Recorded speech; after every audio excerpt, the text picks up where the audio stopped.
So I was trying to read behind me. I couldn't. I was like, uh-oh, we're going live. This is it, everybody. Welcome, everybody. How we Welcome, doing, everybody? friends. Welcome to our first ever Creator Accountability Network live stream fundraiser. We're really excited to be trying this out.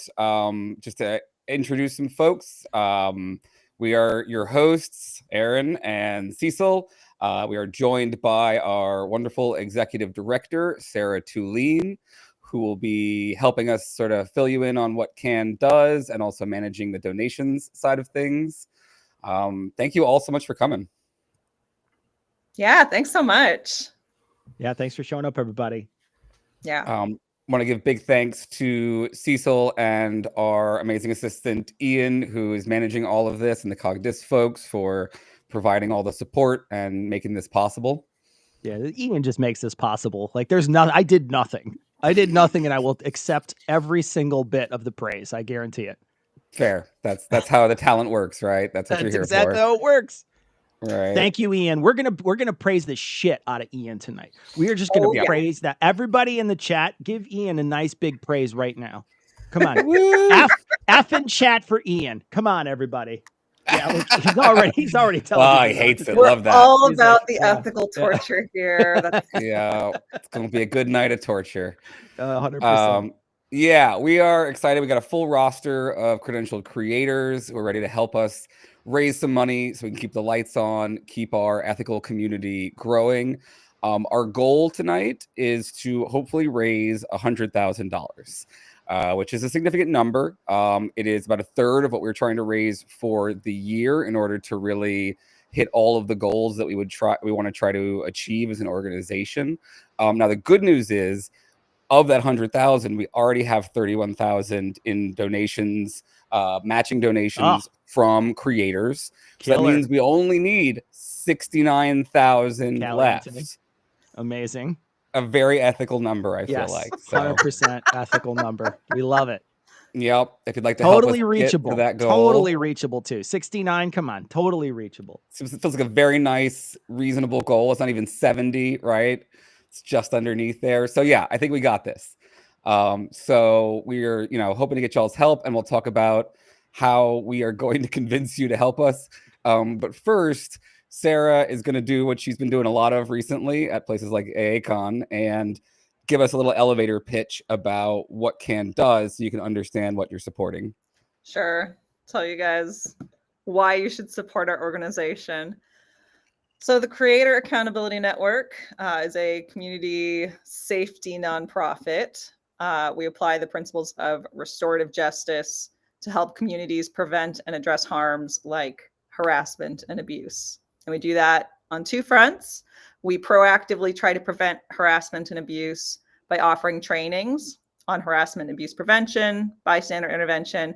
We offer these trainings to a variety of different community leaders, but primarily content creators.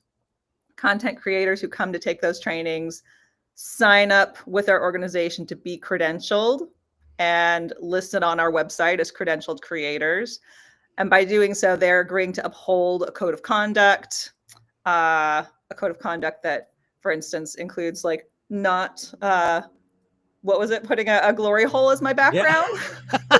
Wow. Without your consent. Suggest Without your consent. It was on theme. That's why we suggested it. We quickly scrapped it. We quickly scrapped it. To be fair, I also wanted to come on as the MC from Cabaret with like no shirt on and some quality makeup. And at the end of the day, I realized I'm not Eli, and I really I can't land that nudity right at the jump. It's only if you can make your belly button talk as well. We'll let you do that then. 100%. You have to put that big top hat over your body and then make your tummy talk, and then we'll let you do it. It's fair. So welcome. Preventing harassment and abuse in terms of offering education up front to help people kind of course correct and keep themselves to a high level of ethics and accountability. But on the other side of our organization, we have a reporting system that we've developed. We have a hotline on our website, creatoraccountabilitynetwork.org. And you can either call that hotline and reach a victim advocate. That's a nationally certified victim advocate. Or you can log a report through our website. We've got a written form that you can fill out.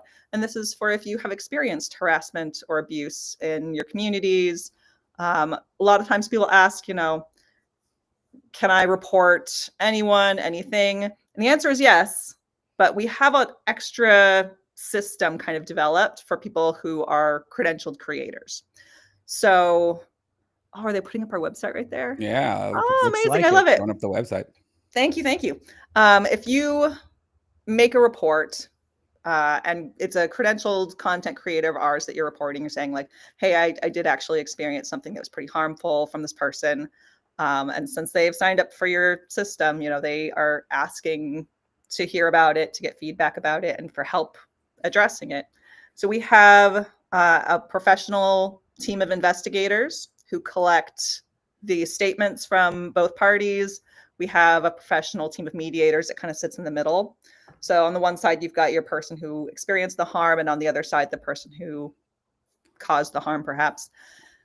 And what they're going to do is sit down and have a conversation with our content creator and say, here was the incident that happened. Here was the impact that it had on the other person. And here's how we think you can change that behavior going forward so that, we don't see that impact happening or continuing. And then also you're going to think, because it's restorative justice, we are focused primarily on the needs of the people involved. What needs were created by that incident? How can we help restore the person who was harmed? Show them that we hope they feel safe continuing in this community, that we, care about the impact to them. And it looks different for every situation, for every person. Not everybody wants an apology. Not everybody wants to even hear from the person again. But usually what they really want is for it not to happen to anybody else. And so that's what we're hoping to do, is kind of change the trajectory of somebody's, behavior, sometimes change the trajectory of their entire career. I don't think anybody wants their career to go down in flames, hearing about, how harmful they've been over the past 7-10 years. I don't think anybody wants that end to their career. So to catch something early that's a problem and fix it and change their, behavior going forward is a win-win situation. It's going to help them, but it's also going to help there just not be a lot of other people who are impacted by that harm going forward. So CAN does that kind of work. We also work for live events. So I was just at AACon. We did training for their staff and state directors prior to their event. But that's a form of content creation as well. You're putting up speakers, you have a live event, you've got all these people here to come in together. We offer hotline services to things like that as well, so that people can, again, call a neutral third party as opposed to having to talk to the person who maybe caused whatever the harm was. Am I forgetting anything, Aaron? I'm not forgetting anything. I think we also want to add, while we, focus on harassment and abuse in terms of behavior, we also have a section in our code of conduct about content. We went back and forth on this quite a bit in the development of the project, but we ultimately felt that because of people like Alex Jones, we had to have some limits on what kind of content we would call ethical and what kind of content creation we would call ethical, even if the individuals involved hadn't personally harassed or abused anyone. But there's a lot of details to this, and they're all there because at some point in the past year and a half, 2 years, we realized that there was going to be an issue if we didn't have that bit of detail. We really have built this system to protect everyone involved so that everyone involved can trust that the system is going to meet their needs, minimize additional harm, create a better alternative than, the public discourse that would happen, that we all, have seen happen when this stuff spills out. Yeah, I think that's pretty much everything. Cecil, as someone who has been, around from the beginning in all of this and has gotten credentialed, I don't know if there's anything you want to add about your experience. I just want to say I've been through a lot of bystander training. So like I was working in higher ed for a couple decades, and they made you do all kinds of that sort of bystander training stuff. And so I did many versions of that, but the one that I took with you two was really impactful, really. And I think the reason why is because often the bystander training I took before really didn't impact my job or who I interacted with. And this was a much more sort of close to home, how it's really useful to me, how I can use it in other ways, especially, you know, if I go to like an event or something, how useful it was there. So it was definitely something that I felt like was totally worth my time and worthwhile after I was finished with it. It was, you know, I admittedly trying to fit that stuff in your schedule as a creator is so tough. It's literally like, you know, and especially just because, you know, Tom and I, we record once a week, and trying to figure all that out was really difficult. But once we got it done, we were both really happy that we did it. So I can't say enough about the program. I'm super happy that it exists, and I'm happy to help promote it whenever I get an opportunity. We appreciate that. I really appreciate that.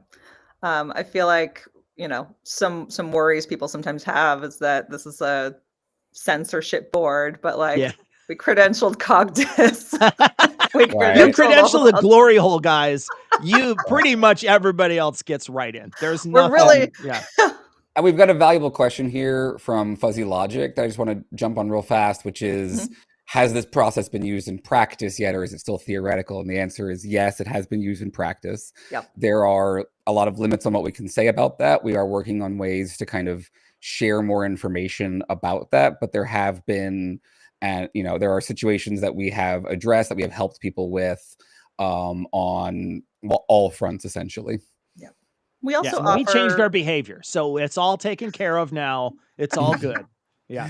If you've noticed an uptick in the quality on Cogdis, this is why.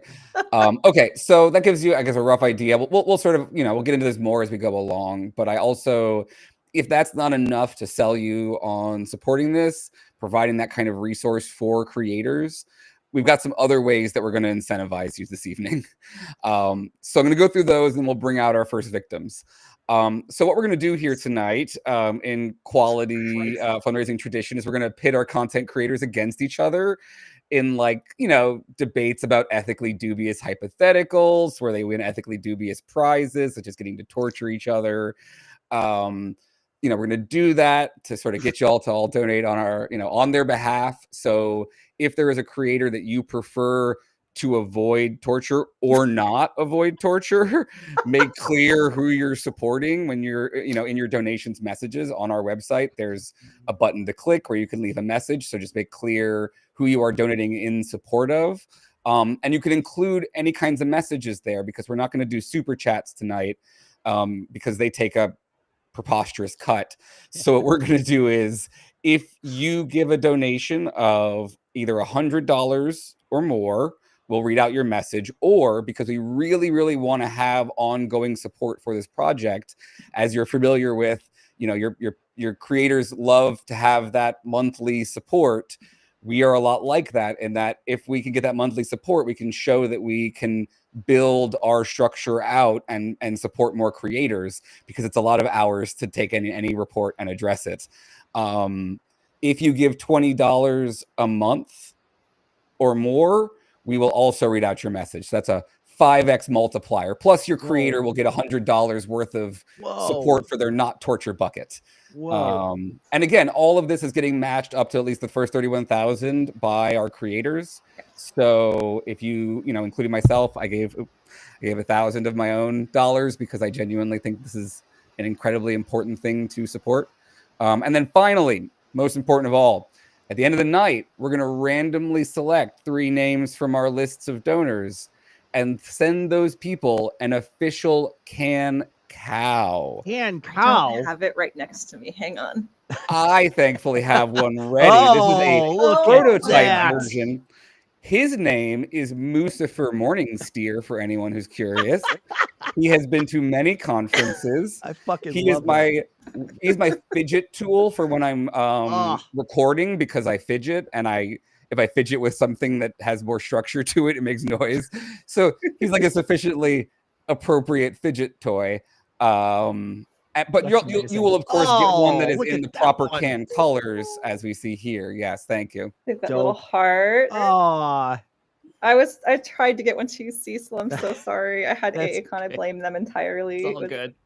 It's all good. Look at his little feet. Look at a little tail. This one still has like yarn coming out the back. But yeah, I basically, you know, crochet, and I was like, oh, That I is work so amazing. much. You made that? That's I- awesome. I work Usually on the way 2 to- jobs now, so I'm like a music teacher by day and run this by night, and so I have no time for hobbies any longer. And I was like, if I make it for Can, I Yeah. can still do it. So Then look, it's part of the. Can It's colors. actually part of the Can project. Yeah. Wow, donate to us. Super adorable. Come on, look at how adorable that is. Right. How could you not support that cuteness? And no matter how soft you think they are actually softer in They're person. chenille. They're so soft. So soft. Okay. I think that pretty much covers things. So I think if we're good, maybe we bring in our first creators. Let's bring in the the creators. We're gonna have so many reports after this. Every one of It our is gonna be creators. bad. It's gonna be real bad. It's gonna be real bad. All right. First up on the chopping block, we have Anthony Farr and Patrick Maher from the Anthems podcast. Welcome, friends. How y'all Cheers, doing? fellas. Hello. Hey guys. You're regretting your decisions after that 15-minute intro? Yeah. Maybe if I disappear, you'll know why. Yeah, no, that's a fair choice. We really do appreciate y'all coming on. Y'all were some of the first people who signed up, and so it seems only appropriate that you'll be some of the first people to be tortured in our service, I guess. I don't know. That doesn't seem very Thanks for responsible. volunteering as tribute. Good job. We'd love to start by just letting folks know who have never, been across y'all's content before, sort of what y'all do. And Anthony, in your case in particular, you're a author, so not necessarily our usual podcasty kind of fare. Do you want to maybe get started and just tell us a little bit about your book series stuff? Yeah. So I'm from Maine. I'm sporting a shirt from Maine. Yeah. So I'm from Maine, originally from Georgia, and I am a mostly horror, science fiction, fantasy writer. Just last November, got signed by Velix Books, and just last month had my first audiobook released. So things are looking pretty good on my end. That's great. Tell us a little bit about the content. Yeah, so my content, like I said, mostly horror. But actually, my first short story I ever published was a Christian fiction because I was a born again believer at the time. Since then, I've deconstructed and I've actually rewritten the story to remove all of those elements and be just a strict horror story. But yeah, most of my stuff is horror, and my most recent collection is based around a town by the name of Ravens Bend, Maine, which is based on the area of Maine that I live in. And so if you're familiar with the Lewiston or Auburn area and you pick up my collection one snowy night, it will feel very familiar to you. And hopefully you'll find some familiar landmarks and people. What's your biggest influences on your writing? So that would be I'm from Maine, so I would be remiss if I didn't say Stephen King. Of course. I was waiting for that. Yeah, you can. I've his house is in Bangor, a few hours north of me, and his storytelling style and just his grounding things in Maine is kind of a huge influence on me. Are you in the Lovecraftian tradition of Northeastern horror? So as a matter of fact, my series that I just pitched to my publisher is based on folk horror and Lovecraftian. It's a blend of folk and Lovecraft horror, and the first book in the series is called The House with the Red Light, and is loosely based on a nearby farmhouse that had a red light on every time we were coming home from Portland. And so if my neighbors ever read it, I hope they don't think that I think they're crazy Lovecraftian cultist. So you're going to take all the good stuff from Lovecraft and leave all that really, really bad, wouldn't get canned credentialed stuff on the side, right? Okay. Precisely. Just want to double check. I don't have the same fear of the deeper horror that Lovecraft did. That's right. As long as you keep the Bostonian and Maine accents, because I feel like people forget that all the cosmic horror is in these Northeastern accents. Yeah. Right. Oh, that's great. Yeah. So Patrick, do you want to tell us a little bit about your show?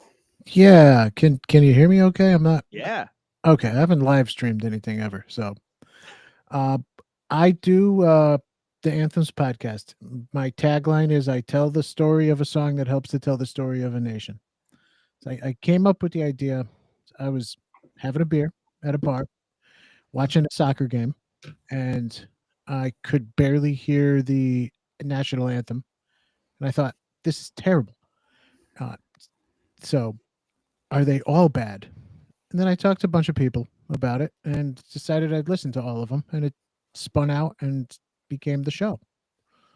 Nice. And I do. It's a monthly show because I can't shortcut all the learning that I got to do for it. And I know like nothing about most non-American countries, and not much about mine.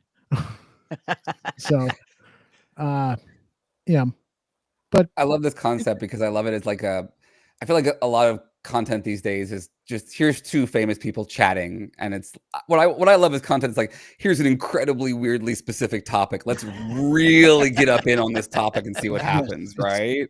it's Because very I feel like niche. right, but once you get into it, you probably like learn a bunch of really cool stuff, right? About My different music cultures algorithm and is very different now too. incredibly jingoistic, I assume. Oh yeah, no, it's a very nationalist thing. But I get an interesting snapshot of history in all of these different cultures, and I read about a lot of countries falling apart and getting put back together. Do you have a favorite anthem? Lofsongur is pretty good. It's Which one is that? That's Iceland. It was never written to be an anthem. It was written to celebrate the 1000th anniversary of Iceland being settled. 1000th. Jesus. Okay. And it was written. It's like I think there's 8 or 9 octaves in it, so it's not built for normal people to sing. No. How many, just for comparison's sake, how many octaves are in the American national anthem? And convert it to away from metric system if possible. That I don't know. I haven't done that one. How yet. many Like, octaves in not the Fifth 8. Element opera scene? Like Mike Posner can do like 8 octaves. Okay, conversely, least favorite anthem. Let's throw some shade here. Who's got a garbage anthem? America's unofficial anthem, If which you're nervous, is you can proud just say to be an America. American. Yeah, I haven't gotten through all of them yet, but my least favorite so far is probably Ishi by Lady. It's the UAE anthem. But even that one, I'm starting to they're starting to be not bad, even if they're kind of bad. But Yeah, you're starting to find the quality in all of them. Yeah, by yeah. Well, I'm nature. learning more about music as I do it because I went in pretty ignorant about a lot of this stuff. So I'm learning a lot more about it, and I'm learning to appreciate things in a way I didn't before. So What kind of research do you have to do something like that? It feels overwhelming when you say it. Initially it was because I went into it initially like I was going to do a research paper on each of them, and that's just the wrong way to write a script for a podcast. Yeah. Yeah, and Unless you're hardcore histories, I guess. yeah. Well, I'm not. It works pretty well for that one guy. I did. I'm a undergraduate in physics, and I got a couple of education degrees, so I can do the research. But I had to learn all this stuff from scratch, and writing a script. I don't know how you guys do it every week. It's crazy. I do it once a month. It takes me all of a month to write one of these things. I assume Cecil outsources it to some ethically forced labor at this point, right? Yeah, myself, when I just stare at Joe Rogan for 7 straight hours and listen to every single word that man says. Yeah, Yeah, I, on the other hand, just don't get things out regularly. That's my solution to the problem. that is a great failsafe. It's Yeah, the really great thing is just don't do this professionally, and then you're fine. Really good. Yeah, no, not professional yet. Maybe Yeah. never. But it's just I start with Wikipedia is what I do. And then I don't think there's anything wrong with that. and then I take a deep dive from there, and I spend a lot of time in the foreign language Wikipedias. And if it wasn't for Translate and Google Lens, I couldn't do my show because I can speak English and that's it. And a lot of this stuff is not in English, even on all the sources. So I do a lot of reading on my computer screen through my phone so I can translate. Yeah. And folks who are curious about our ethical standards, it's totally okay to start with Wiki as long as you don't stop with Wiki. Now you have to read all of the references. Right.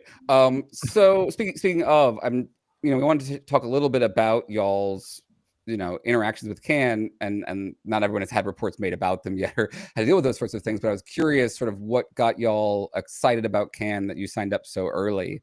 Where did you sort of hear about it, or what felt like the key piece to you?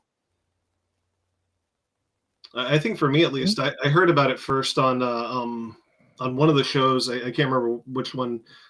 Some of the shows present tonight, I can't remember who I first heard it from, but it just, to me at least, as someone in the indie author community, we are in huge need of ethics guidelines. Not the only community, even my the friend. even the non-indie author community needs that. It's just like indie X, whatever content creator you need after indie, and you're like, oh, these people need some help. So as someone who's been in this sphere for a little bit of time, I've seen where it's needed, and so it really spoke to me, especially as someone in my day job who comes from a background of compliance, dealing with people, complaints and stuff like that. It really spoke to me, and so that's kind of one of the reasons why I tried to jump on as early as I did, is because I saw the need for it and felt like if more people in my sphere jump on this, then it would make the author community a little bit safer and a little bit better. I was going to say, one great thing about having you guys join on also is that you kind of set an example. Other people who respect you, other people who trust your opinion, see you sign up and then say, oh, I should do that too. And no joke, like when you guys make announcements on your platforms, other people who respect you hear it and they come in and they join up too. So there's a huge effect from having you do that, and it does help spread to the rest of your communities. So, thank you. Are you still looking for volunteers? Always. Oh my God, yes. So much so. Very strategically. So you could take a moment right now and say to this audience a few things to convince them to volunteer. Yes. We have volunteer needs in let's say every team, because we are growing a lot. We're taking on a lot of new content creators, and that means our phones are ringing more. So we have needs on our victim advocacy team. If you are somebody who's just like a good empathetic listener, or you have a genuine desire just to help people who are in a hard place or hard time, there is a national organization of victim advocates training that we pay to have our volunteers take, and then they join our team.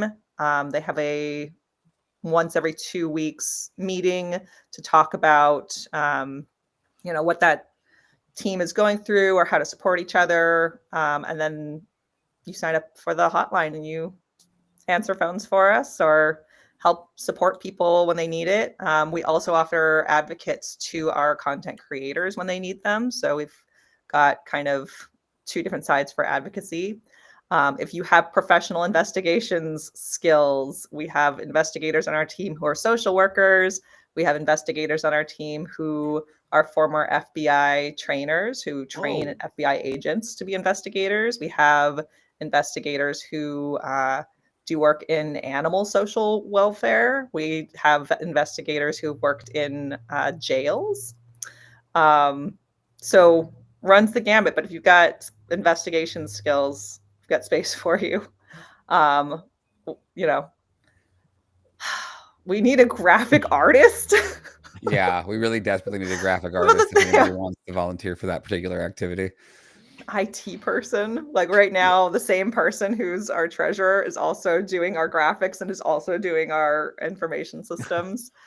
So like we all wear a lot of hats. That sounds like a nonprofit, by the way. And that we all wear a lot of hats, but like if you're trying to understand like why we need all of these things, right? When we talk about like we're trying to raise, $300,000 for the year, that covers nothing in the modern world. Like to be serious, it costs us $10,000 to be allowed to fundraise. Wow. Yeah. So you're 10,000. We're already in the hole. Come on, everybody. Let's start donating. We're already we're already lost money. It's an insane world. And yeah, what we're just trying to do is like be able to support this complicated system so that everyone's protected. Wow. People that can be involved in it aren't constantly engaged in burnout, and like covering the costs of literally having a nonprofit in this society. Yeah. That's what all of this takes, unfortunately. Yeah. So I'd say if you have a desire to help and care about our mission, we can find a place for you. Right. If you feel like you've got some skills that might translate in any way, shape, or form, we've got space for you. We need educators. We need people who care, in general. We need investigators. We need people with like spreadsheet skills and people with, bookkeeping skills. It's just, if you have a skill, we probably have a space for you. If you have time and spoons, we probably have a space. Time and spoons. Yes. Thank you. It's pretty sparse in this modern world. I was gonna say that's a smaller pool, isn't it? All right. Time and spoons in this economy. Right. So we promised some torture here. So yeah, there's got to be some torture. I've been waiting for it. Let's do this. So, because we're an ethics organization and because my background is ethical torture, we figured it'd be fun to throw some ethics hypotheticals at our creators and have them debate them. Hold on. And I got to do the air quotes for this. Say fun again real quick. Fun. Okay, there you go. Okay, we're good. Y'all can save that gift for later. Yeah. We're gonna, throw these at you, and like the, people in the audience, depending on how you feel their responses are, like to what degree you feel like the quality of their responses are, you can donate accordingly, and then whoever does worse, we might let them suffer at the hands of the other one through some lightning round kinds of activities. First hypothetical for our first creators. Through a freak technology accident, you now have two people where there used to be one person. Is it more ethical to try to smash them back together to recreate the original person, or leave them as is? How fast can we smash them together? Hadron Collider fast. I see you're a Voyager fan. Gets right to the nuts and bolts of the question here. If you do it fast enough, it might work. Is it ethical if it's fast enough? As long as they can't feel it, yeah, it's ethical. I feel like it's ethical. Okay, so yeah, no, that's an interesting question, because you have two people with free will at that point. Well, or unless free will's an illusion. It depends. Are we stranded in the Delta Quadrant? Yes, you are currently stranded in the Delta Quadrant. Is this a reference that I'm not getting? Yeah, me too. I don't get it. I'm not a Trekkie. I'm going to say depends on how they're split. You could also be working in the sub-basement of a weird modern corporation on Apple TV. Like, there are lots of situations in which this question could arise. This is not that far. You're essentially Willy Wonka in your factory, and you're just that TV show for me. Do not spoil it. I would never spoil the premise of this incredibly popular TV show. Are they a good person ahead of time? Or are we splitting bad? Are we doubling good or bad? Yeah, I like that. Oh, yes. Yeah, they need to be weighed. Good question. Like if it's like two Hitlers now versus like. Well, clearly you put them together, because then you only have one Hitler, which is much better than two Hitlers. But then you have a super Hitler. That's not good. Okay. If at least one of them consents to it. At then you've got 50% consensus. So one is enough for you, huh? Yeah. I'm not hearing any strong pro or con positions here yet. I feel like we have to force y'all to like stake out some more significant positions here. I think it's like Highlander rules though, and there's got to be just one. So you don't merge them; you just have them fight to the death with broadswords. Yeah, one of them other, survives. I love it. Basic rule of clones: you either have to fight or fuck. Those are the options. Can they pass a cognition test? There we go.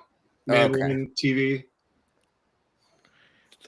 neither of you are willing to lose half your audience by staking a position on Tuvix here. I think we put them back together. All right. No. Why? We put them. Now you fucked it up. Way to go, Aaron. Way to go. He had an answer. Just let the man have an answer. Yet. Oh, but the answer is just the beginning of his trouble. Because once he has an answer, we can ask why. Look, here's the thing, philosophy professor. C's get degrees, okay? So if I want to just put on the answer, yes, that is an answer. This is from someone who has an undergraduate degree in philosophy, I believe. I don't like it. I didn't like getting it. Well, just timeline wise, I think we need one timeline. It's the continuity purposes it's too confusing with two of them. Okay, Anthony, would you care to cross it all?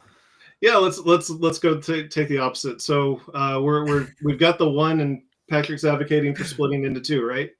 So I'm clear. Okay. No, you've got the two, and Patrick's advocating for merging putting back together into one. Right. Okay. Yeah. But so really fast. I'll take the opposite. So we've got the two people, two consciousnesses. If they both consent to it, then yeah, I'd say put them back together. But if they're both individual wanting to live on their own lives, send them on their own merry way. So you would agree with the claim that Captain Janeway is a murderer? Is what Correct. You're saying? Yes. Okay. I just want to get you on the record she here. should be tried for war crimes. What if they're like Loki and girl Loki and they fall in love? What about that? Then we're back to the other option besides fighting with your clone. All right. Oh yeah, I remember that option. It's the second option. I like that option. There's a whole cracked article about this from the Golden Age. Okay. Well, those are, I think, some very well framed arguments. Does anybody disagree? I feel like we have some good positions staked out here. Well, the positions depend on if it's like I suggested. Could be. So do you get to decide who wins? Who decides who wins this? Oh, yeah, the who decides question is something I covered in a Skeptic Mag article way back when. We decide together as a community. We come together and we set the rules and we say that was better and that person clearly won. Or in this case, actually, it's just by popular vote. Like if more people donate to one side, that person clearly won. Then we know. Then we know. Then at the moment, I'm the only one who knows who's winning. Correct, which is why we should turn to Sarah to find out who's winning. I have a question. Okay. Can they vote for themselves by donating to themselves? Yes, absolutely. This is America. This is about raising money, not about being fair. Love it. Love you can be your own super PAC. It works. I donated $1,000 so that Ursa was going to win later. That was okay. I just planned that. If I like one of their answers better, can I donate to their Yes. side? Okay. At the moment, Anthony is in the lead. Oh. Ooh. Patrick, any final ways to try to pull yourself out of that hole? Well, both of those people are going to have the same memories. That's I don't know. That's going to be problematic for them. It's going to get Yeah, weird. That's why you send them in two separate directions. Thanksgiving is going to be weird. Which one of them gets to keep the original family? Which one of them has to go start a new life? Do they switch off on Christmases? Exactly, right? Like joint ownership of their families. We might have to get a mediator. See again, that's why you send them separate directions, and you never look back. What if they've got a dog? You have to have visitation. I feel like with the dog. I feel like these kind of problems are very similar in my mind to a lot of like love triangle problems and plot lines where I'm like, why not just polyamory? There, you solved the problem. Everyone is very happy. So you just clone the dog in that situation. There you go. Yeah, you split the dog. I like this. All right. Can never have too many dogs. More dogs. All right. We're coming to our what? Patrick, you are catching up. That was a good answer. People like this answer. There is support for that. Someone Anthony is still leading by a hair, but Patrick is catching up. Do we have any donations, Sarah, that we need to read? Speaking of, not yet. Okay, totally fair. We are looking for either $20 a month or $100 outright. I think Cecil should automatically get points just for having a cat on screen. Right. Yeah, well, I Look let at him in the cat room map. tonight, so he is just exploring like crazy. He may jump is on the thing majestic. behind me. So So cute. someone did have a question though. It looks like Catherine says, tried twice, website won't accept my info, says I need to fix an error before continuing. There is no error. Is there another way to donate? That's interesting. So just so you no. know, it's probably not something we want to troubleshoot on air, but it's something that maybe someone should reach out to her and talk to her about. Something just, I mean, someone just was able to donate, so I'm not sure what the error is. Okay. I think the first thing I'd probably recommend in that context is try a different browser. Sometimes some web browsers are weird, and maybe another web browser might be less weird, or maybe try a different, like if you're on your computer, maybe try your phone or something like that. Those could be options for troubleshooting. Have you tried turning it off and turning it back on again? We could turn the internet off and back on again, Gotta see if that turn it helps. on and off. It's Like those two clones. usually works. Yeah, people have been able to use credit cards and Google Pay also. So I know at least a couple different forms are also up and running and working. So, Lord crossed. Bacon the Sorry, that- Destroyer. Okay, we got a question from Lord Bacon the Destroyer. Do we have a place where we can see the total raise, the thermometer outside of the elementary school? We have had some discussions internally about whether or not to have a thermometer. There is some philosophical disagreement about whether a thermometer is appropriate or not. Okay, I am wait. pro thermometer. Hold The on. reason we don't have one is because we're so busy. You guys have no We- idea. I wanted one, but like the time, like there wasn't enough. Like, so if you donate to us, our fundraiser in October, I swear to fuck it, we'll have a giant ass thermometer. I thought it was biggest unethical. thermometer you've ever Didn't you seen. say it was unethical to have a thermometer? No, it's deeply ethical to have one. It just didn't happen. I'm sorry. Yeah. That is a failure. The same way, Cecil, that I did not get this into the mail to you. There's no time. Oh, There's tell me only so about many it. Tell me hours, about and it. there are a lot of things to manage. Oh. We're coming up short on time here, so I just want All to right. find out from Sarah who's in the lead, so that we can get All a right. little bit of So we So got I torture will them. say, torture. if you make a donation and you don't check the little box that says write us a comment, you can't tell us who you're intending to donate to. So one just came in that is unaffiliated. And Nope. I think it Gotta is split fair if you make this mistake that I get to decide To assign it. who it goes to. Wow. And just Doesn't for sound funsies, ethical. it's That doesn't going to sound ethical. Patrick. So Patrick, you are now in the lead. Oh wow, she's gonna swing the whole vote. Just Oh, came That from wasn't behind. absolutely screwing over Anthony in the last minute. I'm there. doing it for the drama, Kelly Anthony. okay? That's all right. Everybody loves Janeway. I knew I was going to lose that one. That's right. Good luck selling at any conference ever. Good luck, buddy. This is why we cancel people. All right. So Patrick, in our chat, you'll see a little document there that is a super list of all of the things plus some extra things that I've ever discussed in the Embrace the Void and Lightning round, which for folks who are not familiar, we ask people if they are real or not real, and then the person feels bad because they cannot answer that very simple question. And it is funny for everyone involved. So Patrick, you get to pick 5 things from this gigantic list to ask Anthony That if they is a are real or huge not list. real. It's a And really big Anthony list, gets man. to only say real or not real, and preferably writhe about in pain while he does it. Okay. Sandwiches. Strong start. Real. Causality. Not real. Wait, so you can eat a sandwich, but you can't cause a You can't sandwich. cause a sandwich. Right. It's impossible to cause a sandwich. No, I will die on this hill. you can only find them. We'll continue on theme. We'll go objectivity. Real. You can objectively believe in the sandwich, but you Yeah, can't. you still Right. can't cause You it. can't cause it. You can't No, get in the sandwich, kitchen and make sandwiches just one. spontaneously appear. Nope. Okay. 5 of these. Yeah, you got 2 more. 2 more. 2 more. Bang it out. You can do it. Aliens.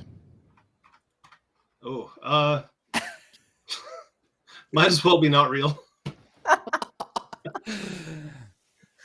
I think that's the most tenuous choice. And then society. Real. Well, that's just unfortunate, though.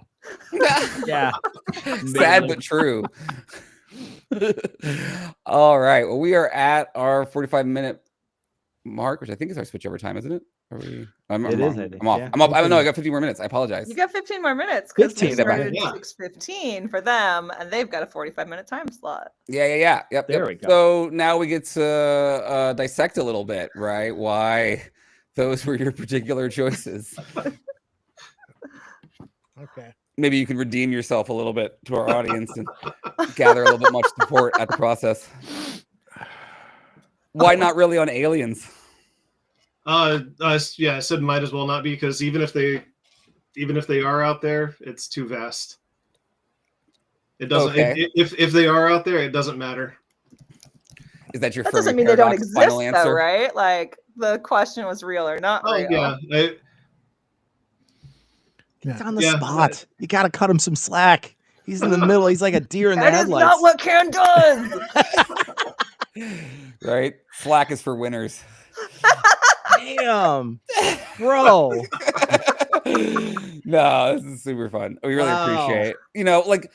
Like in all things philosophical, I like to have the intensity be high because the stakes are so low. So low. Just So low. So low. Very low, yes. Unbelievably low. Keep it really as low as you can here.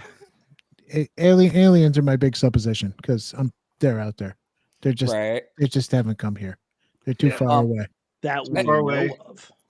And chat, feel free to jump in with any follow-up What if- questions or concerns about anything that's been said here so far. I see that. I'm gonna throw one in. Okay, this is my pet lightning round one, because I went on Aaron's podcast and we did like a 5-part series to break down his dissertation, and I just decided to like hijack the enlightening round. I was just like, I made one for you, and my favorite one by far was color. Real or not real? Because color weirds me out like nothing else on this planet. Color just breaks my brain. How did you take something that was not blue and then turn it into something blue? How does it suddenly have the property where it reflects just blue out of the light spectrum into my eyeballs? Why does my eye now interpret the light that bounced off of the object as blue? WTF, what's happening? Is color real or not real? Electrons. That's all it is. So not real. Okay. All right. Well, and this is super funny because in the original lightning round, we did, the first 3 that I did was the external world, colors, and then phenomenal consciousness, which is your, internal states of experience. Because colors is this bullshit thing in between the external world and our phenomenal consciousness. And so somewhere along those 3 steps, everybody would go, oh, fuck, I'm going to be a dualist. I'm going to sound like a goddamn dualist as a result of this. It's almost where you can see quantum mechanics in its most clear application. No, don't appeal to quantum mechanics. I'm invoking Feynman. Go back. Aaron, I got a question. Maybe he's qualified to talk about it. Aaron, I got a question for you. Have you ever asked ChatGPT the enlightening round? Have you ever done I have. How did it go? Back when I had access to it before it became ethically untenable to do so. Wait, hold on. When did it become ethically untenable? Recently. When Altman sort of started to shift the ethics of GPT towards the right, and was very, it was ethically questionable to begin with. There were a variety of factors. Not the point of our show here. That's fair.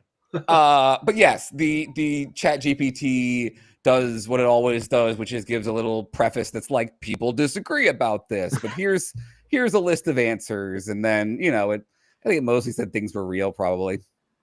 Because it don't want to piss people off, right? Like, sure, yeah. You don't want to be like, the thing you like isn't real. Fuck off. Send someone into a psychotic break from ChatGPT would be bad.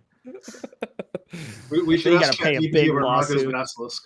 But I know somebody who did a PhD dissertation in lighting and argued that colors are not real. Right. Well, like, if we did not exist, if there were like no eyeballs with cones and rods and shit to interpret the stuff as color, yeah, but I it think wouldn't necessarily be color. It would just be like different parts of You still light have spectrum. she So, went like, further and argued that there's no such thing as like true red or true blue. There She is sounds no so actual boring. correct Come on. redness or blueness. There are only various different experiences, I think. You get different wavelengths and different energy levels, but without the biology, it's hard for it to mean anything. Right. So the If combination I was of forced the to two. read that, I'd throw myself off a bridge. Are you kidding me? I would love to read it because I love this Oh, particular oh. problem. Oh, you are right. The stakes are so low. Unbelievably low. What was your dissertation on? Was it on the luck pill? Oh, yeah. It was on how Yeah. everything is luck all the way down, where the stakes are incredibly high and everyone hates it. The color one, I think, is, like, I think these things are interesting because they force us to question our broader certainty about the nature of reality, that all of us intuitively assume that everyone's experience of reality is basically like ours. And that is like the basis of so many cognitive biases. It's such a hard thing to think past. Right. To really understand that someone else's color, like we all make the joke about, oh, I got high in college, and I was like, oh, the red in my brain is different from the red in your brain.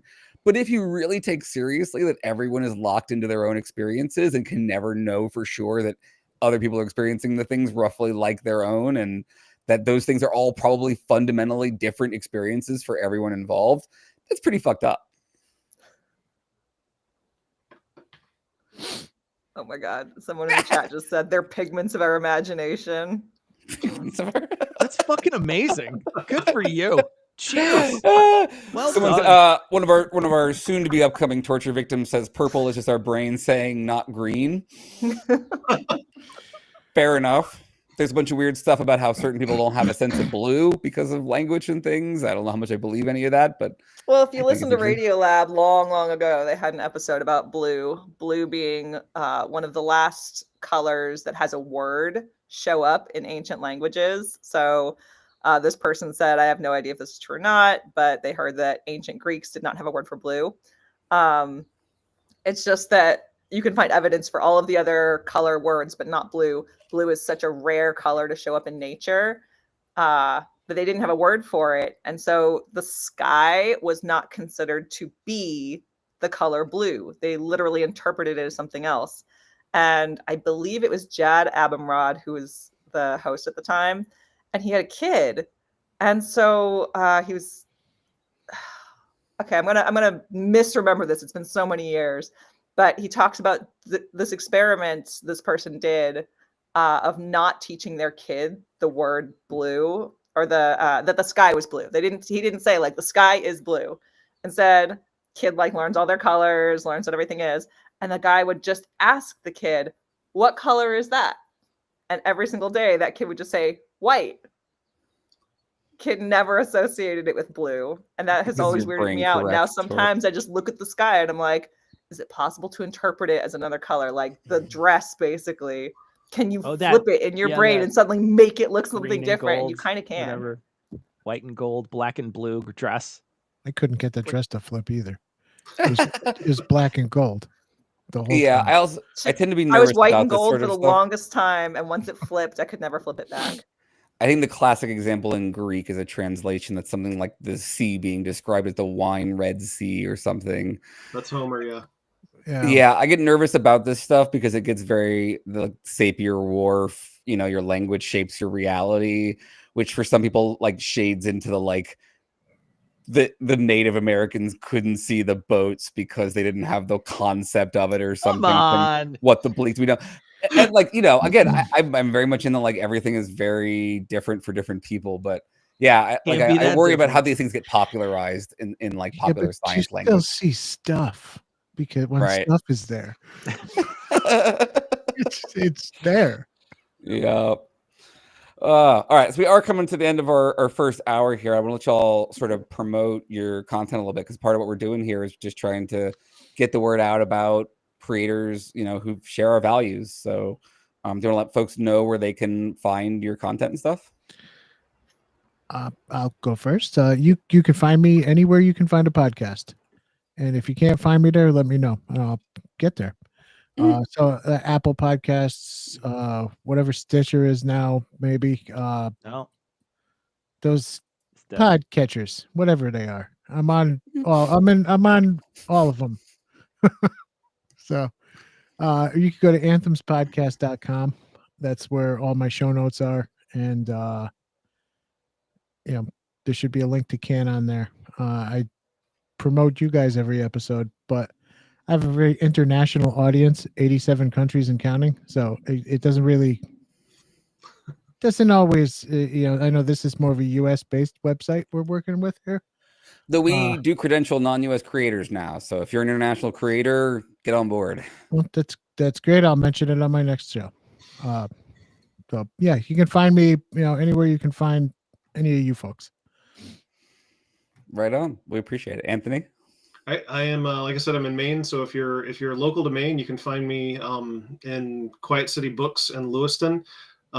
She keeps physical copies of my books there, and they're cheaper there than they are online. So if you're not local, you can find me on Amazon, bookshop.org, anywhere like that. My website is adfar.com. So you can find me there as well. But yeah, just or if you just Google me or Google Ravensbend, Maine, my stuff pops up. Yeah, and are there specific names to the books that you want to throw out, or like a name for the series? Yeah, so I've actually got my most recent collection here. So One Snowy Night. I don't know if that's there you go. There you so go. yeah, that's my collection that takes place over the course of a blizzard. It's a short story collection. And so yeah, that's my most recent one. If you want to check that out, I've got another collection out called The Albatross and Other Tales. And then I've got a fantasy novel out called To Tread the Narrow Path. And then my reworked non-Christian short story is called Entertaining Angels. So you can go back to that one and see the updated version of it if you want. Awesome. That's Thank you all so awesome. much. Thank you both Hey, so thanks much. for having It's us. been This just is a great. pleasure ever since the first time I ever met you. So it's so nice to have you both here. Yeah, good being here. Yeah, Nice to we meet you really guys. appreciate it. And yeah, any kind of creators who want to get involved, super appreciate it. Do we have any messages we need to read, Sarah, before we let them go? Okay, I'm like being torn here because we did Okay. say that we would read out messages for anyone who donated $20 a month. So you got to click the monthly or more, or $100 at a one-time thing. That hasn't happened yet. But a couple people have left donations with comments, and now I'm like, I want to read them, but that's breaking All right. the rules. Can we read one or two just for funsies? I'm allowed to break the rules? Okay. You make the rules. As the ethics director, I allow you to break the rules in this case. Wow, yay! I'm gonna report This person already broke the rules. They donated to Cecil, not to either content creator. Cheers. All right. I'll read two. This person says, you guys are killing me. This is totally a Next Generation episode, not Discovery. What we're looking at here is a Thomas Riker getting cloned by a transporter, not a Tuvix from merged Nelix. I probably said that wrong. I'm so sorry. And Tuvok, also by transporter. Point Cecil. Fair enough. You're right. This is a reverse Tuvix. You're not wrong. I can't parse the meaning of that, but I can read it out. I can. I followed all of that. It was incredibly accurate, and I apologize for my mistakes. I'm listening and learning here. The other one is this is for Patrick for considering the speed in which to bring the split entity together. Someone very much appreciated that. Hey, when it comes to personhood, duration matters. If you haven't been merged for a year, it makes a big difference than if you haven't been merged for like 5 seconds. But it is important to remember that no reference frame matters more than another. Amazing. Well, thank you all both so much. This has been a lot of fun. I appreciate it. Thanks, y'all. Thanks so All right, much. cheers, Good fellas. night. Bye. All right. Our next totally willing, consenting adults ready? They're gone. Probably. It's crickets now. Probably. Let's see who's sticking around. Oh, we got some people. Woo! Well, it looks like it's as bright as the sun. Hang on a second. Hey, Cans. There we go. Hi. Looks Hey, like Matt. we got Mike Cole and Matt. I want to say Kravitz from. How many? How many meals have we had together? Sorry, just had to big man you on that one. No, He's my good related to friend Lenny Matt Kravitz. and Pops from the Family Skeptical podcast. Welcome, everybody. Thank y'all so much Thank for you. joining us. Cheers, y'all. Thanks for having us. We've Stacey, been having I'm some sorry I fun didn't here. bring donuts this time. Oh, you didn't bring it He up for the fed me whole- a bacon donut at ReasonCon, and it was absolutely sublime. And I will thank him for it till the end of time. It was absolutely amazing. If you don't mind me saying something real quick before we get started. By all means. I just wanted to say, Cecil, you and Tom are the reason you're part of mine and Matthew's friendship origin story. I worked for Matthew like almost 8 years ago, and my first day, someone mentioned that he's an atheist, and I said, "Oh, do you listen to any of the atheist podcasts?" And he goes, "I listen to all of them." And I was like, "Oh, have you ever listened to Cog Dis?" And he goes, "I've met Tom and Cecil. I'm the donut guy that they mentioned." You need to get your own shirt, Matt. We gotta get a bacon donut shirt just with you on it. It'll be amazing. I love That's that it's awesome. a That's super non-kosher cool. donut too. You managed to give them a non-kosher donut. That's peak Matt right I there. enjoyed the shit out of it too. It was amazing. All right. Well, why don't you all go ahead and introduce yourselves first and sort of what you do content-wise? Sure. We have a podcast called Talking About the Big Stuff. It's every week we just pick a different big life subject to talk about. It has gotten a little more political in the last 6 months, as you can imagine. Trying to make a little bit of change, hopefully. Yeah, Matthew, you got anything to add to that? Yeah, it started as Mike's Midlife Crisis podcast, and I was a guest a couple of times, and he got tired of looking for guests, so he just said, "Join the podcast." Yeah. It happens. Yeah, that's good. That's fair. A lot of show formulas come together that way. Yeah, and Pops. Right on. So my wife, moms, and I, we have pseudonyms to help protect our innocent children. We run a podcast called The Family Skeptical, and it is shockingly about skepticism in parenting. And the cool part about it is that we unpack all of our sort of wins and losses on the parenting side of things, and we'll hash it out right there on our podcast as we record it live. And it's been great for us as a couple and as parents, just as much as we hope that whole process of talking about how secularism and skepticism can intersect with how we view ourselves as parents, how we parse all this information that swirls around us and telling us what we should and shouldn't do as parents with our children. And then, of course, all the political stuff. I mean, we're holding off on talking about Christian nationalism too much, but it's getting kind of hard. It's hard not to at this point. Yeah, right? It's the low-hanging fruit that nobody wants to touch. Oh, the question I always want to ask, though, because I'm a parent, I've got 3 kids. Did you guys do Santa Claus? Oh, I love Christmas. Oh yeah. I come from a Christmas family proudly. So yeah, the kids, we don't do the Santa Claus thing, but we do. It's the Santa. That's the specific one I want to know. Do you do the Santa Claus lie? Do you tell kids No, Santa's real? And brings you the toys? No, specifically no. But the kids, we watch umpteen million versions of A Christmas Carol because it's one of the best sort of secular versions of how to keep the Yuletide spirit, I guess. But yeah, Muppet Christmas Carol. How can you do without that? I think the Doctor Who version of the Christmas Carol was the first one my kids saw. I had to explain the Christmas Carol to them after they saw Doctor Who's version. I feel like you'd have to do a lot of skeptical indulgences to be allowed to do Santa Claus. I believe we have one more person from. There's Alex. Alex. Indisposed. Sorry, she's sorry. Not here tonight. That is apologies for you in the first round. No, you're totally good. I tend to be this weird floating head when the two of them record most often because I'm the producer. So oftentimes they'll both just stop talking and kind of nod along. And, oh, no, that was Alex talking in our ear. Right. Producers matter too. Shout out to Ian, right? Yeah, shout out to Ian. F's in chat for Ian, everybody. F's in chat. Matt, do you want to praise Look, Ian real quick while we're here? I know that you're a big fan of Ian, so I want to give you an opportunity, Matt, to You won't praise me, Ian. so someone's got to. I actually love when Ian's on his real podcast, Skeptic Guide to the Universe. Oh, Wow. damn. Ian, can you cut his camera real quick? Can you do that, please?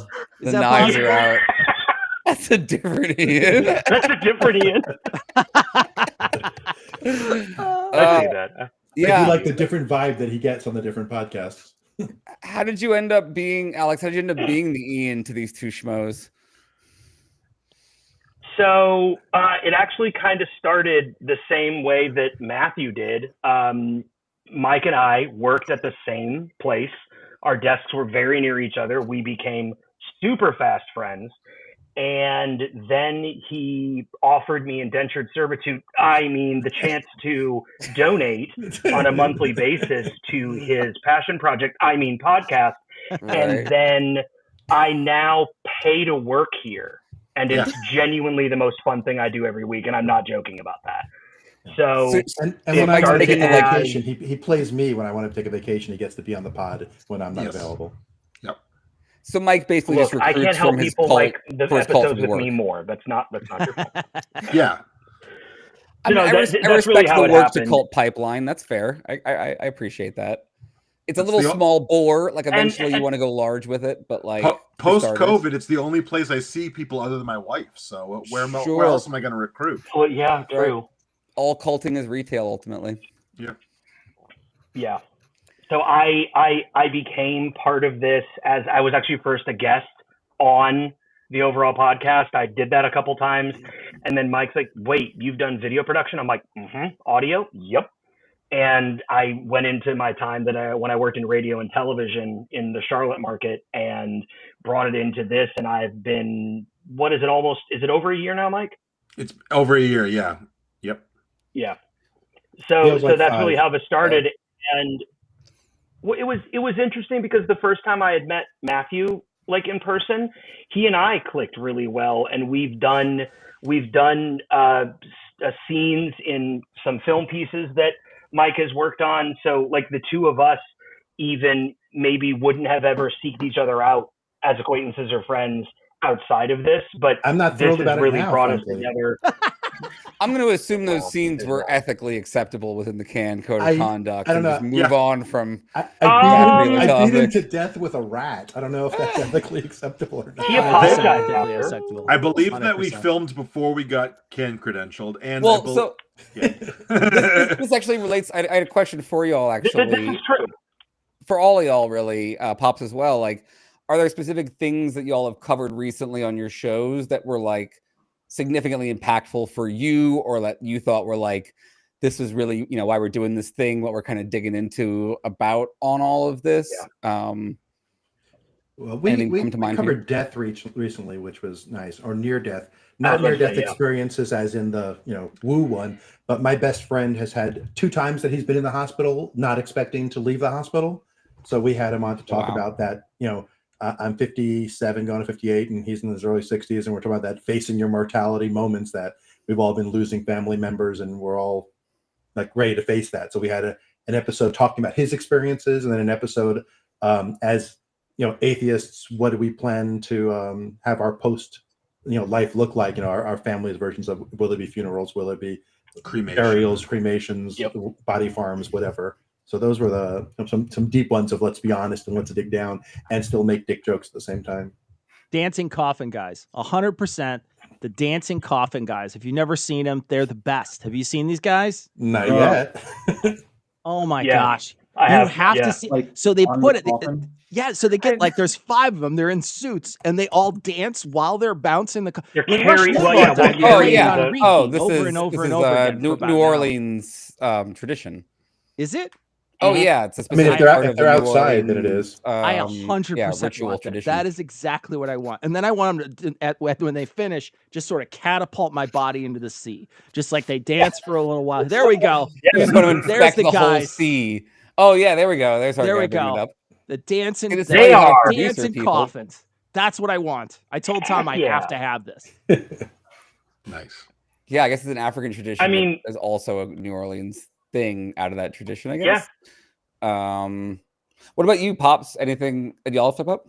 It's kind of fast and furious with us because the last year or so, I've been like on air unpacking my diagnosis and then management of my autism and ADHD. And this has inspired my eldest, Reader is his pseudonym, to kind of work through what he's working on. And so we're talking about how my willingness to sort of explore this part of myself has now given my kid the courage to sort of find his own language for that. And so we talked about that. That was really big for us, but also this past episode, I think it's this past episode, I don't know if it's dropped yet, but we were talking about how we would love to be more involved in general in our communities in volunteerism. And we moved to where we live now a little less than a year ago. And so now that we're finally settled, we had this big discussion that kind of ended.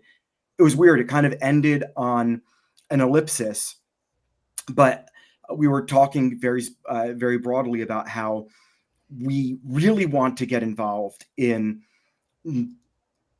volunteerism that isn't just, oh my gosh, the world is ending. It's more like what sort of volunteerism do we want to get involved in that will help the world that we want to live in after this giant tsunami of bullshit is gone. Because it's hard enough to wake up in the morning as a parent now, especially like a secularist and a humanist, and to not want to just like scream into the hurricane. But the void, man. But you know what I mean? But especially like I found with my ADHD, there's only so much that I can do with that before it just is really counterproductive for me psychologically. And so what I'm looking for now, ways to kind of like Paul Atreides style, like let it go through me. And then on the other side, okay, so now where do I really want to be after this is done? Because it's all cyclical. You know, it won't last forever.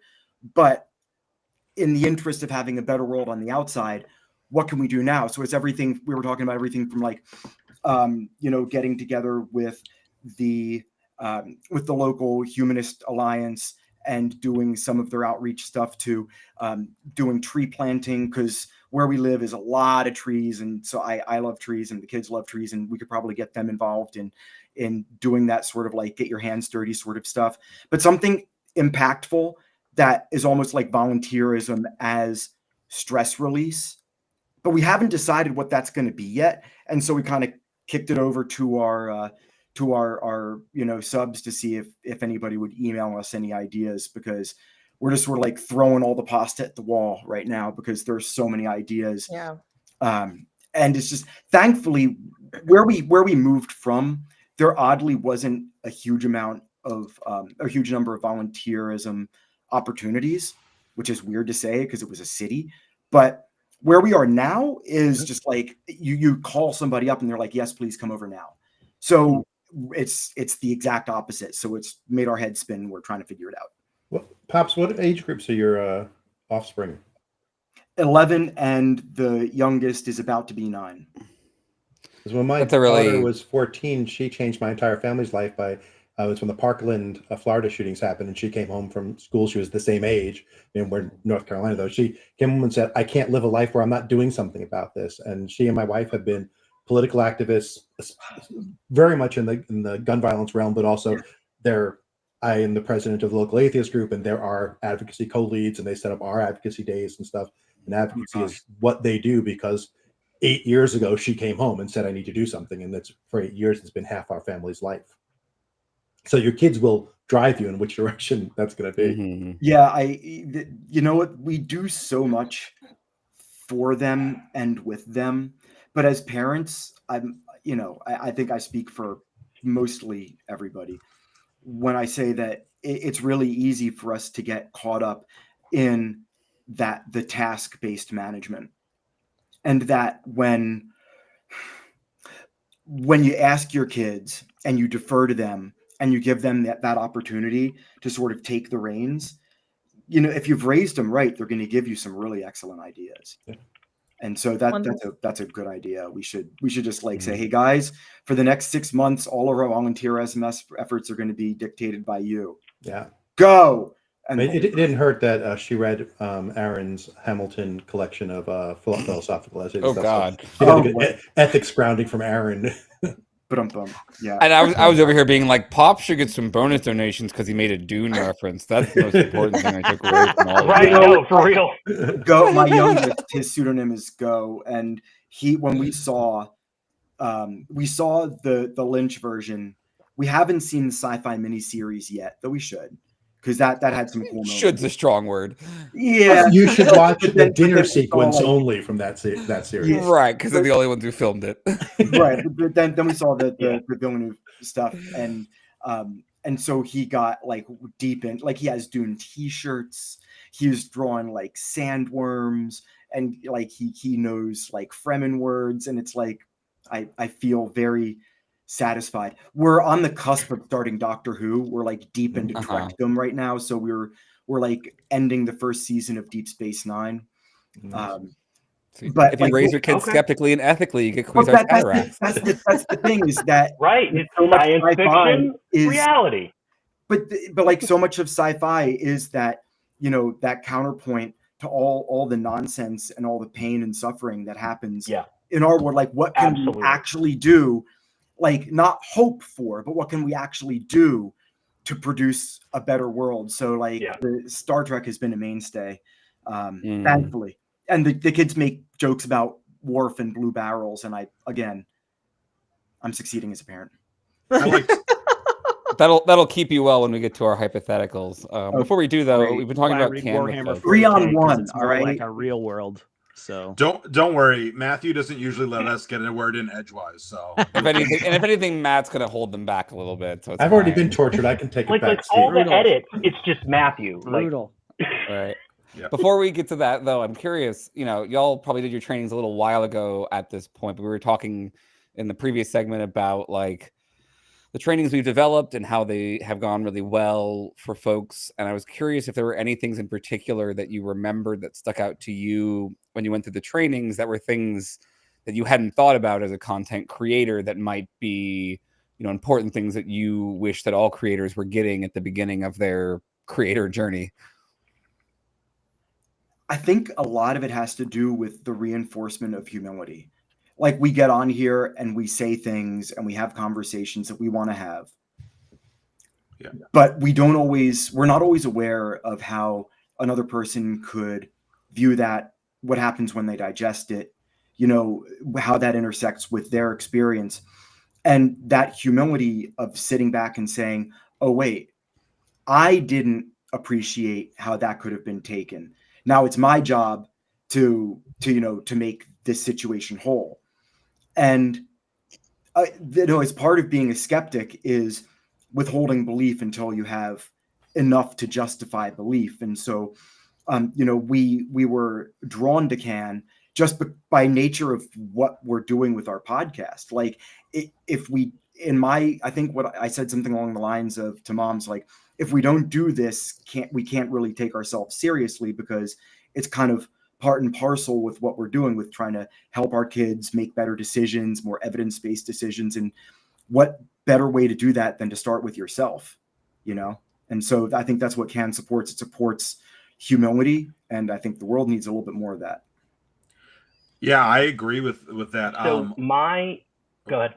I was gonna say, one of the big things when we were decided that we wanted to do it before we got started, when I would mention to the few people that I was talking to about it, their response kind of was like, aren't you worried about getting in trouble? Because I tell dirty jokes and Matthew tells dirty jokes. So we were, people were saying, aren't you worried about this being used against you? And I'm like, we're not harassing people. I'm not worried about doing something intentionally to harm somebody. And like, ultimately, I think something that we've seen a lot of the last year in society in the last several years is that people aren't willing to admit when they've made mistakes. And while I think that it's really overblown, how much people get, chastised for it, I think that people think that there's a chastisation factor to it. And I am not worried about owning my mistakes, and I just want to make sure that I'm improving. And once we got into the actual trainings, I remember talking about hearing about that fact that like this isn't going to be like oh, you did something and now you're canceled. You did something and we're going to work to make this right, which is a great solution to all the people who want to chat about and make comments about like, oh, getting canceled and all that stuff. I at no point was I worried that I was going to get canceled or anything. It was more like this is a way of taking ownership and kind of at the same time just saying like, hey, we have to start admitting when we're wrong. I think that's it's pretty clear that a lot of people aren't doing that right now. Mm-hmm. Yeah, Alex, did you have something you want to So add? my under, huh? I was saying, Alex, did you have something you want to add? Which I'm sure you're not used to hearing, but go for it. Yeah, and actually, no, you're good. So what Mike said completely ushers in my understanding of it. So he approached me because at the time in my involvement, I was involved enough that I was going to be part of the decision-making process. And he said, hey, there's this thing. And Sarah, what you touched on and mentioned early on in the first segment was this is not like a censorship coalition. This is meant to be a supportive organization. And the approach that the Creator Accountability Network has and the way that I even want to conduct myself in public, the idea of restorative justice, but more importantly, the fact that I never felt during the training that I'm being told what not to say or I'm being told what not to cover. In fact, I felt the complete opposite.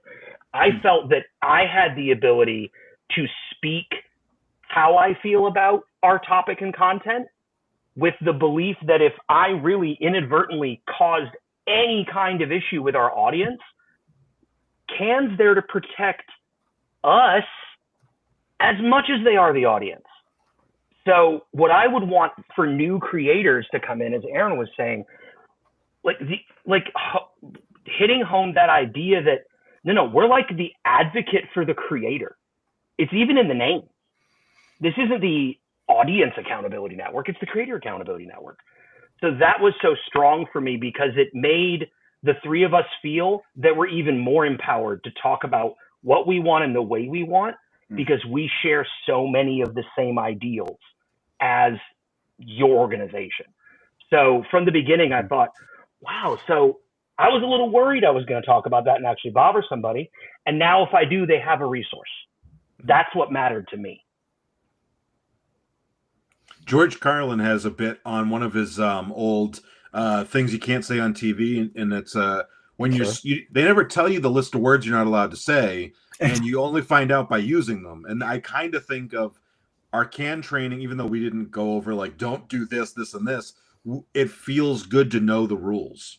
And we're not going to get a crack on the knuckles with a ruler, I think is the example he used when George Carlin was talking about it. But that's how it always felt to me, was like, yeah, if you understand things better, you're going to act within them better. And you can say all 7 of those words as long as you do it in the right context. Yeah, you can prick your finger. And if your audience knows what to expect from you, then they won't be, your audience wouldn't necessarily be upset by XYZ joke, whereas somebody else's audience might. And so it's completely contextual, which is the best part about it, So, like the more that I have been podcasting since joining CAN, and by the way, we joined CAN when we were in Canada. So to your last bit, talking about how international creators are that's a state and now. So there you go. Okay, yeah, it's the 51st. All right. Oh God. Anyway, my big takeaway was that when I make a Jewish joke, it's funny. When Mike and Alex do, they're anti-Semitic bastards. That's what Aaron said. That's totally my joke is a quarter okay. Hey, I married a secular Jew just so I could make Jewish jokes. There you go. You got your J card reference. But yeah, like all you people are canceled. Ridiculous. I mean, but like the more that we do this, the more that I feel the only people who would resist joining CAN after learning about it would be creators who are like, honestly, like, I don't want to sound like a total nerd here, but who are afraid of accountability. Like you should have no natural resistance to joining an organization like CAN. Yeah. Like, just Mike and I's conversation once CAN started was, well, we're so small, do we really have any reason to join? We said that too. Yeah. And then we were like, but knowing it exists and not joining sounds like a really crappy statement to me. Yeah, 100%. Yeah, so, like Vice Rhino, did he still do did he still come on? Yeah. Like I've been watching him forever, and I love him to pieces, in his personal story. Like, really, he'll be on later tonight. Like I'm a huge fan of Vice, and so, fellow Canadian. And so, like, when I saw he was on here, I was like, oh wow. So yeah, because he has the CAN blurb at the head of his at the head of his podcast. I was like, I feel like, even though we don't have a lot of subs yet, we're in good company. And that sort of community is something that we, like, people need in general. But I think podcasters who can get stuck in their own world, and to know that you are in, like, a broader community of podcasters based on a worldview is pretty cool. Mike's comment about the 7 words you can't say on TV actually reminded me of an example. Back when we were first starting out doing Embrace the Void, we would use one of those 7 words, specifically cocksucker, in a very Al Swearingen from Deadwood kind of way, which I have, deep associations with. But we got, critical feedback that, like, this is anti-gay, like, language. And like, we adapted our language because of that. And it was, totally a fair point. But for a lot of creators, I think when you get that feedback, especially if it comes in fairly hot, it can feel like you need to maybe double down or resist that in some way. So, like, having something like CAN, where people can make those kind of suggestions or change, recommend changes, and you can get that from a source that doesn't feel as aggressive, can really, I think, help people avoid getting too much in their feels about, what they're allowed to do on their content. I mean, there are enough people that we complain about who are tone deaf out in the world right now, that we should be really wary of when people give us criticism and we just, our armor goes up and we block it out. Like, that's a really dangerous place to be, because then you're just living in this double standard, and that's no way to parent, and it's no way to live. I feel lucky that we've never on Cogdis ever gotten any criticism, so I feel really lucky. Tom, strangely enough, no reports about Tom or Cecil yet. Weirdly enough, I like that you added a yet there. Thanks, bud. Yeah, I mean, like, every sentence ends in a yet in my world. You have a huge audience. You have more likelihood of getting. We've had people come in hot, and we've had people also be very gracious. And I think the easiest thing for us to learn is, like, both those people have good intentions. You've just got to sometimes disconnect yourself from your own thoughts for a minute and realize, look in their space and then think about what they said, and just sort of step away for a second. And there's been times that we've responded poorly in our past, and there's been times that we've responded, I think, well, and it's a learning curve, man. It's a learning curve. Yep. We're just trying to lower that learning curve a bit, make it a little less steep. Yeah, make it a little less. So we do need to, I think, include a little bit of our torture in this activity. Yeah, we got to torture people. Now that they were hoping to talk us out. That's what's going on here. They're like, keep talking. We bring on keep 3 saying of our nice things. Yeah. Did I mention I like Star Trek? If I keep thinking we're recording a normal episode, Next Generation, I'll get out of it. Synopsis starting in season 1. Yeah. So here's the deal. No. Here's the deal. I'm gonna give you a hypothetical. Y'all are going to stake out some extreme positions and argue for them in the funniest way possible. Love it. And then our audience is hopefully going to reward you with support so that you don't get tortured further. That's the way this works. This is called ethics. Basically Hunger Games here. Can I be on Pops' team? I want someone smart. No, I'm not smart. Yikes. I'm not as good looking as Katniss, but I'll try. Matthew's just saying that because he knows I kowtow every time he has a different opinion than me. So here's your question, folks. And all of these are aimed to highlight, as I think Sarah pointed out at one point, that like we all have some complex relationships with ethics. If you had a button that would kill the most objectively harmful person on the planet, Holy shit, I've already pressed it. but also kills one innocent person, how many times would you press it? Oh my God. Between 0 and a lot. 3.5 billion. All right, Thanos. Is it a painless death? Ooh, that's a good one. That's a good We'll one. say it. We'll say We'll say with the Can I Thanos push it rules here. slowly so it's Instant not? painless. No, Is the death Better immediate? this. Or is it, I Yeah. will push it as many times as necessary if it is death by natural causes at the time at which they would have died otherwise. That's Well, I'm just Do I going get to choose both victims? in the passage of time.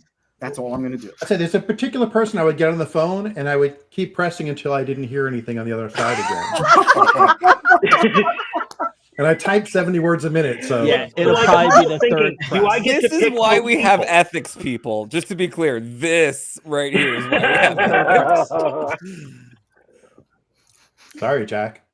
So, It's I mean, so if funny. I get to pick both people, No, yeah, you don't. I got no ran- problem smashing randomly- that sucker.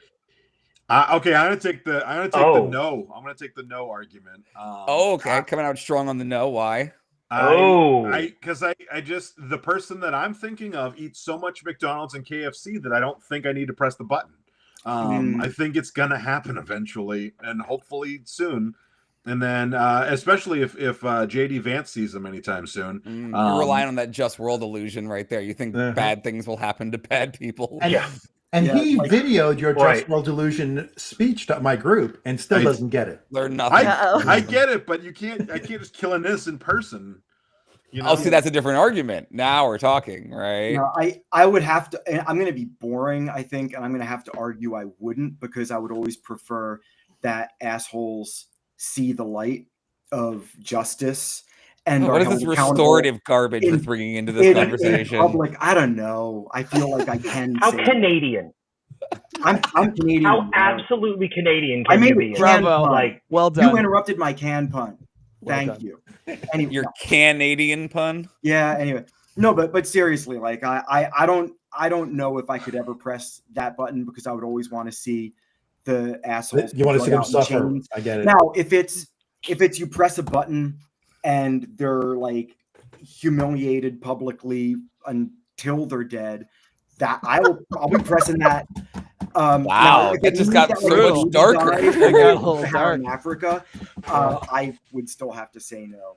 Yeah, I had a really long day at work today and it was real stressful. And to be honest, I forgot the question and I'm still pushing the button. Yeah.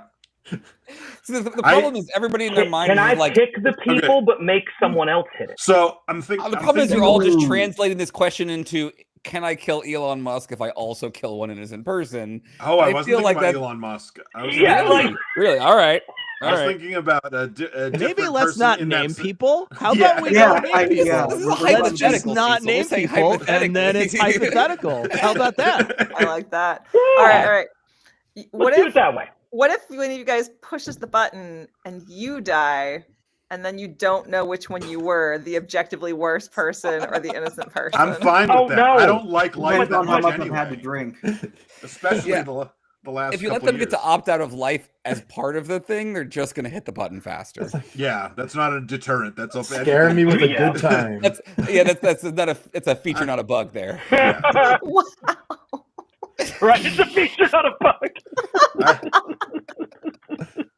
We're a pretty antinatalist over here. You know? Apparently. Once you're in the world, we're going to help you with ethics, but ideally, you just avoid the whole mess. Yeah. I will All say, right. I'm starting. I'm to not change my really sure mind. if we're being good stewards of people wanting to join if this is how we're handling it. That's what you get when you put an ethicist in charge of this stuff. You know, That's I what found you get. You reap Irony what is you a really sow. good recruiting tool, though, if I've found in my experience. If you just kind of do it with a tongue-in-cheek vibe, people Oh, will yeah. sign up for most everything. I'm thinking a little bit about the John Cena rant in Peacemaker, where he talks about Batman Yeah. being a candy ass, and I'm like, oh yeah, maybe that the ethical thing is to to push the button, because how many people would die because you didn't push the button? See, there's our consequentialists. I was waiting for someone to be like deontologists or pussies. Like they just own up and do the thing. I need like that shirt. Deontologists are pussies. That's what the objectively worst person in the world is killing innocent people constantly every single day. You're just killing one of them in order to not kill a bunch of them. That's just math. But to Sarah's point, at some point, if you push the button often enough, you tip to the point where you're the person the button is going to be aimed at. At which point the world is perfect and just. I've done my job. I can go happy. Yeah, I can rest. Send me to the body I'm not farm. that innocent and I'm not that guilty. So if it works its way down to me either way, we're doing pretty good. Yeah, send me to the body farm. I did my job. Right. I did the Lord's work. We're good. Yeah. I guess I feel like we need to check in with our donations maybe and see whether the donations is a team deontology or team consequentialism here at this point, or at this point. I'm not really sure if we moved the needle at all with that, but hey, I mean, talking about the big stuff is in the lead. If anyone would like to save Pops from torture from these three, please donate in his name. It's a little late, but if you want to. Nobody likes actual justice. They like the illusion of justice. Damn right. Illusion, the illusion is much cheaper. You can get the illusion for like $1. The actual thing's way more expensive. Oh, that's going on our board. The illusion. I'd buy that for $1. I like that. Yep. Get it fake, get it cheap. It's way faster. Pops, do you have anything you finally want to say in your defense here? Yeah, please save yourself. I mean, I can't. I'm the father of you children, and if you kill me, then you really are going to You're going to doom them, because my wife, she's not as good of a parent, and she would admit it. Oh, Jesus Christ. That's why she's like having that many children makes you like moves you up or down the list on the like button list. Yeah. Like one child moves you up the list, 2 child moves you back down, kind of thing. Yeah, but I mean, do we really want the entire species to die? Maybe we do. Kind of. I was going to say maybe the button should be to kill all the future Hitlers. How many future Hitlers do you kill? How many babies do you execute in the womb? That's right. Densely packed Hitlers all around. Yeah. Well, in terms of like having children and having that like weigh against you, like we have more children on our team, just so you know. I was going to say like 30 and we have 1, and I have 1. So at 3 plus a daughter-in-law. Oh yeah. One side of the like country's political leaning feels like they're gonna outbreed us. So like if we can just like have some kids on our side, at least we can like train them. Our children just better. Mike's son is MAGA. So shouldn't it be like quality over quantity? He's no longer MAGA. Yeah, so now we're all quiverful skeptics, is what I'm hearing here. Sure. Yeah. No. All I can think about is the Fuck, Mary Bill for Katie Vance meme. I don't know if you all saw that. All right. Did you see that one? Yeah. That'll get us canceled. Where are we, Sarah? Who's getting the extra bonus torture? Let me refresh the page one more time here. All right. Talking about the big stuff. You guys get to choose the torture for Pops. All righty. I have linked in our private chat once again our document of things to ask a person whether they're real or not real, if you want to make them feel bad about whether they understand that concept.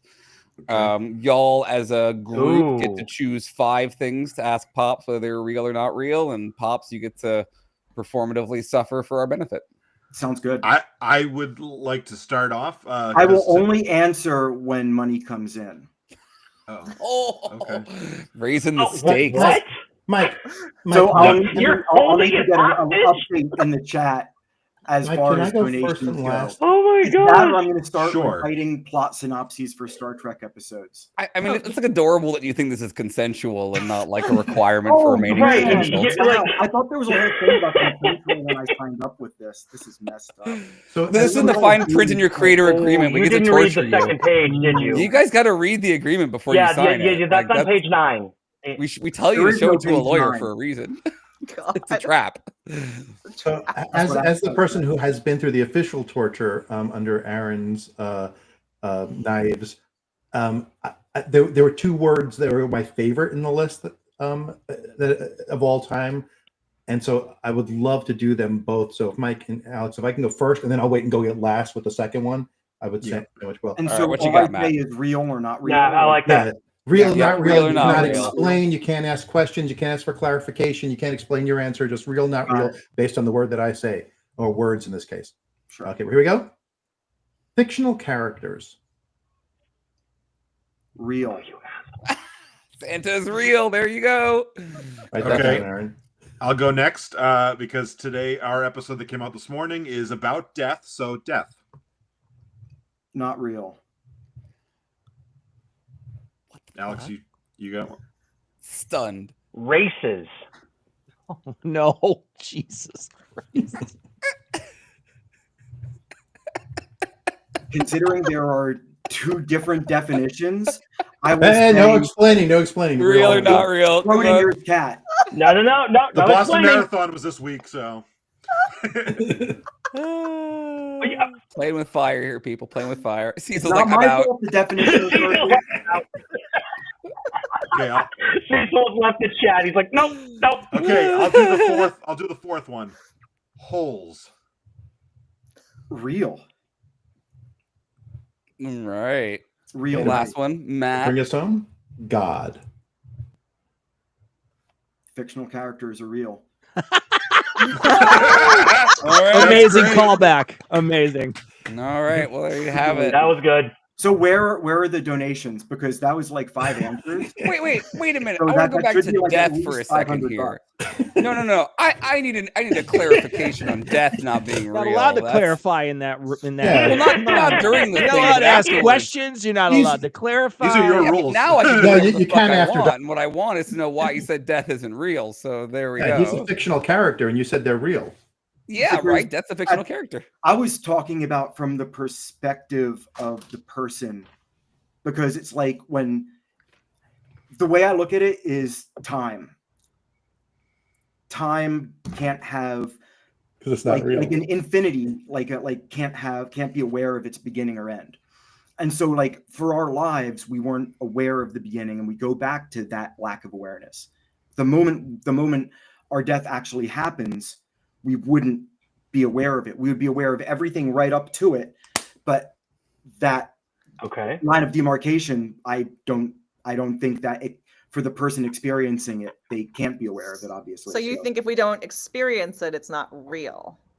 I think that I like to say answers that will potentially be promoting conversation too. There you go. That's right. And maybe It's all getting for money. purpose. Maybe getting money. So maybe getting money. Pops, clarity on that. Cause of death is real, but death is not. Oh yeah, I would say obviously well, it depends on what caused your Causality is death. not real. We If learned last God time. killed you, how would you know? Right? That's where I was going. I was like, someone said.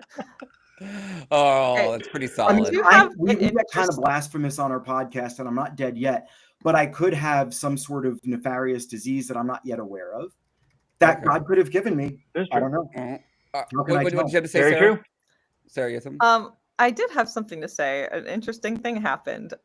So we got a $100 donation as Pops was speaking, and it was unaffiliated. The person did not leave in the comment section who it was for. And so I graciously gifted it to Pops. The prophecy has been fulfilled. But then a $100 donation came in that said, in support of Pops. And so now Pops has $200. All right. Which puts him far above the other folks. Well, you know, the lightning round is where you can turn it around here, people. That's how this works. Sarah, did it say if it was American or Canadian dollars?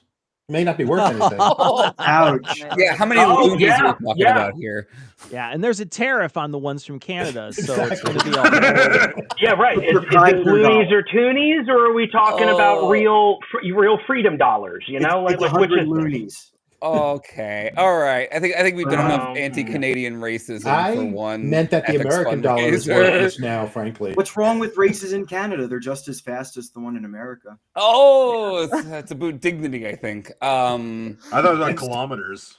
So we've got to wrap up with y'all because we got to get on to our next group of creators. But I want to let folks know again where they can find y'all's stuff. Do you want to give a little promo shout out for where people can check y'all out?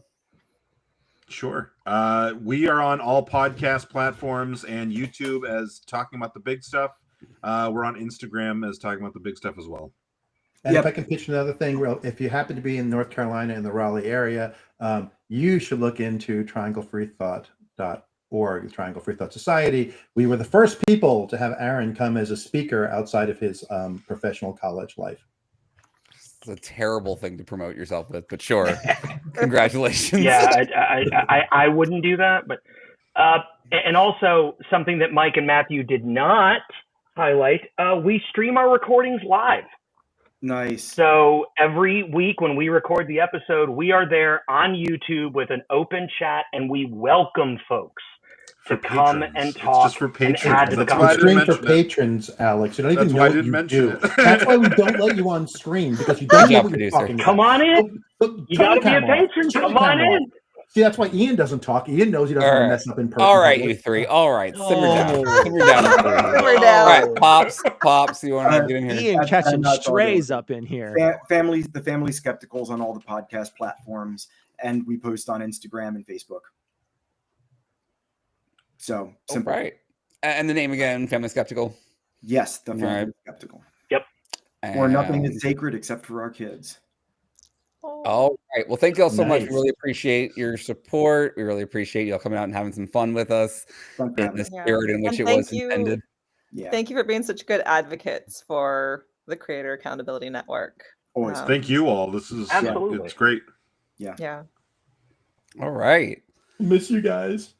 Bye, guys. Yeah. Come hang out in the chat. And next up, we have Jake the Fake Jake and Ursa from Philosophers in Space. Oh, man. All right. I feel very, very outmatched here. Wow. Jake's showing up ready to got a whole WWF intro going on here. Throw it down. All right. The pyro and the music. Come on, let's go. I couldn't afford them, unfortunately. The budget's just not there. Fair. I get that. We don't even have a thermometer. Like, we're so bad. Yeah, or you know what? We have cows. That's better than a thermometer. Think of the cows. People focus on the cows. I have a very awkward Chekhov action figure. That's what I have here. Check awkward. I see what you did. I have a cinnamon toast crunch Hershey's Kiss. I think you not win. bad. I think you win. Pretty good. Honestly. Cecil's like, I got a cat. A real cat. I got a The cat living is cat. good. All righty. Well, thanks for coming on, folks. You want to introduce yourselves, where you're coming from? I'm Ursa. I make Philosophers in Space with Aaron. I also play a lot of roller derby, and I talk a lot of shit about queer and trans stuff on the internet.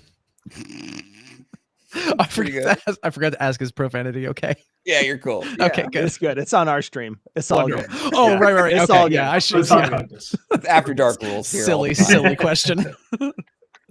Oh, after dark rules, so we're only allowed to talk about sex. Yeah. Or if this is all the after way. dark rules.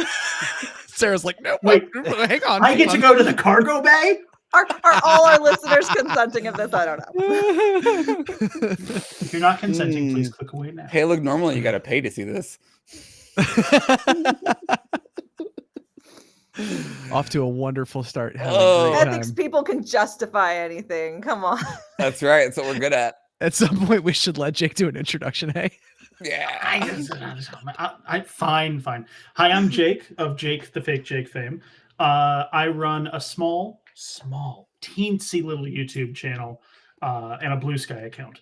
I do a variety of things on there: political, gaming, not talking while I stream for long periods of time. I've done that too. The newest thing I have is a Wolfenstein playthrough that I've done exactly one episode on, and it had a really bad set of life since. So it's a little, I stream when I can. And apparently tonight is one that I can. There you go. Thanks for having me.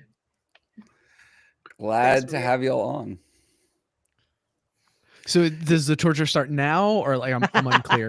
Yeah, we'll get there. Yeah. we'll get there. Let's You know, get there. like, Do I What need if to we take got the nipple people that clamps just off? joined us? They don't know all the rules. Aaron's got to set it up. Okay. right. We like to, loosen you up a little bit first, let you feel comfortable before we come in with the other stuff. So we are after dark rules, to be clear. Yeah. For fully double entendres all the way. I Triple got entendres a if you question. I manage got a it. question for Ursa. Ursa, Yeah. you've been doing Philosophers in Space for a while now. What's your favorite thing you've covered so far on Philosophers in Space? What is the one thing that you're like, this is head and shoulders the best thing I read? This is the torture. I can tell. I can tell on my face. So the answer is yes. The torture starts now. I think it's got to be the Children of Time series. Oh, I love that series. It's got to be that because not just because of how good that series is, but because it was the first time I dove into like something that required that kind of a time commitment outside of knowing everything about Star Trek. That was like the first like big space opera-y kind of thing I committed a bunch of time to try to get through across 3 books. And there's like one of the things that I love about doing Philosophers in Space is that like I don't know if I would be watching or listening to or reading or anything other than Star Trek still if I hadn't started doing the show. So like it's been a very, very good excuse to do all of those things. That is an amazing series. Ursa tagged me in a post where they were like, am I really going to read the Horus Heresy from Worm Report? Like, am I really doing this now? Did you ever read the Horus Heresy? No, I just... Okay. They were blaming me for the choice that they came to that place. I have been a very, very casual enjoyer of 40K lore videos on YouTube as like background stuff while I'm cleaning. It's great to like while I'm cooking. Yeah. It's about the right type of thing to do. Yeah, or like on a long drive, that sort of stuff. And I've absorbed enough of that now that like I was watching a lore video and they kept referring to the Horus Heresy and I was like, fuck, I'm gonna have to do this, aren't I? You're gonna have to read that. I'm really gonna have to. I've seen the flowchart. It's horrifying. A derby friend of mine sent me a flowchart. I was like, here's all the vital ones. Here's the ones you can skip. And I was like the fact that I need a complicated flowchart is both very, very exciting and just horrifying to me. Like, why am I doing this to myself? There's a really cute web series I watch where there's a woman and a guy. So the guy is like 100% deep into the lore, has like 1 million figs and like has been playing this game for decades and knows everything there is to know. And he's got this lady who just liked fantasy novels and he just started a podcast with her and like didn't explore and explain anything of what was going to happen. And her face, the horror she has as she works through these books is just priceless. It is genuinely priceless. Like you can't get more toxically shitty masculine than these books. And it's the best. It's genuinely the best. So yeah, that would be amazing to hear you guys go through that. That would be outstanding. Well, what I was recommending was we do the book 2 of Gideon, the 9th series, because I think that is actually the best 40K books that were ever been written. And we'll just do Horus Heresy for NASA. We'll just make fun of how ridiculously over the top it is. I'm not opposed to that. Yeah, right. Jake, do you want to share a little bit about like, anything in particular that's been big for you recently in the content you've been covering besides murdering Nazis in Wolfenstein, I assume? Yeah, well, I was collecting their kneecaps. Nice. So there was a small through line where I just basically went after kneecaps with every shot. Like Terminator 2, like He'll Live style. Yeah, something like that. So here's the thing is like I haven't really done a whole lot this year because it's been just so absolutely crazy on my end. No, I have nothing. I'm so sorry. It's okay. Chat says Orc book is the best book, which I believe, by the way. That sounds right.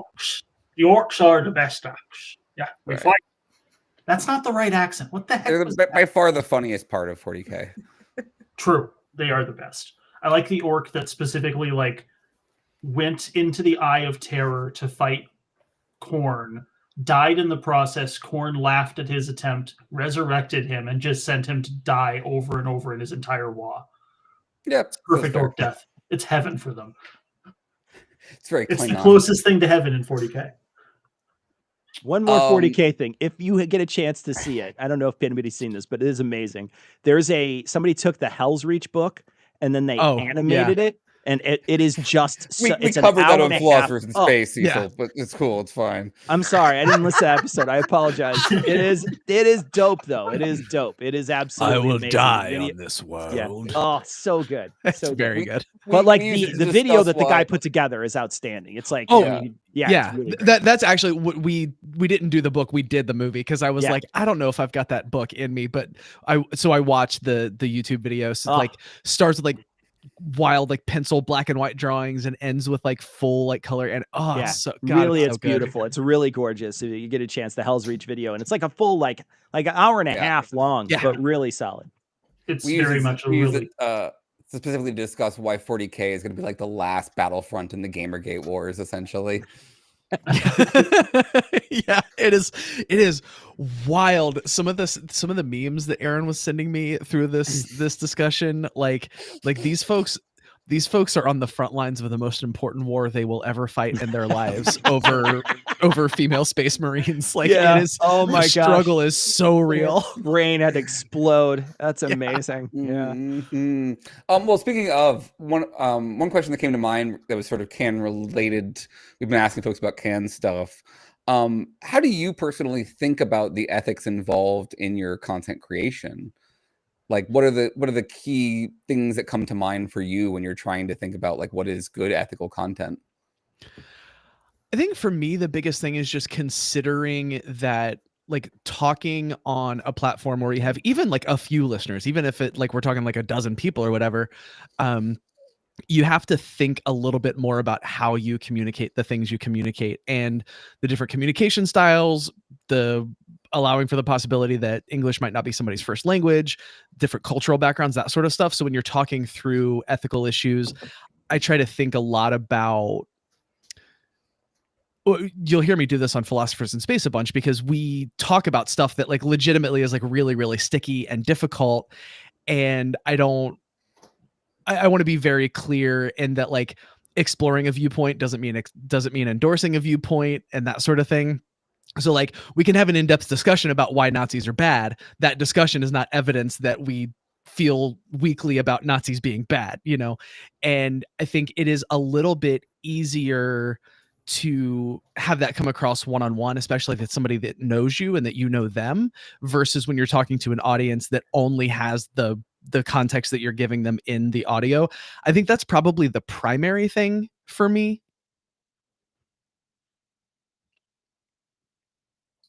Yeah, I agree. Something that I've been thinking about ever since cans started catching, like being created at all, is just, where do I want my content to meet people, right?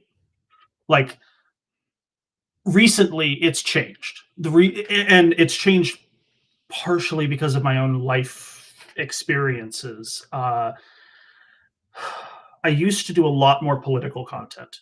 I used to do a lot of like breaking down news, doing research streams, that sort of thing. And then the world kept getting worse, and the crushing weight of existence continued. So I shifted personally into more lighthearted, fun content. But at the same time, if something comes up, I always want to take my time, be knowledgeable and reasonable about it as best as I can.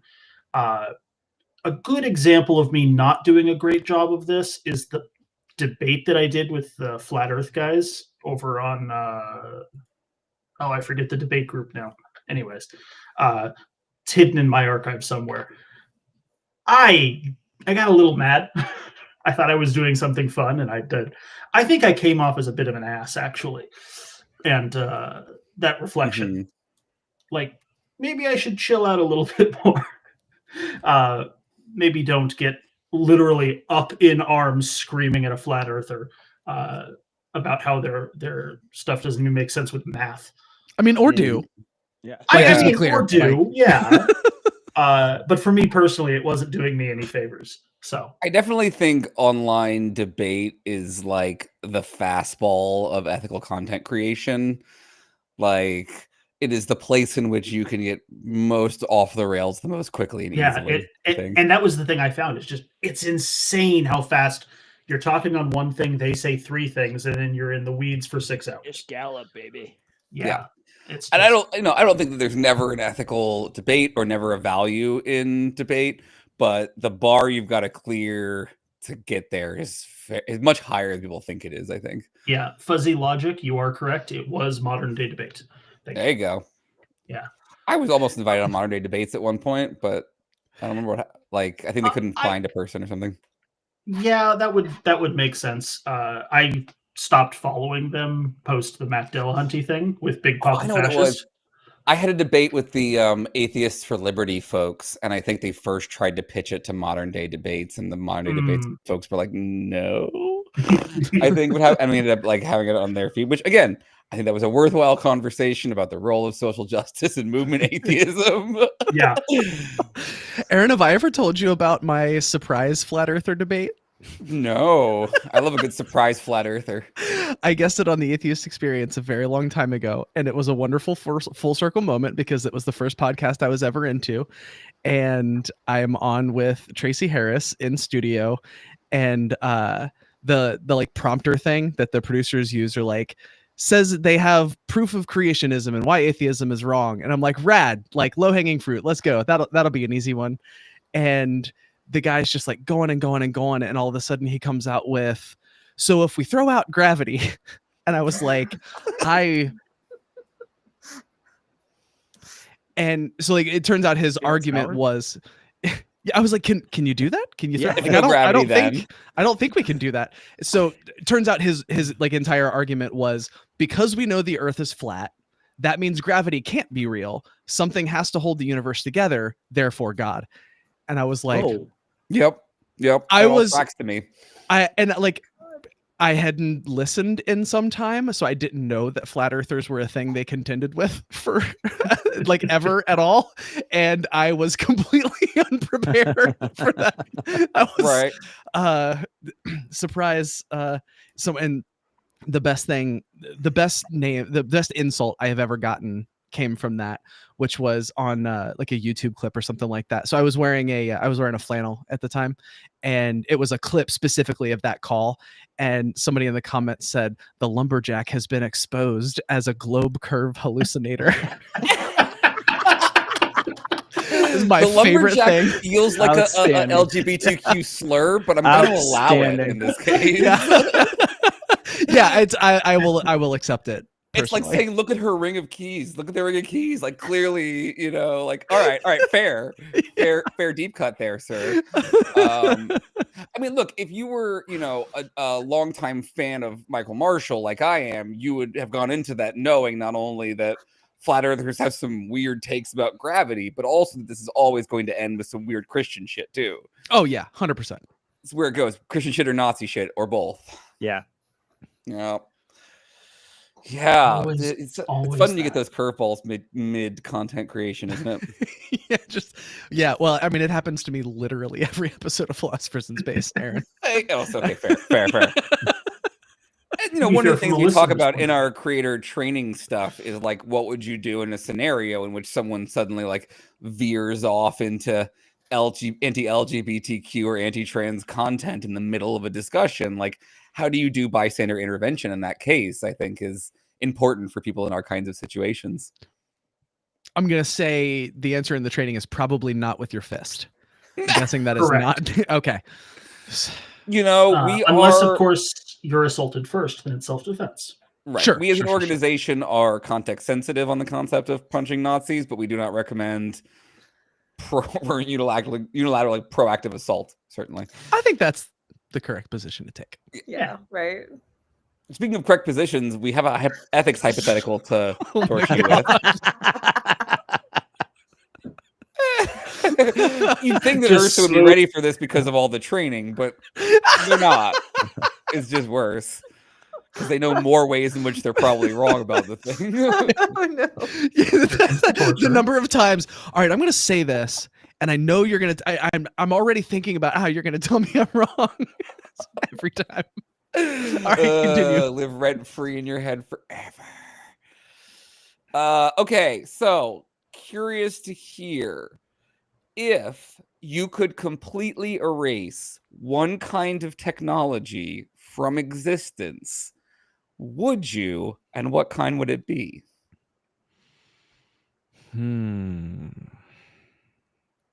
Swing big, because the stakes, again, very low.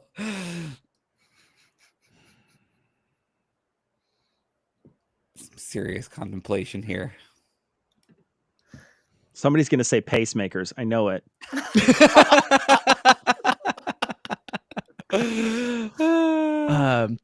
Well, so this is the section where we're allowed to like think through and talk through our answers, right? We're not sure. Yeah, no, you can Yeah. have as much deliberation out loud that you like.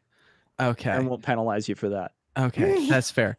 So the first answer that came to mind, I don't feel strongly about this. This is just the first thing that came to mind, and I recognize that this is a thing that like has the potential to be as good as bad, and maybe that's the problem. But nuclear energy. Oh, nuke is often one of the first answers. Yeah. I feel like on this one, it's a good first answer. It's on our Family Feud board for sure. But yeah, so you feel unsure about that, right? Yeah.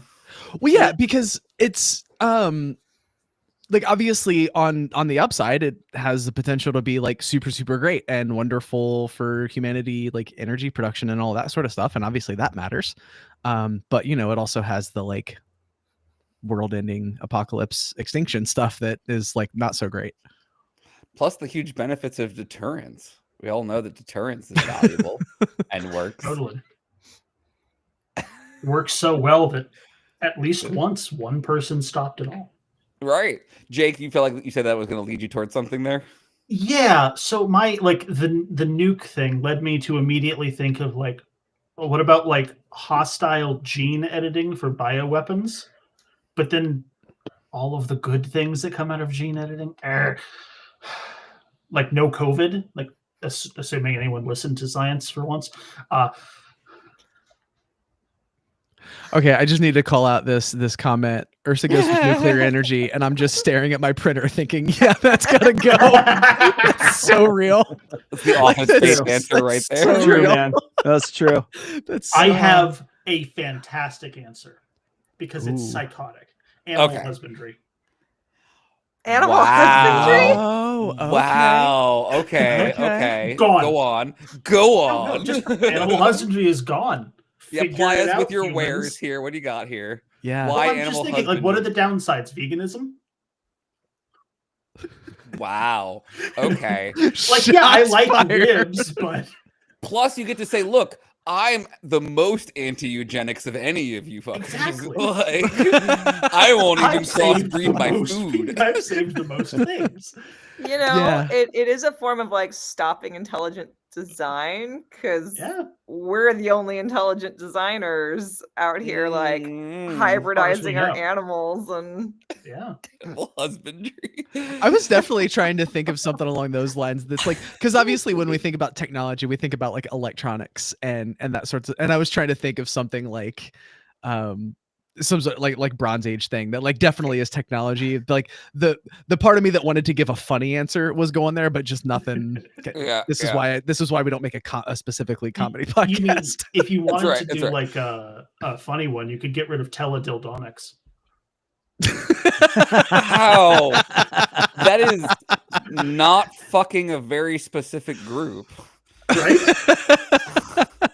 So now you're all objectively wrong, but it's because you don't have children who own a screaming goat toy that can scream. Well, it wouldn't be a goat toy. It wouldn't be a goat without animal husbandry. But and makes terrible jokes. Yeah, but in my defense, I do have a podcast, and that is both of those. So yeah, Tom screams like a goat on a regular basis. That's fair. I mean, look, I like Jake's approach of going wide here. If we're really going to take out the like tent poles, language or written word, I feel like could both go because I think at this point, what counts as technology? Language, applied knowledge. Yeah, language is a technology. That's very standard technology, and it's also I think arguably clearly a mistake at this point. We can all agree. I mean. And I mean, to be clear, we're talking about gestural languages too. So we're like largely taking away humanity's ability to communicate. Yeah, communication is a mistake. I mean, like Lovecraft got a lot of things wrong, a lot of things, but sharing information being bad was probably not one of them. I've seen the yellow sign. Have you? See, the stars shine dark in Carcosa. Right. How many cogito hazards can you experience if you can't communicate? Very few. Very few. Yeah. You just want to take the world back to right after the Tower of Babel. Okay. Yeah, I get it. No, I am the meme that is like, this motherfucking fish decided to leave the ocean, and now we all. Oh yeah, Tiktaalik left the ocean, and now I got to pay bills. Fucking dead. Bullshit. How dare you want it on a truced land? Oh God, bastard fish. Any boulder takes? Anyone want to go farther on any of that? Is there bolder than language? Yeah, like I love that none of you. I love that none of you want to take out the internet. If Tom were here right now, if Tom were here, it'd be social media or the algorithm. I mean, so come on, it's so easy to predict. It's like he's an algorithm. Well, but here's the thing, though: are those things in and of themselves a separate technology? I mean, I think the internet maybe, but can you separate? Here we go. Now I'm turning into Aaron. Can we? Can we separate the internet from computing? Are we talking about computer networking versus the internet versus all the ways the internet are used? What's the meaningful separation between those things? Mr. Philosophy Man. That's right. Why not just kill AI? Because that's an easily defined concept. Yeah. I mean, I think I'd be all right with getting rid of LLMs, but if we're talking about neural network computer type technology, I think that has very wonderful uses. The Butlerian jihad is all or nothing. Walking, I see walking in the comments there. I'm pretty fond. Walking's pretty dope technology, admittedly. It's pretty great. Yeah. Technology. I mean, if we can separate everything is technology, you've defined it so broadly. That's correct. Yes. That's what we do here. That's what we do. If we can separate walking from roller skating, I can just get around roller skating. I'm into that. What about gravel roads? Yeah, fuck those. Very specific technology, I guess. No. To counter Ursa's rollerblading. No. I was asking Ursa how they would get around. Very, very good at skating, my friend. Oh, you know what? Apologies for even presuming to not know your skill level. Right. No matter how thin the ice is.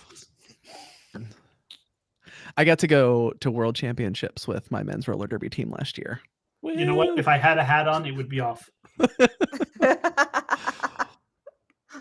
Well, I guess we should check in. How are we doing on the donation side of things, Sarah? For the longest time, the winner of this round was actually Cecil.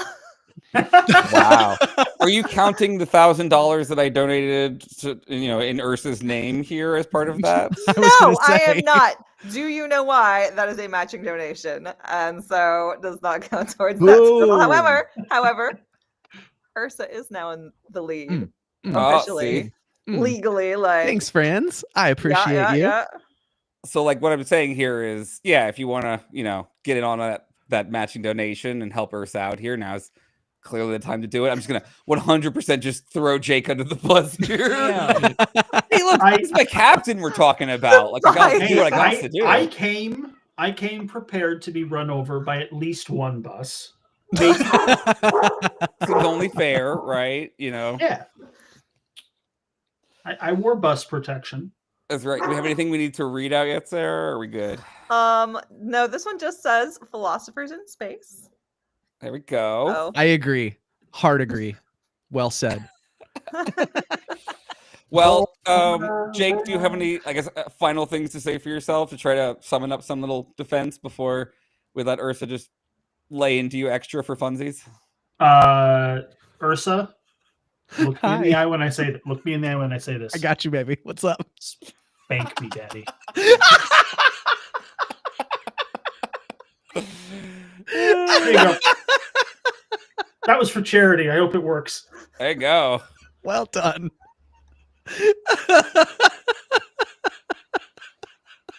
Well, I genuinely wasn't ready for that, but I love it. Well done. I heard After Dark. I'm bringing it After Dark. Yeah, that's great. I appreciate it. Whether it saves you or not, I appreciate your gumption. It won't, to be clear. I wasn't looking for a redemption. I was looking for a good time. Oh, looks like we got another donation. Want to make sure that's gone through. If you want to refresh that there, Sarah. Yes, I did receive Zach's donation. It did go through. That is the reason that Cecil was in the lead for so long. Exactly. Wow. Cecil, not even on the chopping block, still getting support. Outstanding. Brutal. All right. Well, I guess that brings us about to the point where we have to let Ursa do a little bit of extra recreational torture here. Oh, is that Red Breast 12 I see?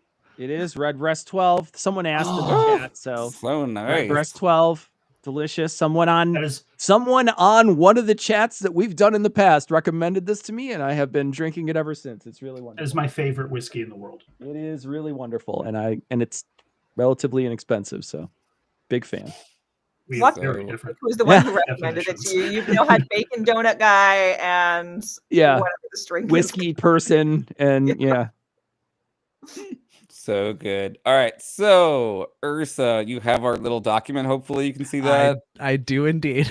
With our long list of things that you can choose from, you get to pick 5 things in which to ask Jake what the correct answer is, and then we mock them, whatever their answer is, either way, obviously. I'm so excited for this.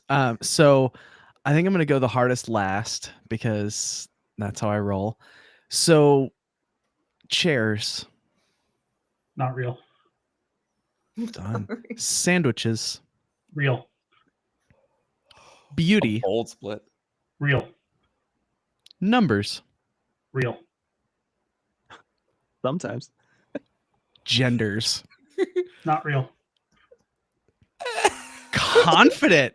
A fast and confident answer. Love that. I have been preparing for this every single Embrace the Void that I've ever listened to. I also want to point out, I believe I did a Skeptic Mag article on this way back when about the correlations on this. I think chair and sandwich had the closest correlation of anything, which means that your answer is in the smallest minority of positions in saying that one of them is real and the other one isn't. So way to be a proper contrarian. Congratulations. Yeah, wonderfully done. Love that. The sky is purple today. What is your intuition as to why that is, Aaron? Aaron. Why Jake's or Jake? Anyone who has thoughts on why that might be, I'm interested. Yeah, you want to explain your take there, Jake? My take for why chairs aren't a thing and why sandwiches are? Correct. Because there's never once been a chair that was a perfect sitting device. But sandwiches, you can have a good sandwich. You can have a perfect sandwich. So you're a Platonist, essentially, and you associate perfection with existence. That's what I'm hearing. I don't think so. I just like what I said. It just felt good in the moment. Why you gotta put names on them? Why you gotta label stuff? Yeah, don't label things, man. Like genders. There's why label? Yeah. Why bother? Yeah. You see the tag right there. Mm-hmm. Okay. Any further things you want to unpack there? No, this is great. This is where Aaron lives, right here in this space. I like the answer that the Duke of Doom gave. Everything could be a chair, not everything can be a sandwich. There you go. Yeah. That's a very good way of saying what I intended to say. Thank you. I do enjoy risking reigniting the sandwich wars. It's always one of my favorite internet non-off conflicts. So much. Because I used to be a chef for like a decade. And so I love food wars because I know just too much about any and all food categories. I personally think that debate was settled definitively by the cube rule. Oh my God, you're gonna really pull out the cube rule? I just did, didn't I? Okay, hold on. We gotta define our terms for the people who don't know what you're talking about. So go ahead and help me out here. Ursa's about to beclown themselves, so go ahead, please carry on with your attempt at a food taxonomy. Go forward. So it's a graphic that made its way around social media as the sandwich debates were the great sandwich wars were raging. And it basically, you think of food as a cube, and how many sides of that cube are filled in determines what category the food falls under. And so like one at the bottom is toast, top and bottom is sandwich, 3 sides is a taco, 4 sides is sushi, 5 sides with the top open is like soup, salad, bread bowl, and all sides enclosed is a calzone, for examples. Counterpoint, cubanos, ones that are split, or sub sandwiches that are split but not totally separated, so that it is in fact a double, it is like a U shape of bread. Would you consider that a taco or a sandwich? I'd probably call it a taco. Interesting. It's fucking embarrassing is what it is. I have two be word difficult, question for I you, would Ursa. definitely call it a taco. Yes. Here's my two-word question for you, Ursa. Pop-Tarts. Where's Pop-Tarts fit into your taxonomy? Calzone, right? Calzones, obviously. Yeah, obviously. You're gonna call a Pop-Tart a calzone. Okay. Calzone. I just did. This is why I'm a taxonomic anarchist, is because all taxonomies are wrong, and in this case, few of them are useful. This is the objectively correct answer, though. Calzone. Thank you. Wow. I appreciate your support, Sarah. Thank you so You know much. what? I'm his boss, so I win. Pine Snake asked if a hot dog is a taco. The answer is yes. Yes, it is.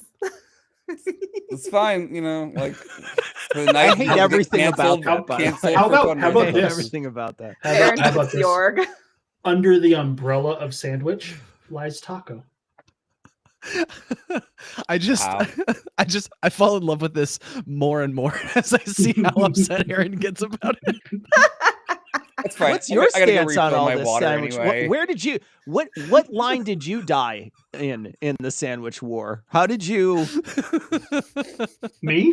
How did you get reconstituted, Aaron? What happened during the What sandwich turned war you that so bitter? brought you down? Yeah, I mean, to go back to our 40K discussion, I'm clearly a chaos marine on this front because I'm full taxonomical anarchy on this one. Like, everything is everything. Like, the structure breaks down completely. Definitions are foolish. Why are you bothering? Here's the thing. I am not usually the kind of person who is like, oh, this is funny because someone I care about is upset about it. That is not generally the thing that I do. But I need to tell you this experience just now. And when I found out about the Microsoft Excel championships, and I thought it was the raddest shit in the world, and I texted Aaron, and he was like, "What is happening?" And I was so Excel championships. Yes, it is the raddest shit. Get on YouTube and look it up. It is legitimately cool as shit. My evening is sorted. And I keep going on about it. And Aaron sends me a text back like, "Are you so in love with this precisely because of how upset it's making me?" And I was like, I had to be honest and say, not exclusively. And to be fair,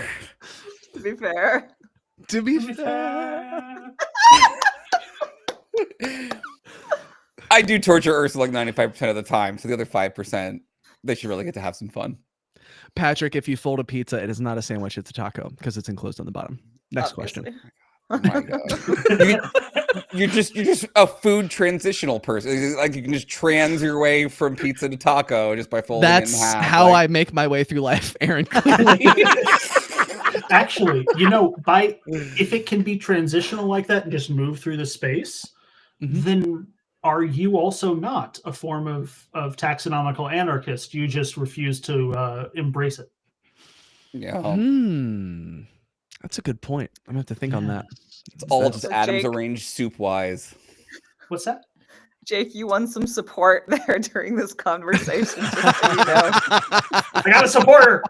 Whether it's just like sympathy for someone being tortured or actually the correct answers, like compelling answers being given, either way, I feel like being tortured really does get you a lot of support in this context. We set up on a solid model here. I mean, Ursa's really turning it back on you. This is kind of like the torture Aaron segment. It's pretty great. I'm having such a good time. I need everyone to know. Fine. Look, if we'll get the donations, I'll climb up on that cross myself. I will hand you the nails. Let's go. All right, so we're coming to our end here. Do you want to tell folks a little bit where they can find your stuff again, so we can make sure that everybody can enjoy your very ethical content? Oh yeah, I do Philosophers in Space with Aaron. You know, wherever fine podcasts are made and listened to or sold. I totally screwed up that catchphrase. You're doing such a good job. Yeah, wherever fine podcasts are made, you can also find ours. Yeah. We're professionals. There it is. Done. And I'm on YouTube as Jake the Fake Jake.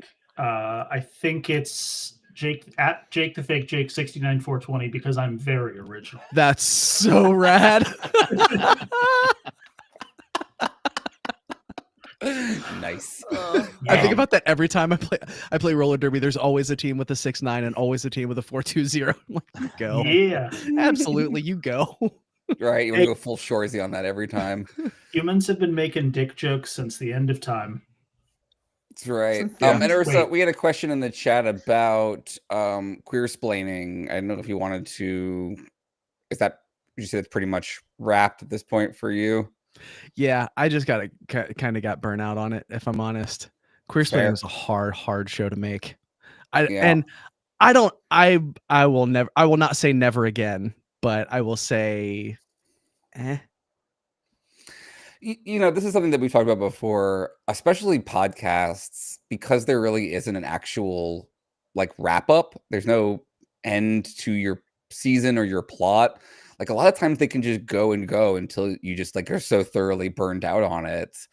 It is something that I sometimes worry about with the way that creators kind of get hooked, like trapped in a sense into like doing one particular format because they need that support, and then can't branch out because like it's hard to bring people along to different things. But doing any one thing over and over again forever is probably not good for you.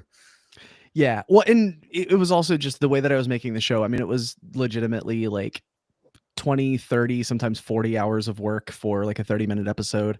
And it's just a lot. And I'm very proud of all of the stuff that I did, but it just came to a point where I just kind of had to now. I mean, I have a day job in like corporate podcasting that is great. And also I make Philosophers in Space. And the rest of my life is like my girlfriend, my dog, and roller derby. And yeah, I play for Cincinnati Roller Girls. I play for the Race City Rebels in Indianapolis. You can actually stream our games sometimes. There's a channel called Derby Date Night. And you can stream good derby. It's very good. That's cool. Super cool. All right. Well, we appreciate y'all coming on. Do we want to have anything we need to add, Sarah, from the donation side? Not from the donation side, but I was thinking it might be nice for people who are like new to the chat, new to the stream, weren't here at the beginning. If we want to just real quickly like say what the deal is, what we're doing here. That's probably not a bad thing to do with our remaining 3 minutes. Do it. Go. This is your second suggestion. All right. So this is a live stream fundraiser for the Creator Accountability Network. If you haven't heard of us before, we are a nonprofit that reduces harassment and abuse in our content creator communities. We also have a hotline for people who have experienced any harassment or abuse or need help in some way. Our hotline is staffed by victim advocates. We also offer trainings on harassment and abuse prevention, bystander intervention, and we're fundraising for the very first time to try and keep our little nonprofit sustainable so we can keep the lights on and keep doing the work that we're doing and helping the people we're helping. These are some of our credentialed creators who have volunteered to come on and be tortured on our behalf. Thank you so much. Fun torture. And thank you for turning the screws. Right? Not like there's a complaint anytime, about baby. torture. Anytime. Yeah, you've listened to the After Dark. You know what I'm about. I do know what you're about. We are also, I think we're 2.5 hours in now. I want to give folks a chance. We've had people on for this whole time, basically. Cecil and Sarah, if you need to take a break for a second or anything. That sounds like a great idea. I'm going to turn my camera off. We'll be chance back in a few minutes. Do that, Cheers. maybe. Yeah, we'll be back in like 2 minutes. We'll just jump back in with our next set of creators and wrap this stuff up because it's been super fun. Really appreciate it. Yeah, thanks for so coming much. on. Thank you guys for having Thanks, me. friends. Yeah. I'll be right back as well.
Right.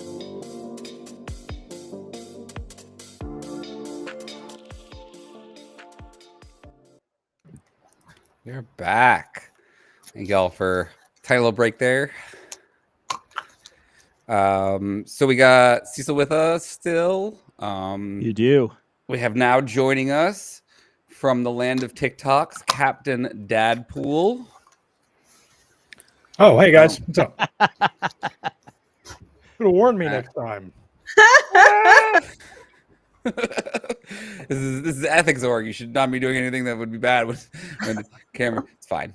It's totally fine. We're all having fun here, and I think unfortunately we don't. Oh, we do have Matt. Great. So let's get Matt in as well. Right. Hey, what's up? Hey, Matt.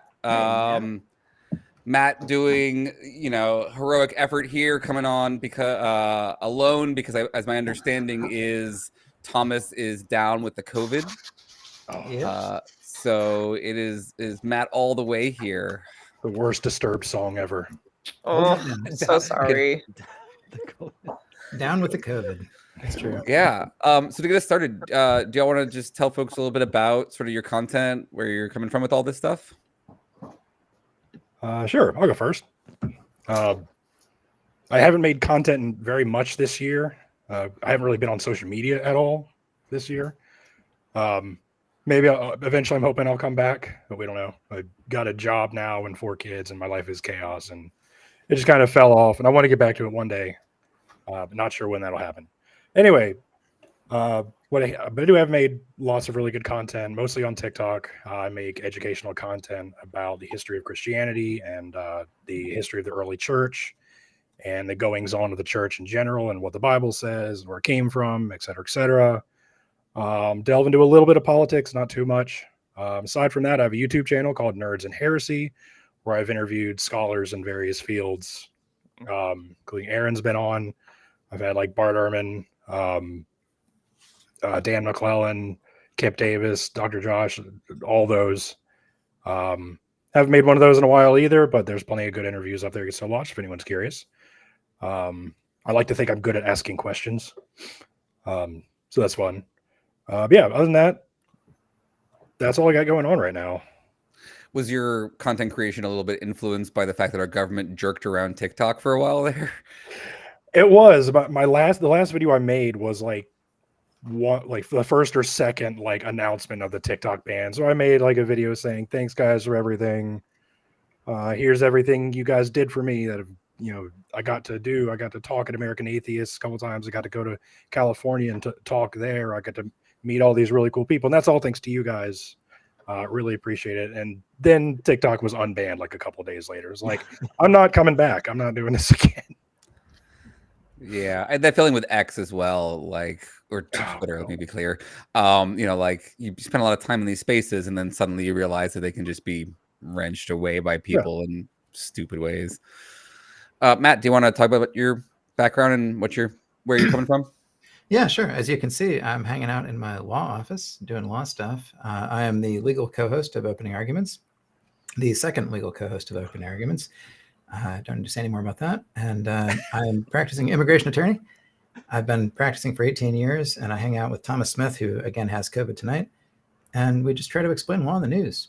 And I'm here to talk about whatever you want to talk about. I haven't had time to go home and change. I was dressed for much better weather in Boston today than we got. But yeah. You get the lawyer vibe going. Yeah, well, it's built in, stuck that way. And there's no quicker way to be an atheist than hanging out in the criminal legal system for a couple of days. That's how difficult is it navigating the immigration system now after Trump took office? Everything's twice as hard, even as it was during the first Trump administration. And it was pretty hard during the first Trump administration. They're just really jerking us around as much as they can. And that's all right. I mean, it's honestly, I was sleepwalking through the Biden administration. This is what I'm living for. This is what I'm here for. I've got ADHD, just like Thomas does. Like everything has to be on fire for it to work.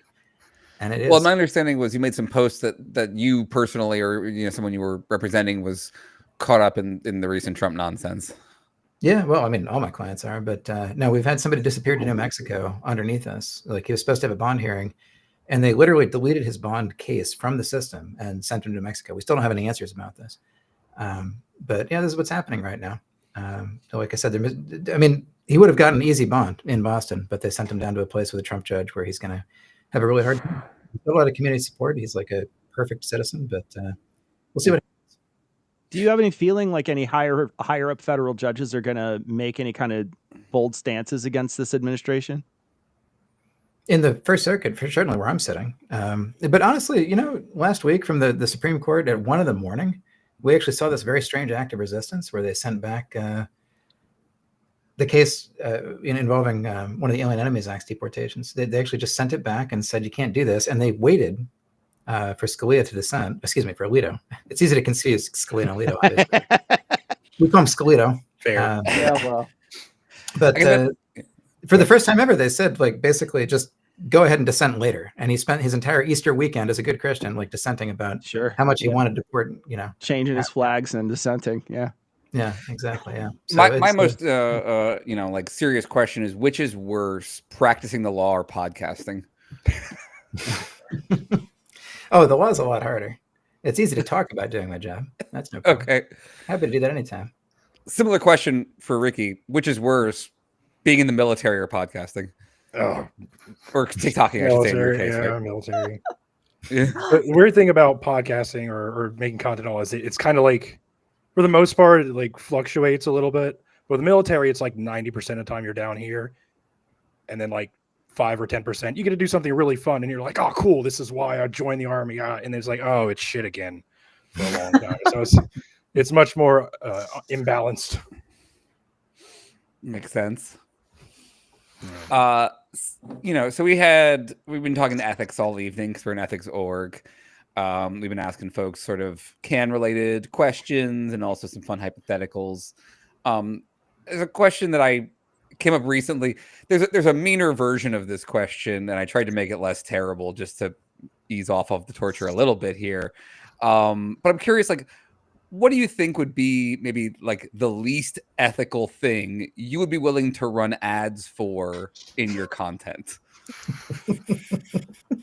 Puppy mills. The original version of this is, would you run like ads for online gambling in your content? But that felt a little pointed. So Oh, that's a good question. Yeah.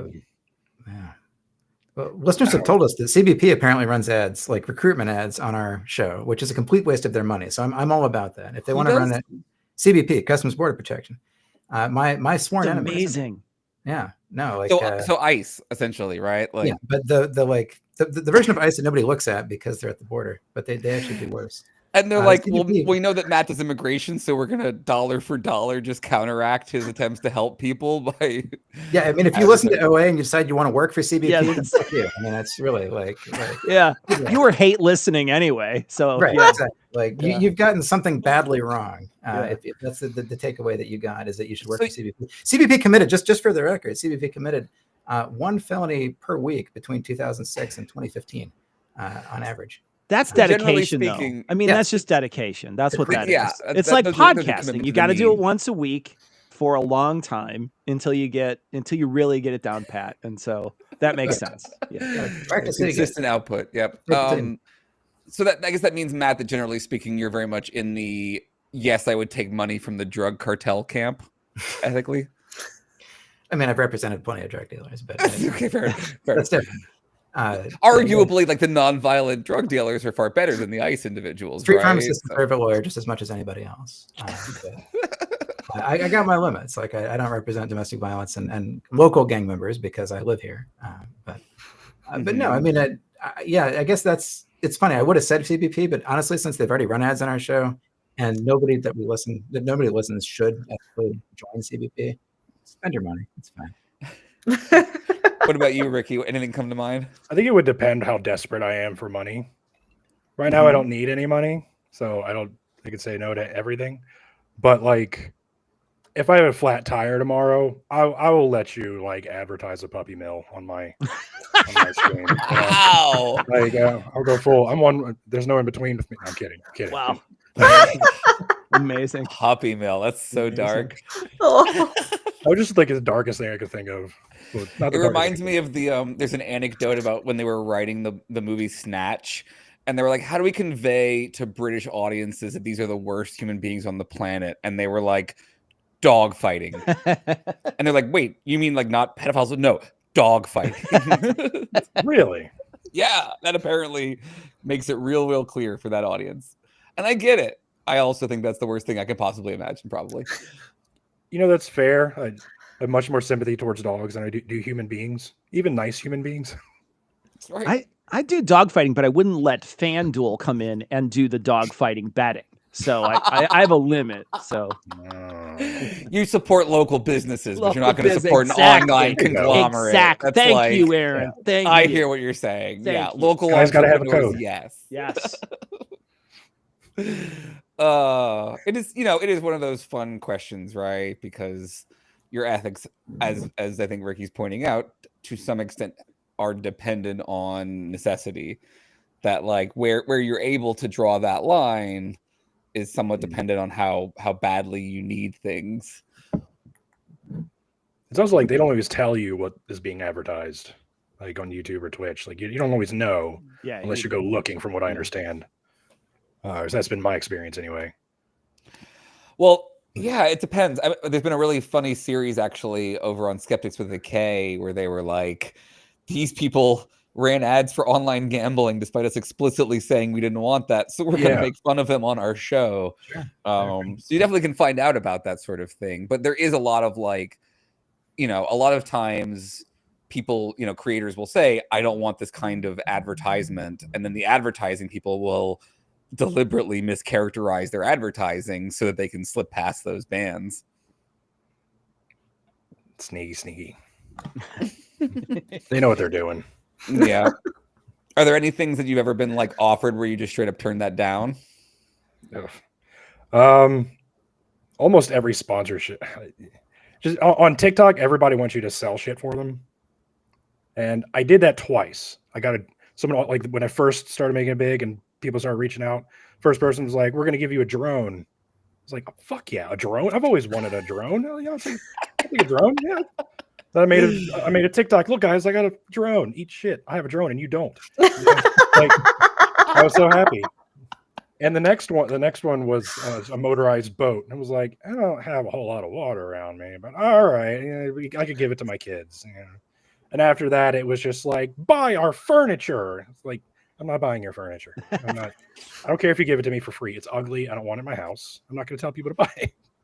And it was just like a series of like clothes and stuff that doesn't matter to me. And I'm like, at that point, it's like, I'm just going to keep my content the way in the direction that it's going. And I'm not going to do those types of things. Mattresses. Especially if all you're offering nothing but mattresses. Yeah. It's like, we'll give you a little commission if people buy it from the video. It's like, nobody's going to buy this from the videos that I make. Like, no one's going to give the discount code to get a 10% off of a drone, but I'll take a free drone. Yeah. So what's the secret to blowing up on TikTok? How do we do it? You have to get their attention within the first 5 seconds. 5 seconds. Ooh. That window gets smaller every time. Yeah. It does get, yeah. It's it also helps to give them something to look at and have kind of a personality. I mean, come on, look at this. Come on. We can do that. Yeah. One thing I used to do is when I would respond to like apologists, I have a big a blowtorch, like a propane torch used to burn the weeds in your gravel yard or whatever.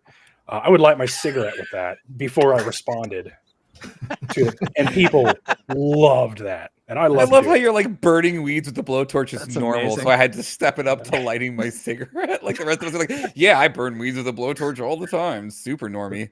No. But yeah, you do that, it gets their attention, and they're like, oh, and so they get a lot of views, and people stick around and watch the whole video. Give them fire in the first 5 seconds. That's what I'm hearing. Yeah. Let some of your law books on fire, Matt. I think that's a really straightforward strategy. Our staff really wants to get one going, and I said just no dancing. As long as we have no dancing, it's fine. But... Look, if the screen pick of your reel involves you lighting something on fire, I'm probably going to click on it just to find out why, and that's all you need. You just need that click. There you go. It's that simple. Light some stuff on fire. Can I hop in real quick? Just since we're talking about TikTok and the content you create, the announcement video that you made for Cannes was my favorite announcement that anybody has ever made. It was so dynamic. It was so well cut and put together. Gonna make me cry. Sorry, Matt. I'm sure yours was lovely, but you didn't, go watch it. You'll understand. We don't do video. We really should with our pretty faces, but we don't. It's the future, apparently. Yeah. So there was like a giant sword, I think, involved of some kind. Right. Oh, yeah, can't get that. That's too good. Way better than a blowtorch, even. Always the way. Yeah, and that's a good example of how, as we've been developing this organization, one of the key pieces was to make sure that audiences knew that this existed, so that they could make use of the system in all these kinds of ways. And we had to work out tailoring that to different kinds of content. And it's our goal is to be as flexible as we can be to help all different kinds of creators. We've had, authors on tonight already. We've had, podcasters and YouTubers and all sorts of things. And each of those different formats, like TikTok, has certain kind of features to it that we have to adjust to, right? You're not going to just have your usual end of episode spiel on TikTok. So, Ricky, you did a great job at sort of being proactive and like, here's what I can do that feels like a good way to make this clear to my audience. Yeah, I wanted to make sure I like put my own personality into it, because that way to let other creators know, you're not bound by anything by joining this. Like, you can still make the content you make. Nothing has to change. Right. Exactly. That's one of the reasons I wanted to make sure I had some fun with it. That's wonderful, because our creators, I think, are our biggest advocates. And when our content creators talk about their experience with CAN on their platforms, it makes a huge impact in how people perceive us. Mm-hmm. Every time we get a new interest submission form for creators who want to sign up, we're always like, well, somebody must have mentioned us on their show, because that is how it happens most of the time. And that's how we've made all of these great connections. Yeah. We'll ask people when they come in for their trainings, you know, like, how did you hear about us? Almost always, oh, I heard about you on someone's show. Someone I listened to talked about you, talked about their experience with you. And it was really positive. Yeah. So with all that being said, I'm not going to burn through some of your goodwill by asking you to assess a ethical hypothetical that no matter what you say, it's probably going to be the wrong answer. You know, cancel bait all the way here. Cancel bait. To be clear, it's Matt. so unfortunate that our acronym is CAN, because we really should just cancel people just to go with the theme, but we're so bad at. But it's also CAN, like you can feel safe consuming content on the internet these days. Or CAN, like we're canning you. It's got so many like negative connotations that I'm just like, I like yours. That one's better. Yes. Yes. And I want to be clear here, Matt. Ethics is different from the law. I don't know if you're familiar with the concept, but I just want to make sure that you understand that, like, this is a whole separate domain, you know. You're all good there. Same thing, Ricky. Like, ethics is different from the military, obviously. Like, there's no ethics in the military, so there's no overlap there. Y'all are both going to be out of your element here, is what I'm saying. So get comfortable with feeling uncomfortable. So here's our question for you. Would it be more ethical to leave everyone exactly where they are right now in the real world, in the current moment, or put them into a utopian simulation without their consent? Ooh. Wow. This is like Schrodinger's trolley problem. Cecil's reactions to y'all reactions are my favorite reactions so far. Theseus' simulation. I'm just stringing things together now. I don't know what I'm talking about. All right, so big takes for the audience. Right, the goal here is to persuade the audience that they should save you from additional torture with your exceptional arguments. So go forth. That's a big part of the plot of Ready Player One and Ready Player Two. If y'all have read those. I just finished reading Ready Player One. Yeah. Yeah. Second one's not as good. It's still good. Ready in Cell One. Ready in Cell One. Brutal. Yeah, that was a big ethical dilemma, is like, do we release this technology to the future that would let them transport their consciousness into like this oasis of their dreams, or do we destroy it completely for the better of mankind? And I won't spoil anything. But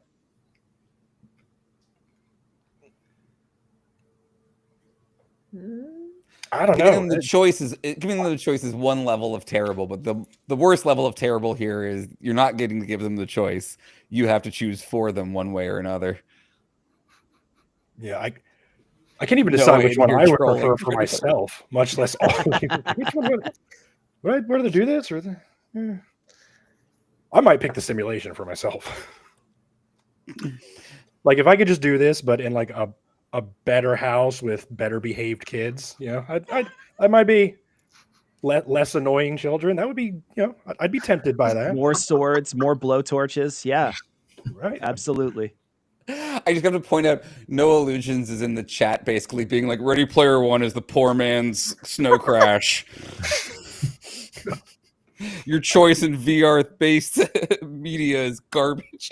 It probably is. I'm not at the level of sci-fi. No, I'm here to troll Ready Player One as well. I think it's very, very troll-worthy. Matt, you've been interestingly silent on all of this. Do you have your position staked out yet?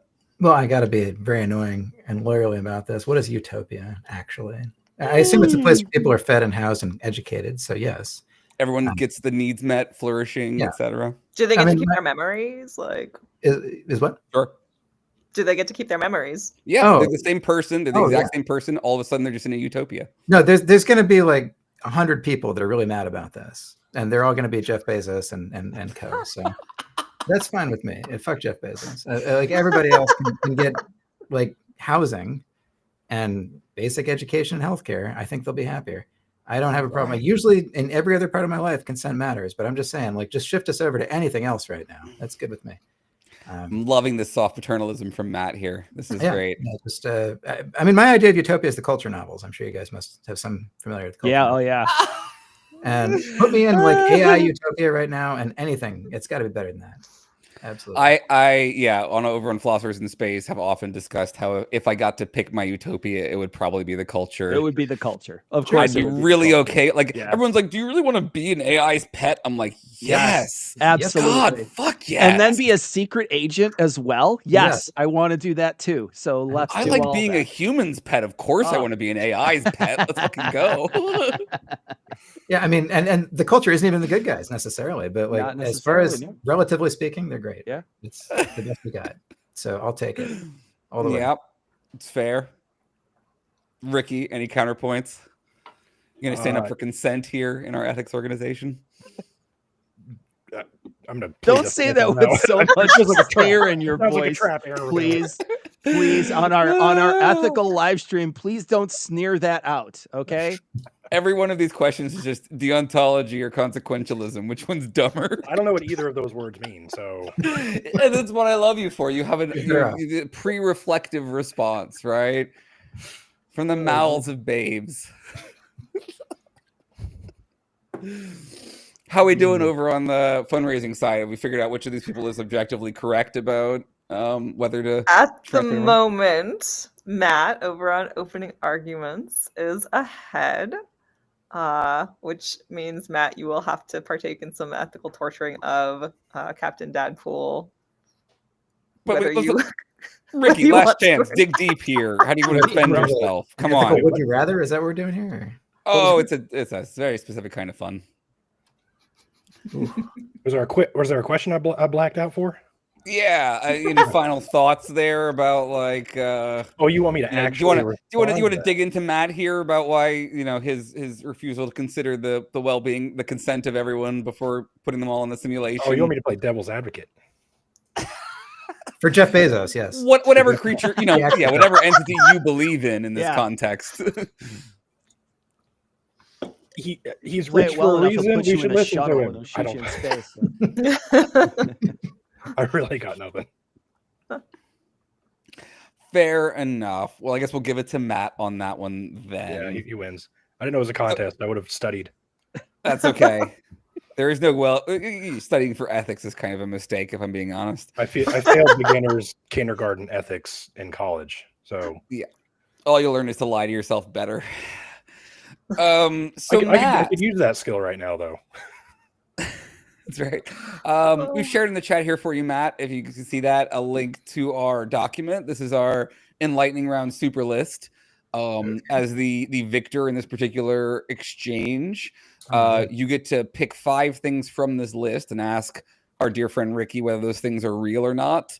And we get to mock them for their decisions, all in good fun, but pick the ones that you feel like are going to suck the most to have to answer the question real or not real without any sort of clarification. Real or not? Well, I got to start with justice, man. That's top of the list because I got some opinions about that. Got some feels. Real? The lawyer chooses justice. Shocker. Mm-hmm. The immigration lawyer chooses justice. So then, actual no, justice, not real. Oh, so yeah. Am I supposed to argue why it is real? You're supposed to say yes or no, real or not real. All right. What else you got, Matt? 4 more. Pick them off. Okay. Oh, okay. I'm dyscalculic. I actually have dyscalculia diagnosed, so I'm going to pick numbers because I don't think those are real. No question about that.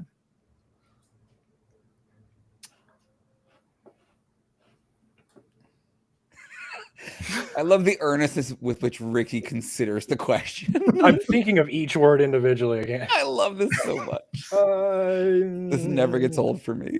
But 9 specifically is not real. All the rest of the numbers are fine. But I'd say the past, present, and future could all be or are all not real. Really not real. Come on, buddy. You can do this. I believe in you. Not real. Not real. Thank you. Constructivist all the way. Love it. Wait, what did you say you have, Matt? I want a ruling there on what was that? Dyscalculia. Dyscalculia. It's dyslexia with numbers. It's actually more common than dyslexia.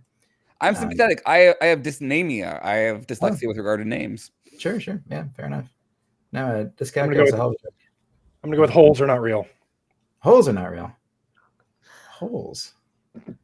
There's so many different kinds of holes. Big take. Bold take. I think maybe our participants are perhaps confused though. Matt's supposed to choose the thing off the list. Oh yeah. Matt chooses. Fine if you just play war. That's fine too. I know. That's cool. I mean, anything I've twisted my ankle in is real, so I have to immediately. We just picked 5, and then I pick 5. No, you just sit there and suffer. Oh, that worked. I'm good at that. I'm perfect. There we People go. Donated more in Matt's name, unfortunately. Again, go back to your military training. Just sit there and suffer.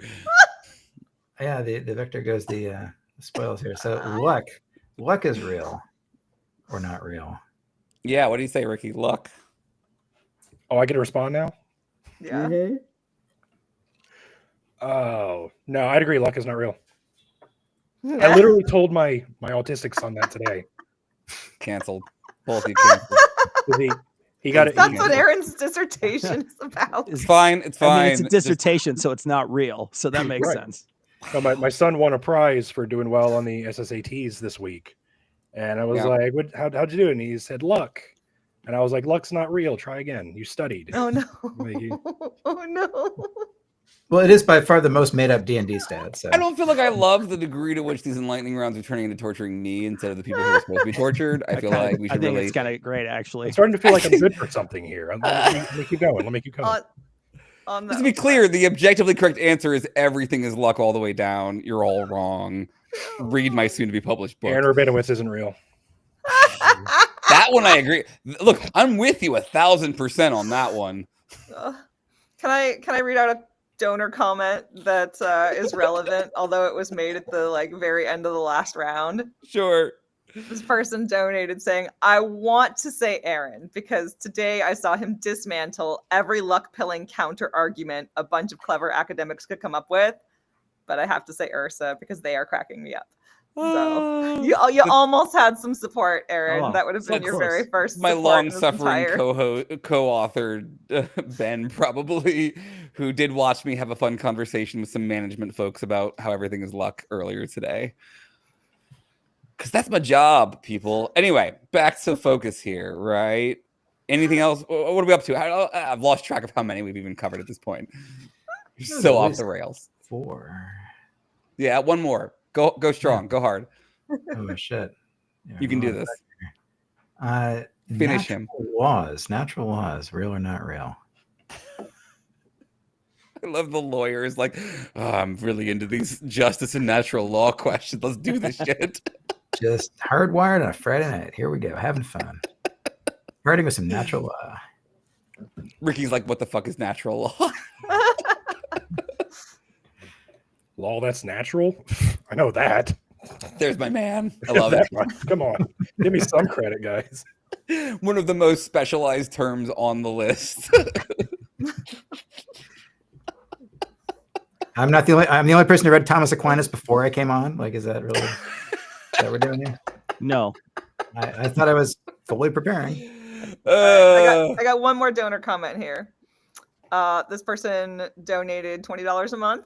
And so they get their comment read off. Nice. Again, if you donate $20 a month or $100 outright, we read your comment. This person says, Matt, at the Fuzzy Logic here, I'm a trade union officer, U.S. citizen living overseas. Awesome. If CBP searches my phone or social media at the border, they might find pictures of me standing on picket lines with card-carrying capital C revolutionary communists, and videos of me at conferences giving speeches in favor of workers' rights, industrial action, DEI, and Palestinian statehood. How likely is it that they will deport me to an extraterritorial gulag, and would you be my lawyer? As of April 2025, it's less likely, but April 2028, who knows? And I will be your lawyer anytime. But it sounds like you're doing awesome shit, so keep doing it. And take a burner when you come back. Mail your phone to yourself and take a burner with you on the phone, on the plane. I'm going to do that myself. I'm not planning to leave the country, frankly, for another few years. Yeah, to be clear, don't take legal advice from a fundraiser, but love your comments. Well, no, this was specifically legal advice. It's fine. Okay, It's fine. okay. You are now in an agreement with this person. No it's worries. fine. I do have one other comment.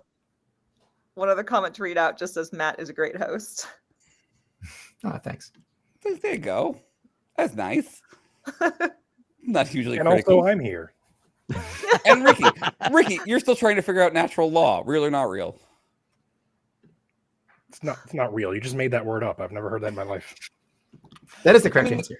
I mean, the word natural is a bullshit word to begin with, so anything added to that is not going to, make sense. It's all bullshit, right? Like natural is bullshit. Right. It's all relative. Okay. Yeah. Great. Glad we settled that. Well, while we're at it, Matt, since you're a lawyer, is justice real? I mean, there is such a thing as justice. I just haven't seen a lot of it, like professionally.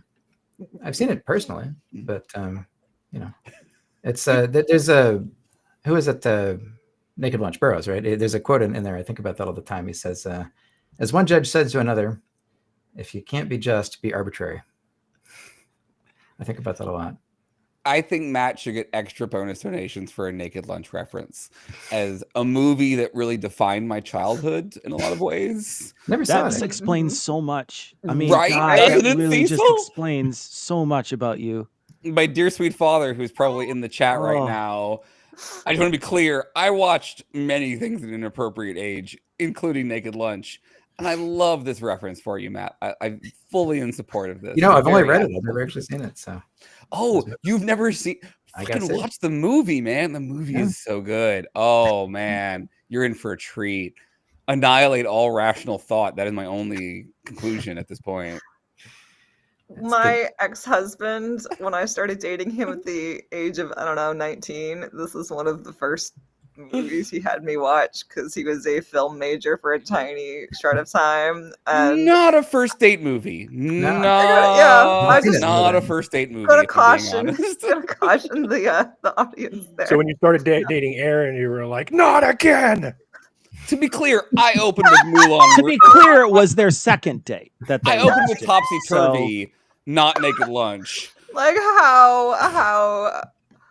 how do I keep getting? How do I keep ending up in this situation?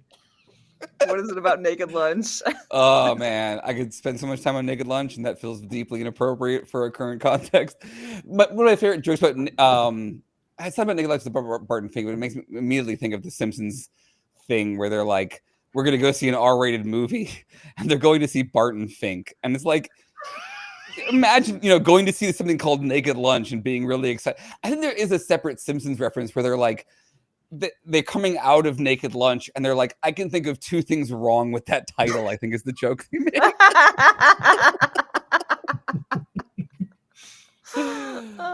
Oh, that's like Dune level bait for me. All right, so I feel like we have covered most of any further follow-up questions or torture for our lovely creators here. No, I just really appreciate you guys, so I only have nice things to say. I'm bad at it. She's the good cop. I'm the bad cop in this organization. Yeah. I haven't been tortured a little bit. I mean, come on, you gotta give me something. You're a lawyer, so like it's pretty hard to like. We gotta have a pretty impressive rack before you're gonna feel anything here. I mean, I'm sitting in my law office at 8:30 p.m. So it's 9 p.m. It's 9 p.m. But, so. You poor bastard. So I guess we should say deeply appreciate it. We do. We really appreciate it, and we appreciate the support, and we appreciate everybody coming out and doing this thing so that we can get enough people, to understand that, like, as much as we love what we are doing and think that it is incredibly important, we need basic resources in order to do it. This is not like, as you're probably aware, Matt, like our legal system has lots of resources that it uses inappropriately. We have very few resources, and we're trying to use them as appropriately as possible. Yeah. And as much as we can, we provide an alternative to, all of the retributive garbage that is out there in the world. But it's hard. It is hard to do so in a way that is ethical and, avoid cutting any of the corners that could lead to the harms to the individuals involved. And speaking of like resources, we do this work at no charge. Like, we credential people, we do these trainings, we run this hotline, we staff our organization with volunteers, and we don't charge content creators for any of the work that we do for them, because we don't want money to be a barrier to ethics wherever possible. And because a lot of content creators don't make a living off of their content, or don't make a lot off of their content. We want to be able to do this work and keep our communities safe, because we love them and because we want to support them, and we want you guys to have good, fulfilling lives. But we still need money, unfortunately, which is why we're, tapping our audiences, because our communities are who we do this work on behalf of. And so if we're going to say to the IRS, we deserve our nonprofit status, we also have to say the communities that we serve and do this work on behalf of support us.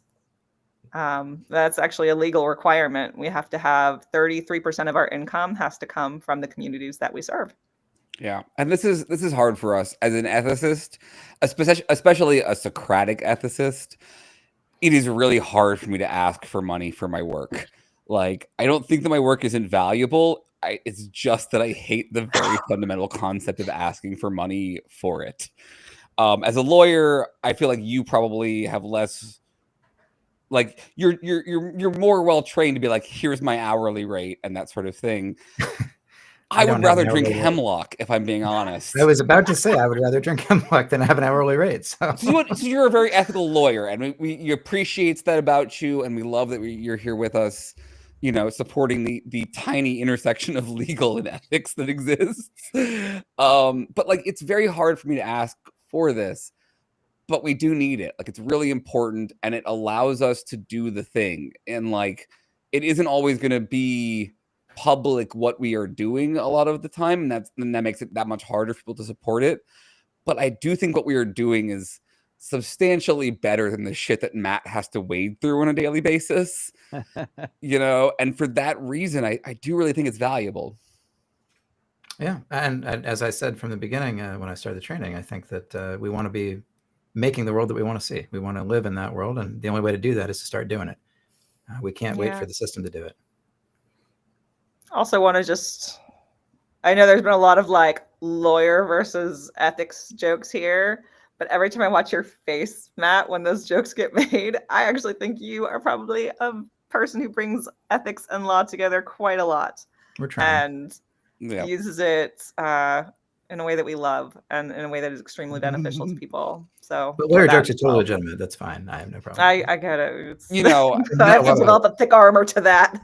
A while back in the, in our Slack over on Creator Accountability, I posted the meme of like Simba and like, what is that dark place over there?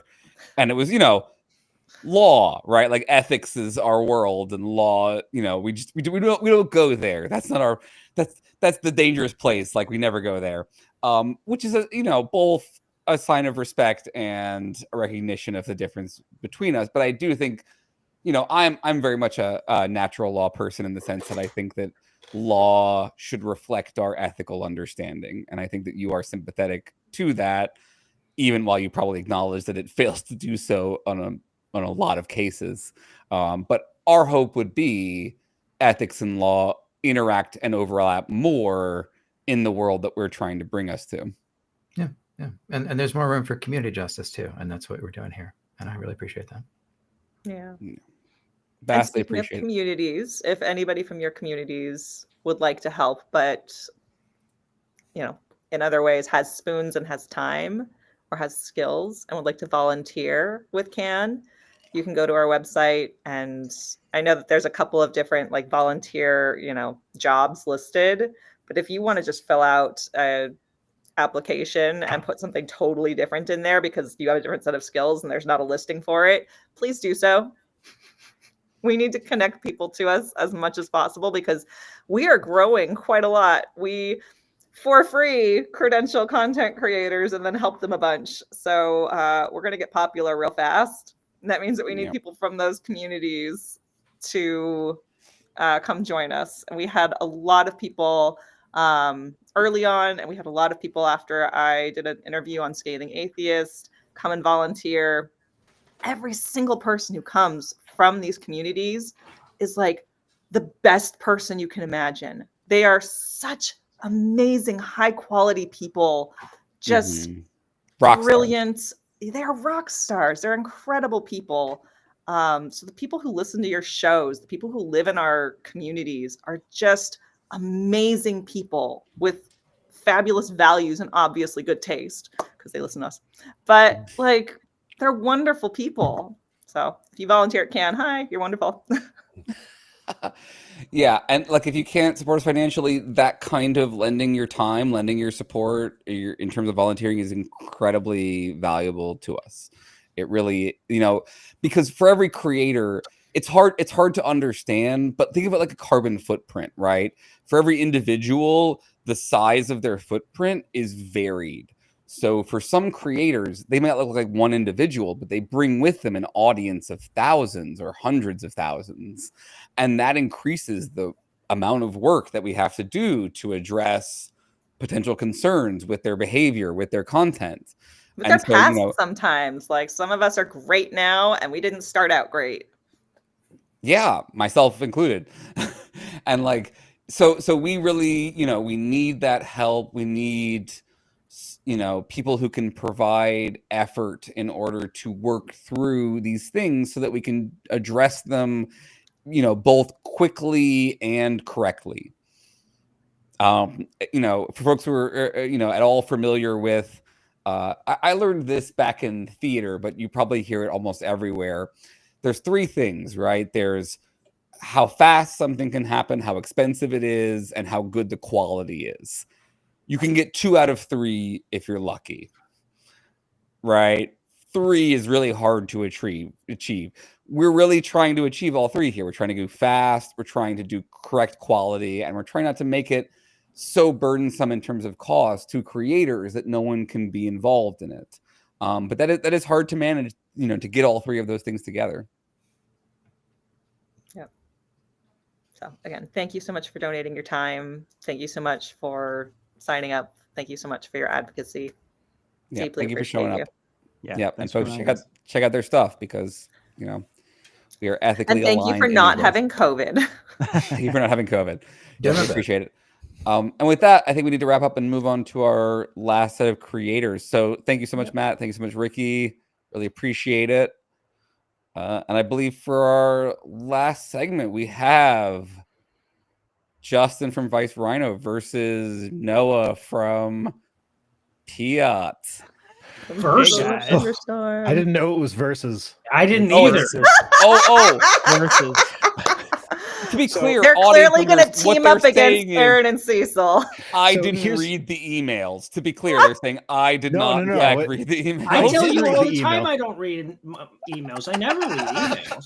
I just had to text Noah the fucking link. So come on. Of course he didn't read the email. If we didn't have the conversation, I did read the email, but the way I read it. Like if we didn't have the conversation outside of a hotel during a conference, I assume Noah's state-dependent memory is not going to retain the information. That's fair. That's fair. Hey, Cecil, it is so hard for me to not talk about fucking football with you right now. Bears pick is in right now. I've been looking at my phone the whole time. Yes, so. Yeah, I know. We'll find out soon enough. So I don't know. I saw the sweater and I was just like, oh, is he a member of MS-13 now? wrong team, but yes, same city. Yeah. I am a member of. I do have a member of MS-13 hat as well. So yes, I am card carrying member. I assume that's a football team. I'm not. No, it's a basketball team. Sports or politics. It's a basketball team. Cecil, I have a trivia question for you. Apologies, I know we have a schedule and we got stuff that we're supposed to do and everything. But Cecil, I got a trivia question for you. So every major, and this is a football question, so apologies. Every Major League Baseball team and every NBA team has been to the playoffs since you have been doing cognitive dissonance, and all but one of the NFL teams have also been. I heard this episode, so I know the answer already. Can you name the one NFL team that hasn't been to the playoffs in the time that you've been doing Cogdis? Playoffs.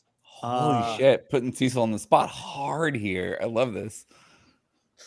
I've been getting tortured all night. I love this. Is it the Browns? No, that's a great guess, but no, it's not the Browns. There's a team that sucks even worse than the Browns. That's such an obvious could guess it be? too. I feel like you get negative credit because you picked like the listicle mainstream obvious answer. Right? Yeah. So two words for you, Cecil. Butt fumble. Fucking Jets, man. It's the Jets. I believe they haven't been since the butt fumble. I think that the butt fumble was what a shame. That's terrible for them. Yeah. Sorry, that's what you get for hiring an anti-vaxxer last year. So you 100% agree. Yes. I never retroactively get for hiring. I would have guessed Lions for that one originally, but no, they went to the playoffs last year. I want to be clear, as a restorative organization, we're against the concept of deservingness in all cases except sports, where it clearly doesn't matter, and so fucking have that. You're allowed to wish bad things on anti-vaxxers. I think that's allowed, Rodgers, right? Absolutely. Yeah. So I had season tickets for the Jaguars last year that we played the Jets, and I was sitting like I had really good tickets. I was sitting like 6 rows, I guess, behind Aaron Rodgers on this, like, so he could hear me when I was yelling, and that was not good for either of us. I had a lot of material, though. I came prepared with a lot of material. Sorry to be talking so much football. We're supposed to be talking about raising money for charity and shit. I know, but you are the one who said this during draft weekend. I'm just saying that was not. You're my right. decision. That's on us. We tried to find the right perfect spot for it, and apparently this was the wrong one. But no. Oh, Kelly's there. Wait, I'm sorry. Kelly is in the chat, and she's my friend who is a Jets fan who went to this game with me where I talk shit about Aaron Rodgers, and I'm just so happy that she's in here listening to me talking about how bad the Jets are. It's like, Kelly, hi. I didn't even know you were here. Sorry. I love that Noah understands this is diet vulgarity for charity. We're just here to troll people for money. This is great. So let's do a little introductions. Not that they're necessarily super in this case, but tell us a little bit about what your content is, where you're coming from, for the folks who might not be familiar, so that we can spread your content along with our ethical word here. I feel like we should start with Vice Rhino because I have been dominating the conversation so far. Like the opponents of the Jets, as I understand it. Nicely done. Nicely done. What? I am very particular about what podcasts I listen to, so Noah's voice is one that I'm used to just hearing without interjecting myself. So you're the kid in the picture with the other three fictional people that you're laughing along to. Oh my God! No, okay. Completely unrelated, but you just made me think of this. I actually, the one time I met Jonathan Frakes, who played Commander Riker in Star Trek. Yeah. Okay. I know not everybody's a Trekkie. We were discussing Riker earlier in the evening. Please keep up. It's fine. Yeah. So no, we when we got the picture with him, and I thought everything was normal, or whatever. Then I saw the picture, and I was off to the side, and he was just like standing there behind my entire family with his arms around them and everything. I'm just like off to the side over here, and it's like, Commander Riker stole my family. Like, I mean, if anyone's gonna do it, it's gonna be him. That's a very Riker thing to do. Yeah. Right. Yeah. No, sounds like. Yeah. So yeah, I am Justin. I run the Vice Rhino YouTube channel. I call myself Vice Rhino on the channel, but yeah, no, you can call me whatever. I mostly do response videos, responding to Christian apologists. A lot of times it's young Earth creationists. Just today, I responded to Braxton Hunter had a question for atheist video that like 4 out of 5 of the questions were not specific to atheists. So it was. How do you cope with how shitty life is? No, it was like one of them was like, how do you hold people accountable if you believe in determinism? And then he was like, and I acknowledge that not all atheists are determinists. And I'm sitting here like, and I know some Christians who are. So what is this doing in a questions for atheists video? Right. The answer is luck, whether or not you're determinist or indeterminist. Okay, stop with the luck. Stop with the luck. Fuck you. I'm here. Stop with the luck already. All right, my question for you, Vice Rhino. Why Vice Rhino? What does that phrase mean to you? It means nothing. It means I am bad at coming up with usernames. So when I started my channel, I was like, you know what would be funny? I'm just going to start putting apologist names into an anagram generator and see what comes up. And Vice Rhino is an anagram for Eric Hovind.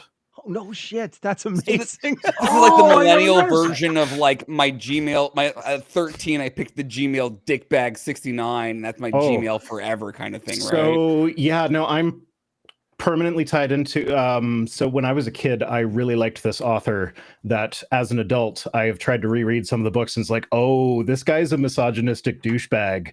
My God, I can't believe I liked so many of his books. My email address that is tied to my Google account that I get paid through for my YouTube channel and cannot be changed is a character from one of those books. So I remember how. I am not giving it to you because oh yeah, fair enough. Too close to doxing. You on the show. Yeah, fair enough. No, I people can guess the character and play the game. Yeah, but at home. Like I'm reminded of how idiot teenage me was every time I log into my account. That's cute. I have Glory Hole Studios on my checks. So hey,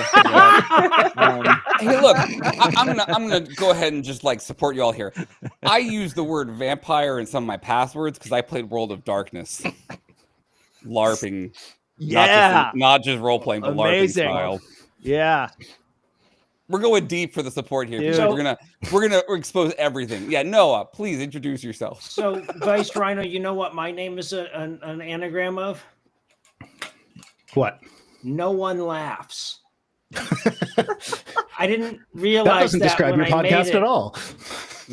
Somebody pointed that out to me later, and I'm like, well, shit, that's terrible. Hey, Kevin is in the comments, and he's doing cat sighting scores. I'm upstairs in a separate apartment without cats. You won't see any of my cats. I'm sorry. I would be if Nibbler was able to be on this video, she would be. Cecil's just cheating for points at this point. We're seeing two of your cats, right? That look the same. Well, there was one earlier. This is the other one, but they look very similar. You wouldn't know them if you wouldn't be able to tell them apart. Right. That's I can never tell. Yeah. So anyway, no, I'm No Illusions. I do a show called The Scathing Atheist, and a show called God Awful Movies, and a show called D&D Minus, and a show called Citation Needed, and a show called The Skeptocrat. Yep. Oh, the dog! What's the dog's name? This is knowledge. Puddles. You have a problem, Noah. Just acknowledge it. Just be open. This is Puddles. Yeah, adorable. She's not going to stay for long because she hates it when I'm on camera. Yeah. As soon as I put on my presenting voice, she usually runs away. Our dear sweet Voltaire has not made an appearance yet, though. The Ken cow is still hanging out in the background there for folks. Quick reminder, if you donate, you get entered into our end of the show get a can cow potentially. I'm just can cow.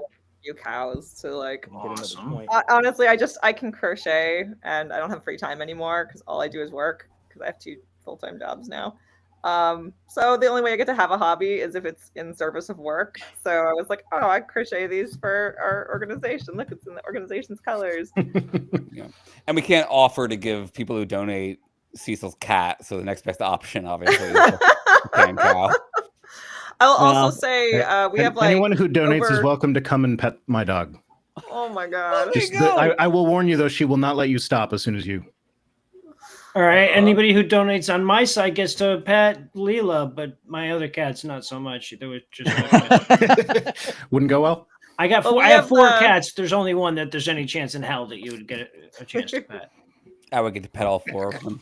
There's no fucking way, man. I'm so sorry. I would fucking Buddhism my way right into that. I know. Like, I'm that guy, dude. I'm that guy, but there's just no way. Look, you'd have to, if you stuck around for a day, if you hung out for, like, if you spent the night or whatever, by about 1 a.m, they'd come out and you could pet them. I'm committed to the bid here. All right. Well, we've got about like $30,000 in matching donations that have been offered. But matching donations means that we need the community to step up and make up that amount, because basically everything that you donate will be doubled. So if you donate $10, it's $20. If you donate $50, it's $100. And we would love to not leave any of that on the table. So, yeah. And to be clear, we will read messages of any sort from donations of $100 or more or $20 a month. Because we really do want those like monthly support so that we can feel comfortable expanding the organization to support more creators. I don't know, maybe I misheard, but I think I just heard you say you'd read messages of any sort. Literally any sort. Sarah will happily read literally anything that you write into that I don't know. box. I don't know. I like how this is going. I don't know. Yeah. So I should probably tell you now. Part of my audience can be pretty degenerate.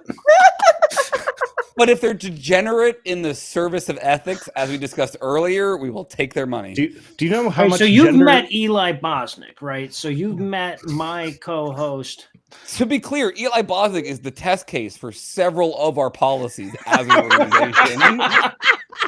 When we were field testing our content section, we were like, does this meet the Eli Bosnick That's test? fucking amazing. Sorry, Can I make a joke about fucking a dead body and still be credentialed? That was a legitimate question.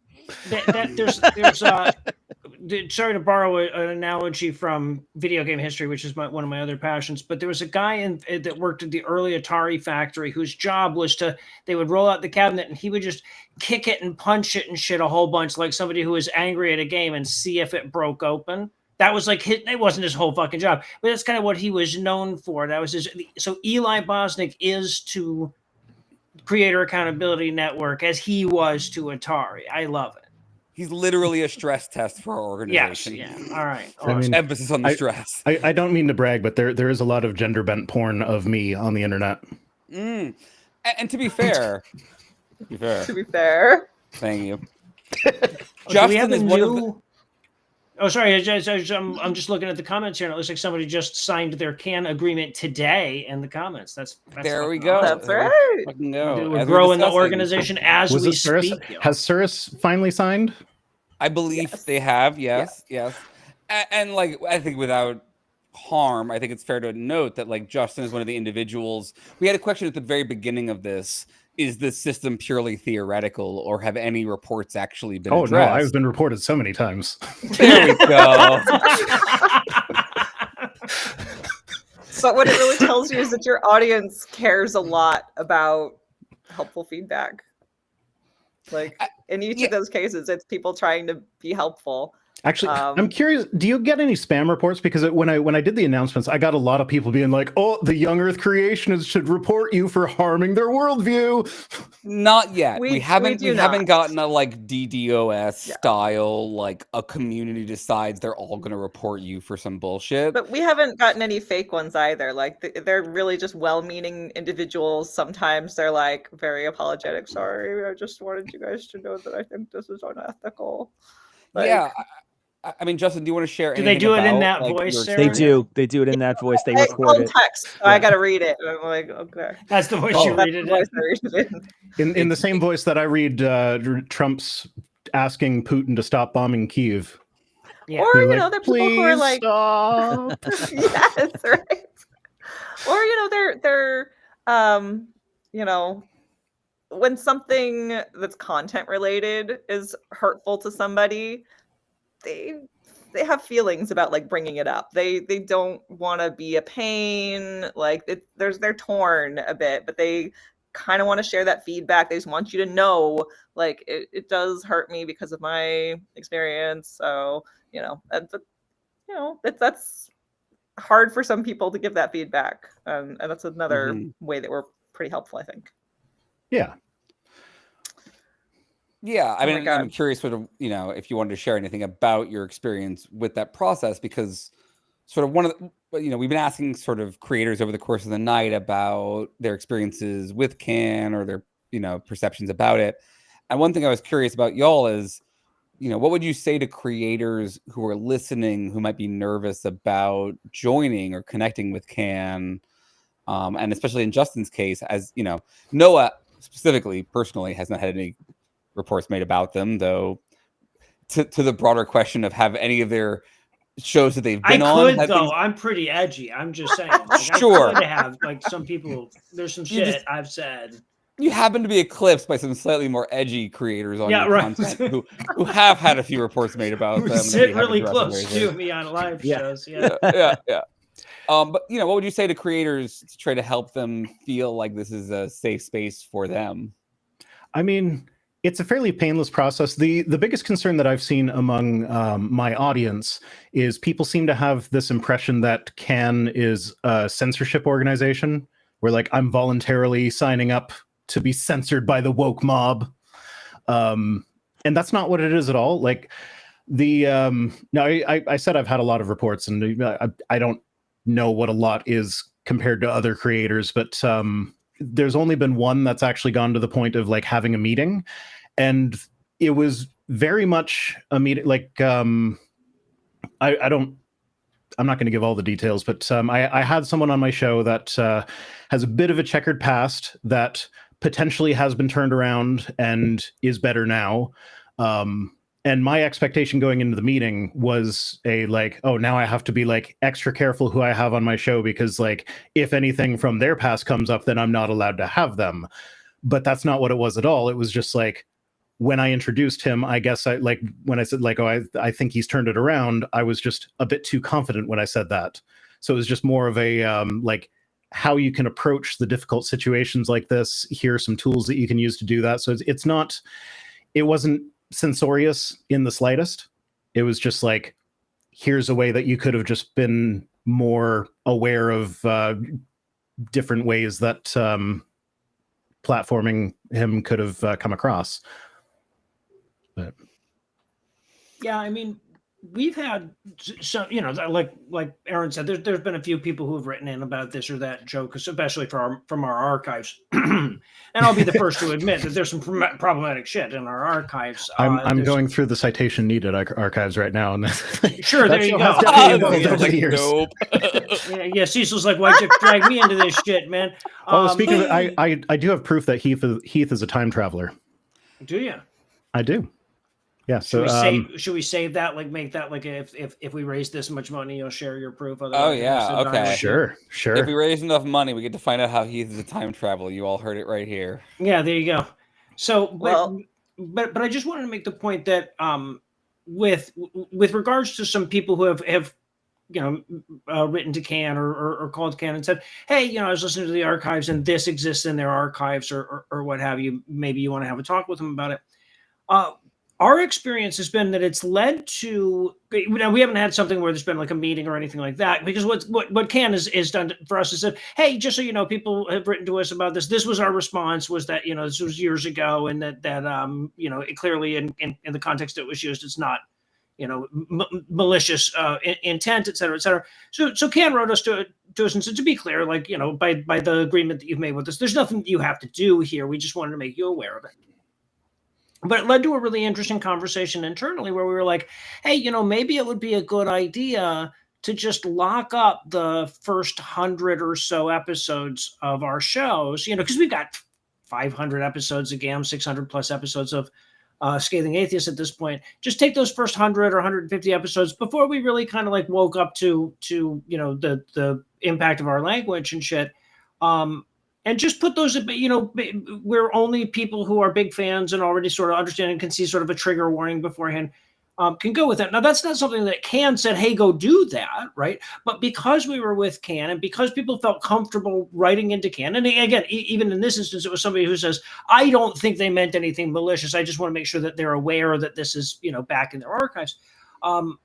It led to a conversation internally that may not have otherwise happened because that person may not have written to us directly because they might have been intimidated or might not want to make us think that we were mad at or that they were mad at us or whatever. Thank you, sweetheart.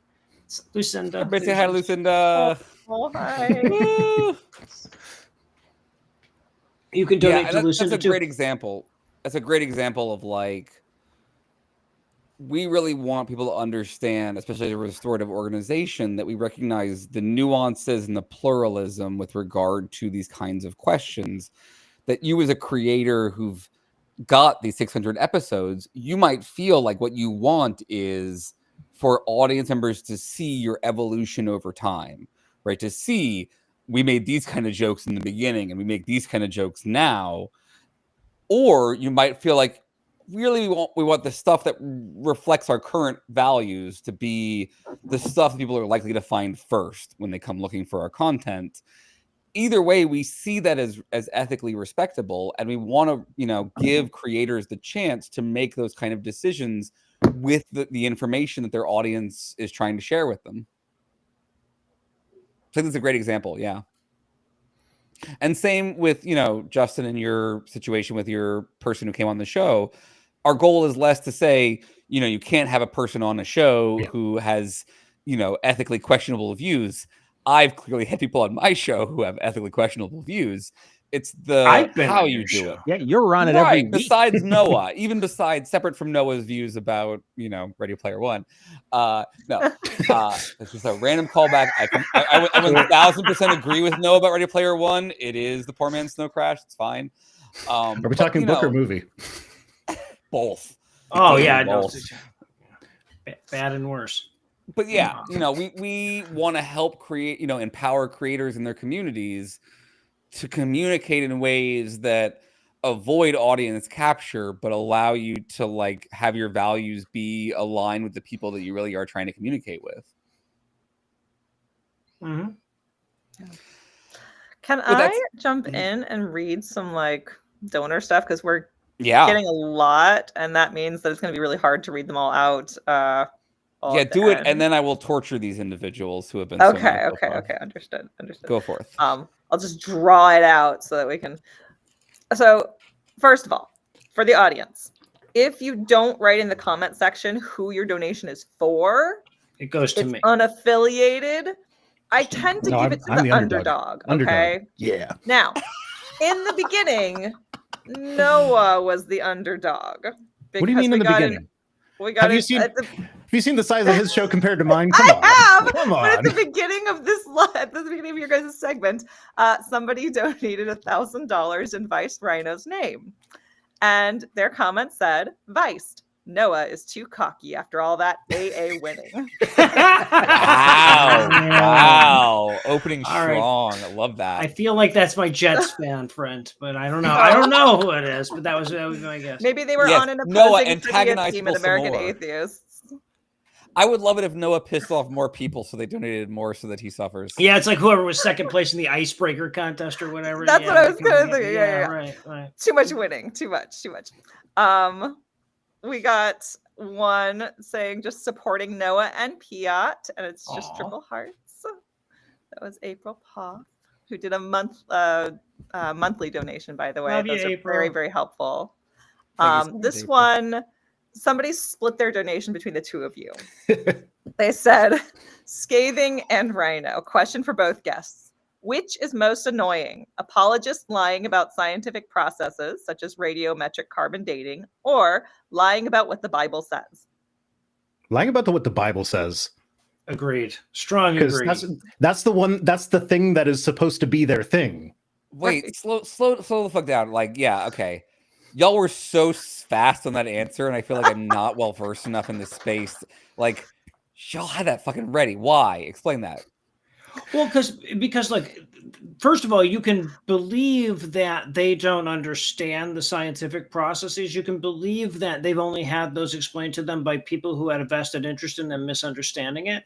I guess that's also true of the Bible, right? The people who explain it to them. But like, the Bible is just a fucking book, right? You can just pick that up and read. You can read it. You know, and you can be like, oh, hey, they didn't tell me about all this shit in here. You know, and I just feel like if you're going to get to the point of apologist without having actually checked to see what's in the Bible, right? Then you're just jumping the gun. But I don't believe that's what they're doing, right? I believe that they're intentionally lying in a way that they're not necessarily intentionally lying when it comes to misrepresenting a scientific process. No, are you familiar with a guy named Alan Parr? No, I'm not.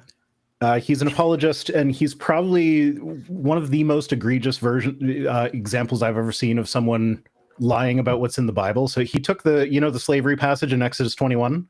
Mm-hmm. So he took that one and he replaced all of the negative bits in it with ellipses in a quote, and then he read it off and be like, "See, it's just servitude thing." Or whatever. And it's like, so you completely skipped. Like it's only 6 years. It's fine. Yeah, 6 years if you put ellipses in where it says you can be a permanent slave if he keeps your family hostage. Right, like when Trump read back the quote and he left out the "on both sides" part. Yeah. The Charlottesville quote. Yeah. Okay. So y'all are both in strong agreement. So I got to play devil's advocate here. It seems like fictional devil's advocate, Lucifer's advocate. And I'm going to also throw Sarah under the bus in this process. Nice. Because nice. I feel like it'll get more support if I do so. Amazing. Okay. Wow. To be really clear, the argument I feel like someone should be able to read this book is super funny to me from a canon perspective, because the reason we have Sarah knows where this is going. The reason we have canned trainings, the reason we have creators come in and we talk through this stuff with them is because we don't trust you to read the creator agreements. We both read the emails before we came. What are we going to not read the email for a thing that we've agreed to be on? Come on. That'd be ridiculous. And to her credit, Sarah Creators was are 1000% correct in her initial skepticism that people would read the things ahead of time. It's not even the creator agreement. I'm a teacher, and I was like, they're not going to read the code. You were 1000% not going to read the conduct. They're not going to read the creator agreement. And I've read I've read the whole damn thing. I will stop mid-title. I will even read the whole title. Like a year and a half, legit. No. We spent a year and a half agonizing over every single word of an agreement that, like, and I read the damn thing because I'm just like, I'm signing my name to this. They can hold me accountable to my signature, so I need to make sure I know what's in this goddamn thing. And I love you for that, as like the kind of neurospicy individual who will actually read it. I appreciate that about you. Yes. I just want to be clear. The idea there's a book that someone could read, therefore it's on them that they didn't read it, is not a bar I set for that's what made me an atheist. I wanted to stay a Christian. And when I felt my faith slipping, I was like, okay, you know what? The pastors are always saying you got to spend more time in the Bible. So I'm going to read that thing cover to cover. And I was an atheist by the book of Joshua, because I'm like, this God commands and commits so many goddamn genocides. Like, no.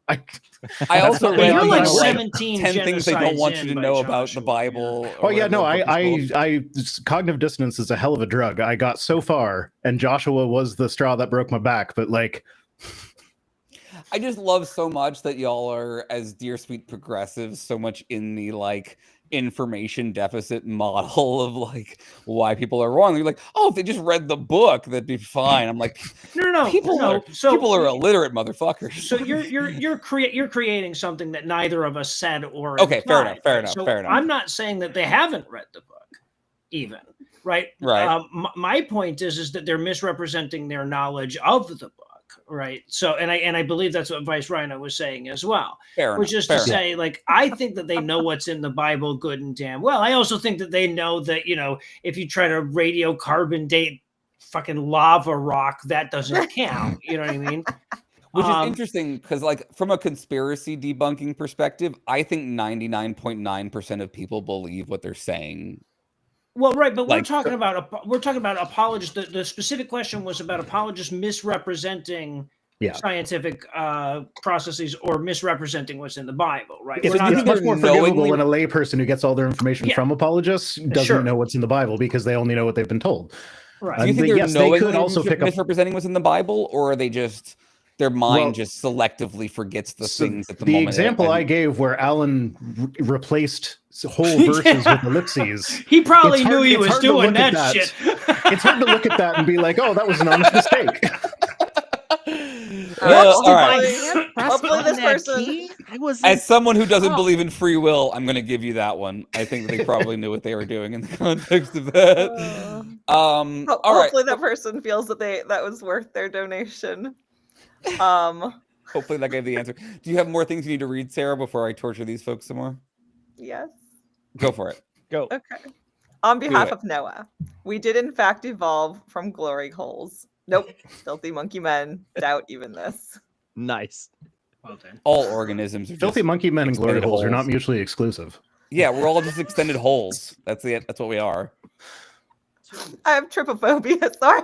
I have such feelings about holes. Every time we're like talking about it, I'm like, ew. Anything else, Sarah? Good luck on the mission. Plus, if this is a contest, I want Noah to win. Aw. So I did. I do too. Noah. But I wear my floral shirt. This one's Vice. I wore my Cuts clothing, the Tesla of shirts. That's like they literally had that in the fucking copy, and I told them, I'm like, I'm not saying this, and they're like, well, I'm like, is your CEO a Nazi? I'm like, well, this was years ago, right before everybody knew he was a Nazi. I knew he was lying about how good he was at video games, so I didn't trust the motherfucker pretty early on. But they said that, and I'm like, guys, like I know my audience. If I say it's the Tesla of something, they're gonna know I'm fucking with that. You know, like I'm taking a piss out of it. You know. So yeah, but it's my audience is not going to like this association. Pick a different association. This one went to Vice Rhino for product testing the reporting system. It can. Yeah, no, there was definitely a few emails I got from Aaron that were like, "Hey, you're the first creator to experience this. How do you feel about it?" That's right. We like to do some a little, Feedback, quality control please. on the back end. Feedback Like on- we want to make sure that That's our like amazing. people aren't thoroughly regretting their decisions. For accountability org, we also need feedback so that we can also, be accountable for our own processes and make sure we're That's doing a right. good job. Hey, look, he's for here the supporting the fundraiser, right? Clearly, he doesn't hate us that much. For the Or he's just long-haired, trying to shut beautiful you up, man. Yeah, Right. For the long-haired, beautiful man that this is now a thing. Cecil. And last one, for some reason, this is for Noah, even though he keeps besmirching my jets. Love you too, Kelly. And just a reminder, $20 a month. right? We're still trying to hit that goal. We're trying to get as close as we can to 100,000. We have the 31,000 from creators originally, and let's say if we hit 50,000 at least, we'll get Vice Rhino's explanation of how he is a time traveler. I think that's a fair round goal to aim towards. I gotta say, your communities are gonna need to step up if we're gonna hit that goal. So maybe it's time to torture some people.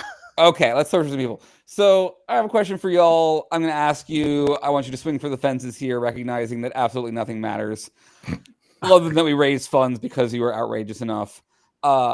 If you had a time machine, would it be ethical to go back and murder baby Hitler? Yes.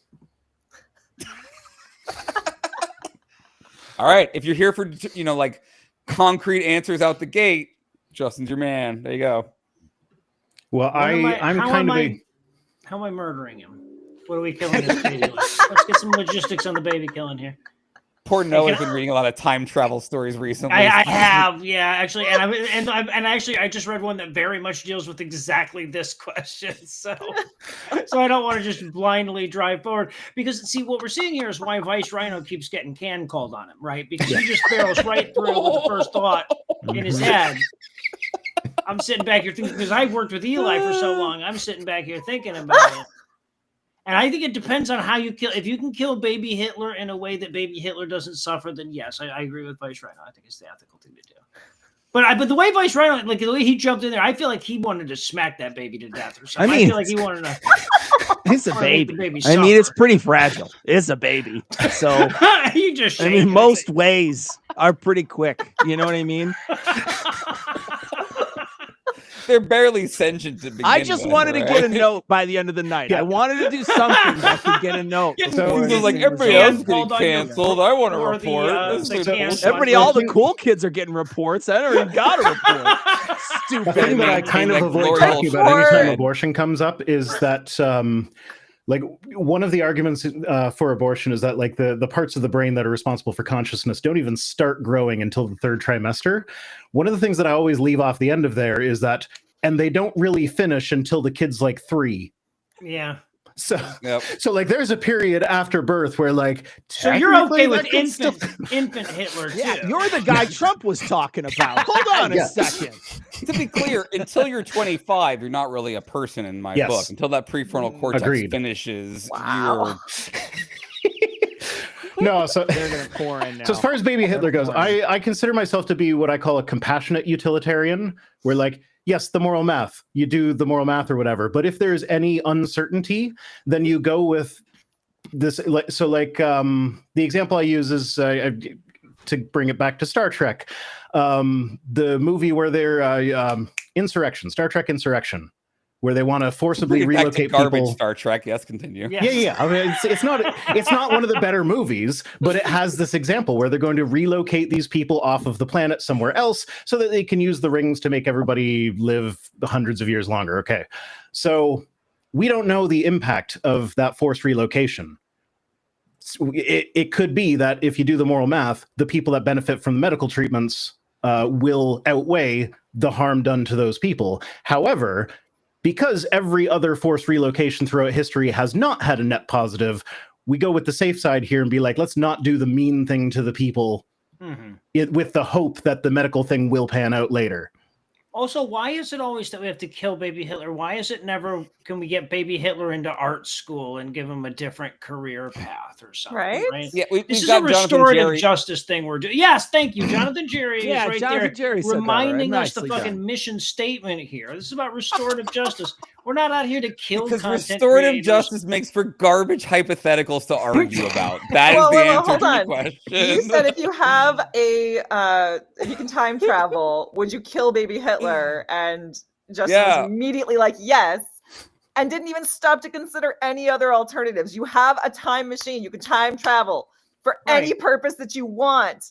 So my assumption there is that it's like a one and done sort of thing. Like you can't didn't say it, stay around and make and like be a good mentor to him or something. You're just like crush it, smash it on the ground, spike that baby. Like so funny. Could have raised him. Could have like kidnapped him. I have 5 kids already. I ain't raising another one. And how do you know that, like, if you kill Hitler, you don't, like, leave open the possibility for like double plus Hitler? Right. Super Hitler. Yeah, exactly. Super Hitler. Right. Well, okay. I guess you really don't. And so my compassionate utilitarian thing says that I instead like kidnap Hitler and give him to an orphanage or something.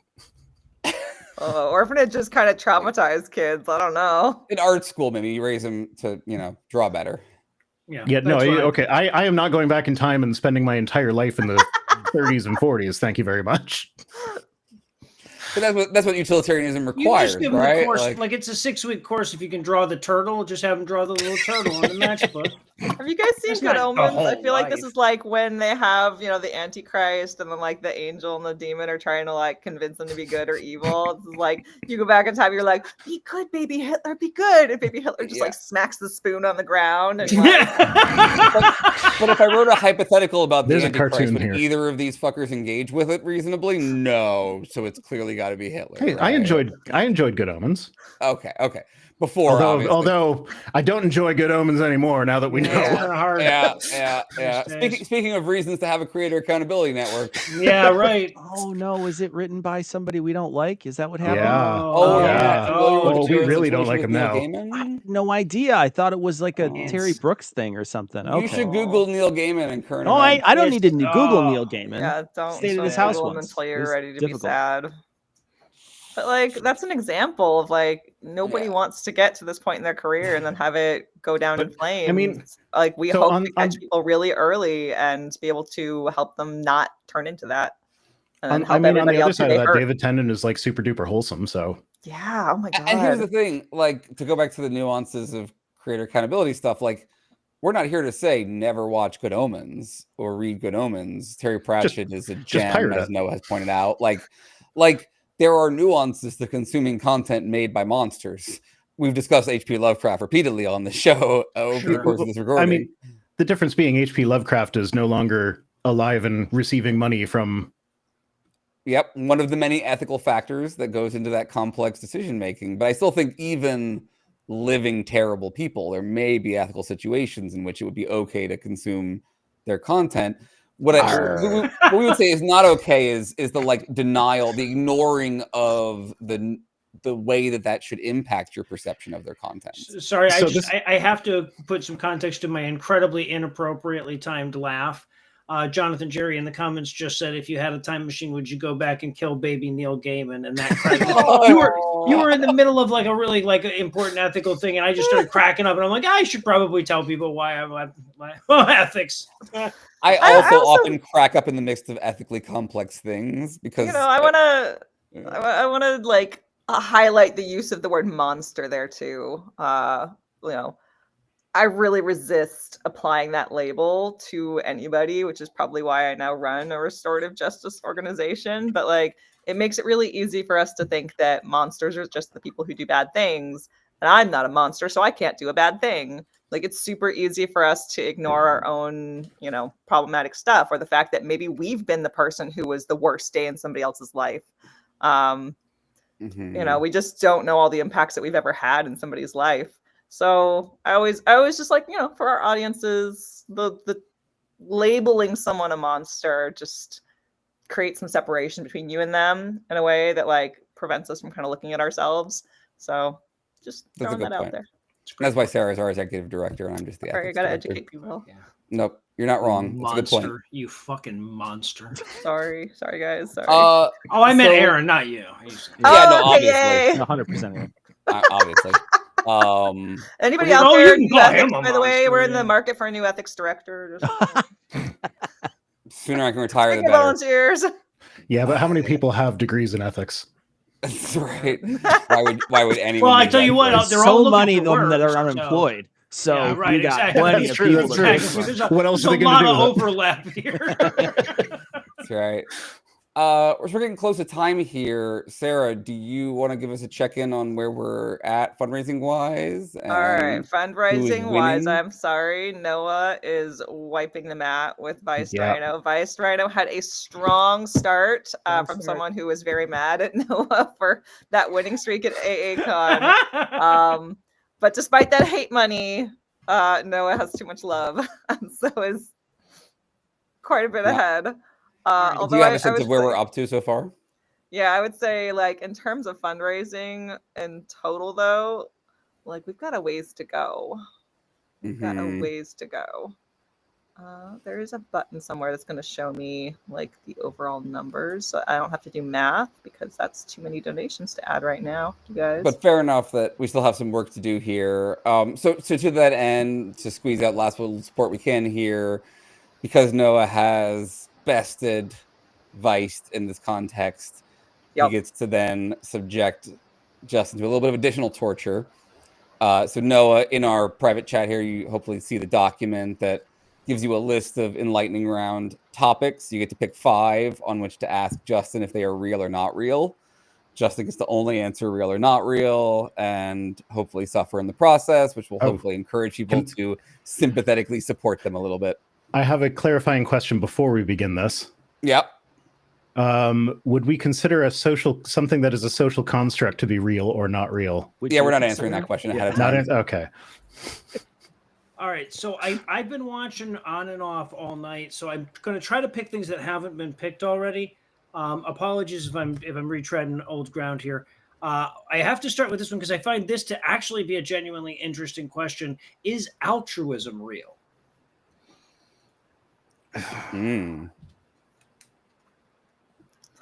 Look how much he's suffering. This is why we do it. Yeah, right.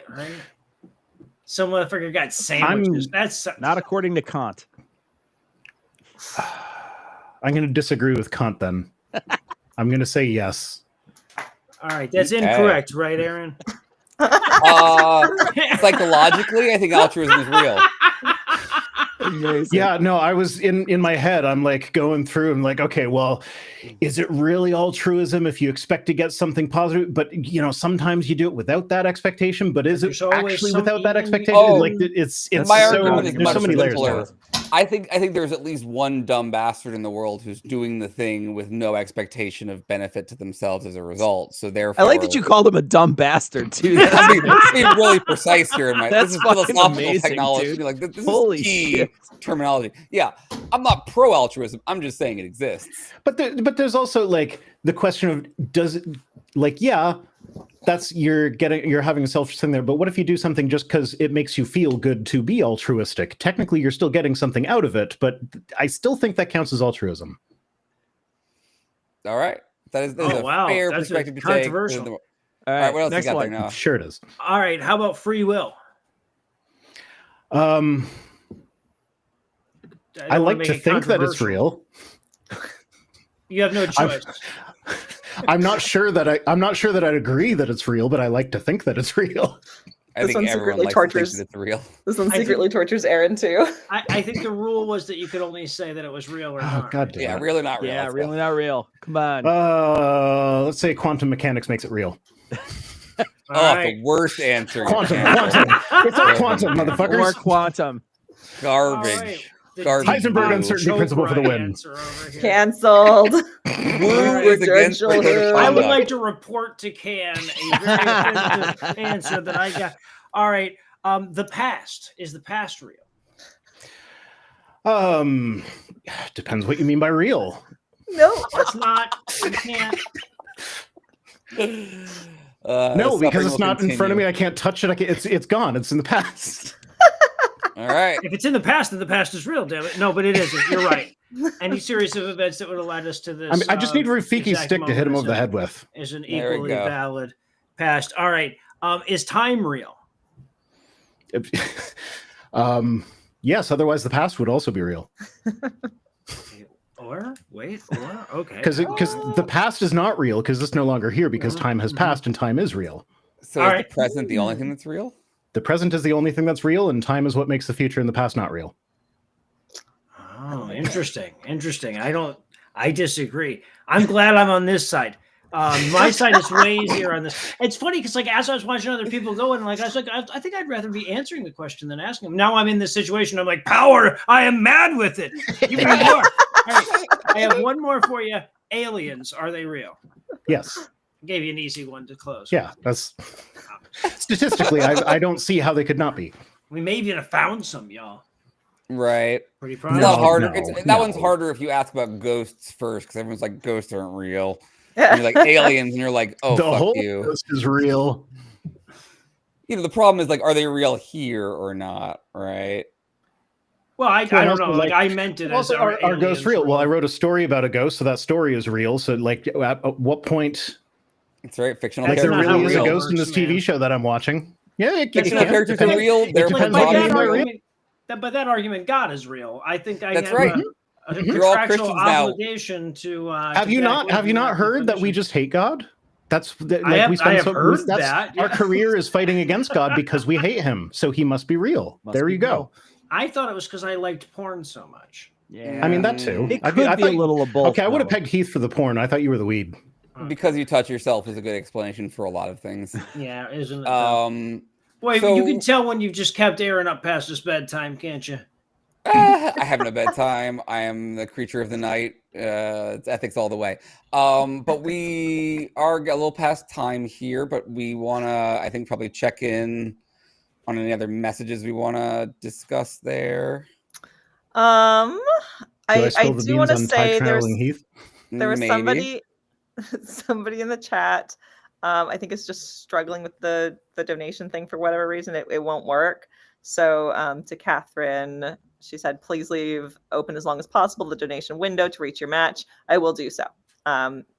Also, you can send me an email and I can help you figure it out. It's just my first letter of my first name, so S, and then my last name, Tulene, at creatoraccountabilitynetwork.org. So if you want to email me, we can figure it out that way. Oh, can I clarify something real quick in the comments as well? Sure. Jake the fake Jake was asking about the boxes that are behind me.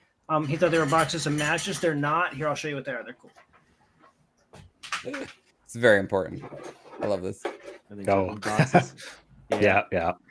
Juggling. Oh my God, Ian, make his video bigger. Make Noah big. That's right. Juggle for our entertainment and fun. There those. Oh. I'm sorry. I bet that was really loud, wasn't it? No, it wasn't so bad. It was No. good. It was good. Okay. All right. Good. All right. So do you have a rough idea where we're at, Sarah? I think we're probably a little short, but We're at about 11,000 or so, which is amazing and very generous. And thank you all so very much. hugely appreciate it. Let's anyway find out why Heath is a time traveler, just for fun. Okay. So this is a 2019 episode of Citation Needed on John Tidor, who is the time traveler on the internet forums back in the day. Yeah. Heath at one point made a joke about Tom of MySpace using time travel to kill Mark Zuckerberg, and he specifically made this joke while making reference to using the Luigi death stare against the CEO. So, all right, makes that's sense. Pretty conclusive Solid. proof. Yeah, that's the easiest Solid. explanation. I think we figured it out. Occam strikes again. So did you just say that Heath is a time traveler and hasn't killed baby Hitler? Is that what? Well, he probably because he's unethical. Well, he's busy killing CEOs. What probably happened is he went back and he killed mini Hitler, and we got this Hitler, right? And now he's worried if he kills this Hitler, we're going to get Super Hitler. So what if he killed Super Hitler and this is actually the better one? I think he used his time machine to help that Tom from MySpace become. I think honestly, if Heath had a time machine, he's made it very clear that what he would do with it is he would go get George Orwell so that he could side tackle people who misrepresented what 1984 was about. Or he'd go back in time for the guy who wrote the that book he hates, that Catcher in the Rye, that coming of age book. What's the name of that book? Catcher in the Rye. Catcher in the Rye. He'd slap the shit out of that guy. Book. He wouldn't kill him. He'd just beat him up, and then he'd come back. I don't think beating up the author of Catcher in the Rye is going to make him any better. No, it probably. No, I think the book would have been even whinier. The problem, right? Like, yeah. But I understand the desire. I feel the same way about Madame Bovary. Could do something about Atlas Shrugged. Yeah. I mean, yeah. Ayn Rand, obviously. I went to a little coffee shop in my town that just opened up a while ago, and you're sitting down for dinner or for lunch there, and we're just looking around. They have like a little community library there, and there's a big fat copy of Atlas Shrugged right beside the Bible. Nice. And it's clearly like this shop is like wooed out to the max, so like they are not. Like it's clearly a community-run library thing. Whoever you bring, whatever books you want, and give it to them, and they'll just take it. But I still found that that juxtaposition to be amusing. Well, in a couple of years, Oklahoma's going to buy the Bible with Atlas Shrugged in the front and the Constitution in the back. Exactly. So, yeah, Donald Trump will sell that as a special He'll edition. sell that as a special edition. Amazing. All right, we are a little over, so I want to let folks go. Somebody in the chat was asking for the donate link. Yeah, it's Gail. Hi, Gail. That's Gail. Yeah. I don't know if we can share that one more time. And please, continue to support, give donations. Just, we're doing the fundraiser to raise awareness, but like we're doing this work 24/7. So any support anybody can give at any point along the way is hugely helpful. Can I also just say too, because like I've been lucky enough, and I think Cecil has as well, to sort of see a lot of the behind the scenes, because what it looked like, I think, to a lot of people who are watching along, whose money we're asking for, what it looked like to a lot of people is just a bunch of people went behind a screen and then they came out a year later with a thing, right? So like we were actually witness to the various iterations and the incredible amount of work it was funny, we were talking about reading the, people not reading the creator accountability whatever the hell you call it. Agreement. That's the word. Sorry, I smoke a lot of weed. But like, and I've read like 30 renditions of that thing at this point, right? Like, because I've seen all the work that you guys have done along the way, and so some people might be thinking to themselves, why do they need such a large sum of money? Well, it's actually for the amount of work that's been done. It's a tiny amount of money in comparison for what they've actually done, and for it, you've seen. Sorry for the cliche, but you've seen the tip of the iceberg here. There's so much more that's gone on behind the scenes to prop up what you guys have seen. They're asking for like 1 week of lawyers' fees. Yeah, right. Right. We could never hope to ask for lawyers' fees. But yeah, like as far as we know, this organization is genuinely novel. That like there are versions of parts of what we do in various places, like agricultural co-ops or safe sports, places that do bits of what we do. But we appear to have like managed to develop, with the support of our communities, like a genuinely novel approach to engaging with these issues for individuals who have no other options at this point. So like this does feel like something that if we can keep it going, it could really help a lot of people, but we need those resources to keep it going.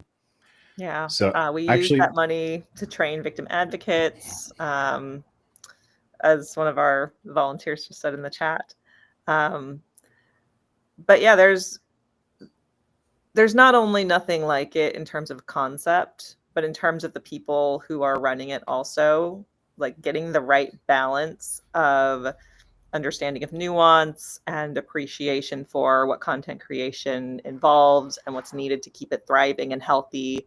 Getting the right balance of people with the right mindset and the right values. Like it's a perfect storm that I just don't think is ever going to happen again. Yeah, when I first heard about it, I had some experience with one of the people that was the cause of the inciting incident that kind of started the whole thing rolling, at least from what I've seen. And I remember feeling betrayed and hurt. And so when it was announced that like Noah and the guys felt betrayed and hurt as well, and so they're looking into ways to mitigate this. And I don't know if it was like, I don't know whose brainchild it was originally, but as soon as I heard about it, I was like, oh yeah, that's a fantastic idea, and I want to sign up for it ASAP. Well, I will say that, from my perspective, it was 20 people's brainchild right away. It was like a bunch of people all together, just all said, hey, what we need is this. And everybody, I think, had slightly varying, slightly different ideas of what was needed. It was just a matter of funneling all those people together and sort of seeing what the amalgamation of all of it was. Yep. And we really appreciate all the help that our creators have given us, not just getting the word out, but, providing us with those corrections along the way. This is what creators are going to want or be on board for, because having those stakeholder perspectives across the board is why I think we ended up with a process that works and a system that works, and that is complicated, but is the right level of complicated for helping people without causing unintentional harm. Hell yeah, man. Yeah. So yeah, thank you all so much. We really do appreciate it. Sarah, is there anything else we need to read out before we're done here? Nothing to read out. Again, if you donated because you just showed up, we were reading out comments for anyone who donated $100 or more, or $20 a month or more. Yeah, and we'll hope to do another one of these in October, because again, we need to keep raising support for this. But this has been, a really fun, great start. We really appreciate, and thanks again to Cecil and Ian. Shout out to Ian.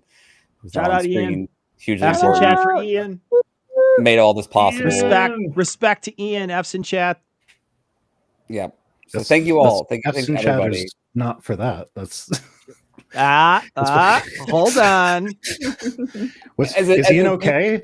Ian is going to accept the F's. There you go, buddy. As a deeply jaded ethicist, I deeply appreciate that everyone has come together and created a space for more ethics in the world, because I really do think that it's something we desperately need, and it is hard to get it rolling. But once you get that ball rolling, you can get a lot of people involved. Yeah. The dog agrees. Dog agrees, of course.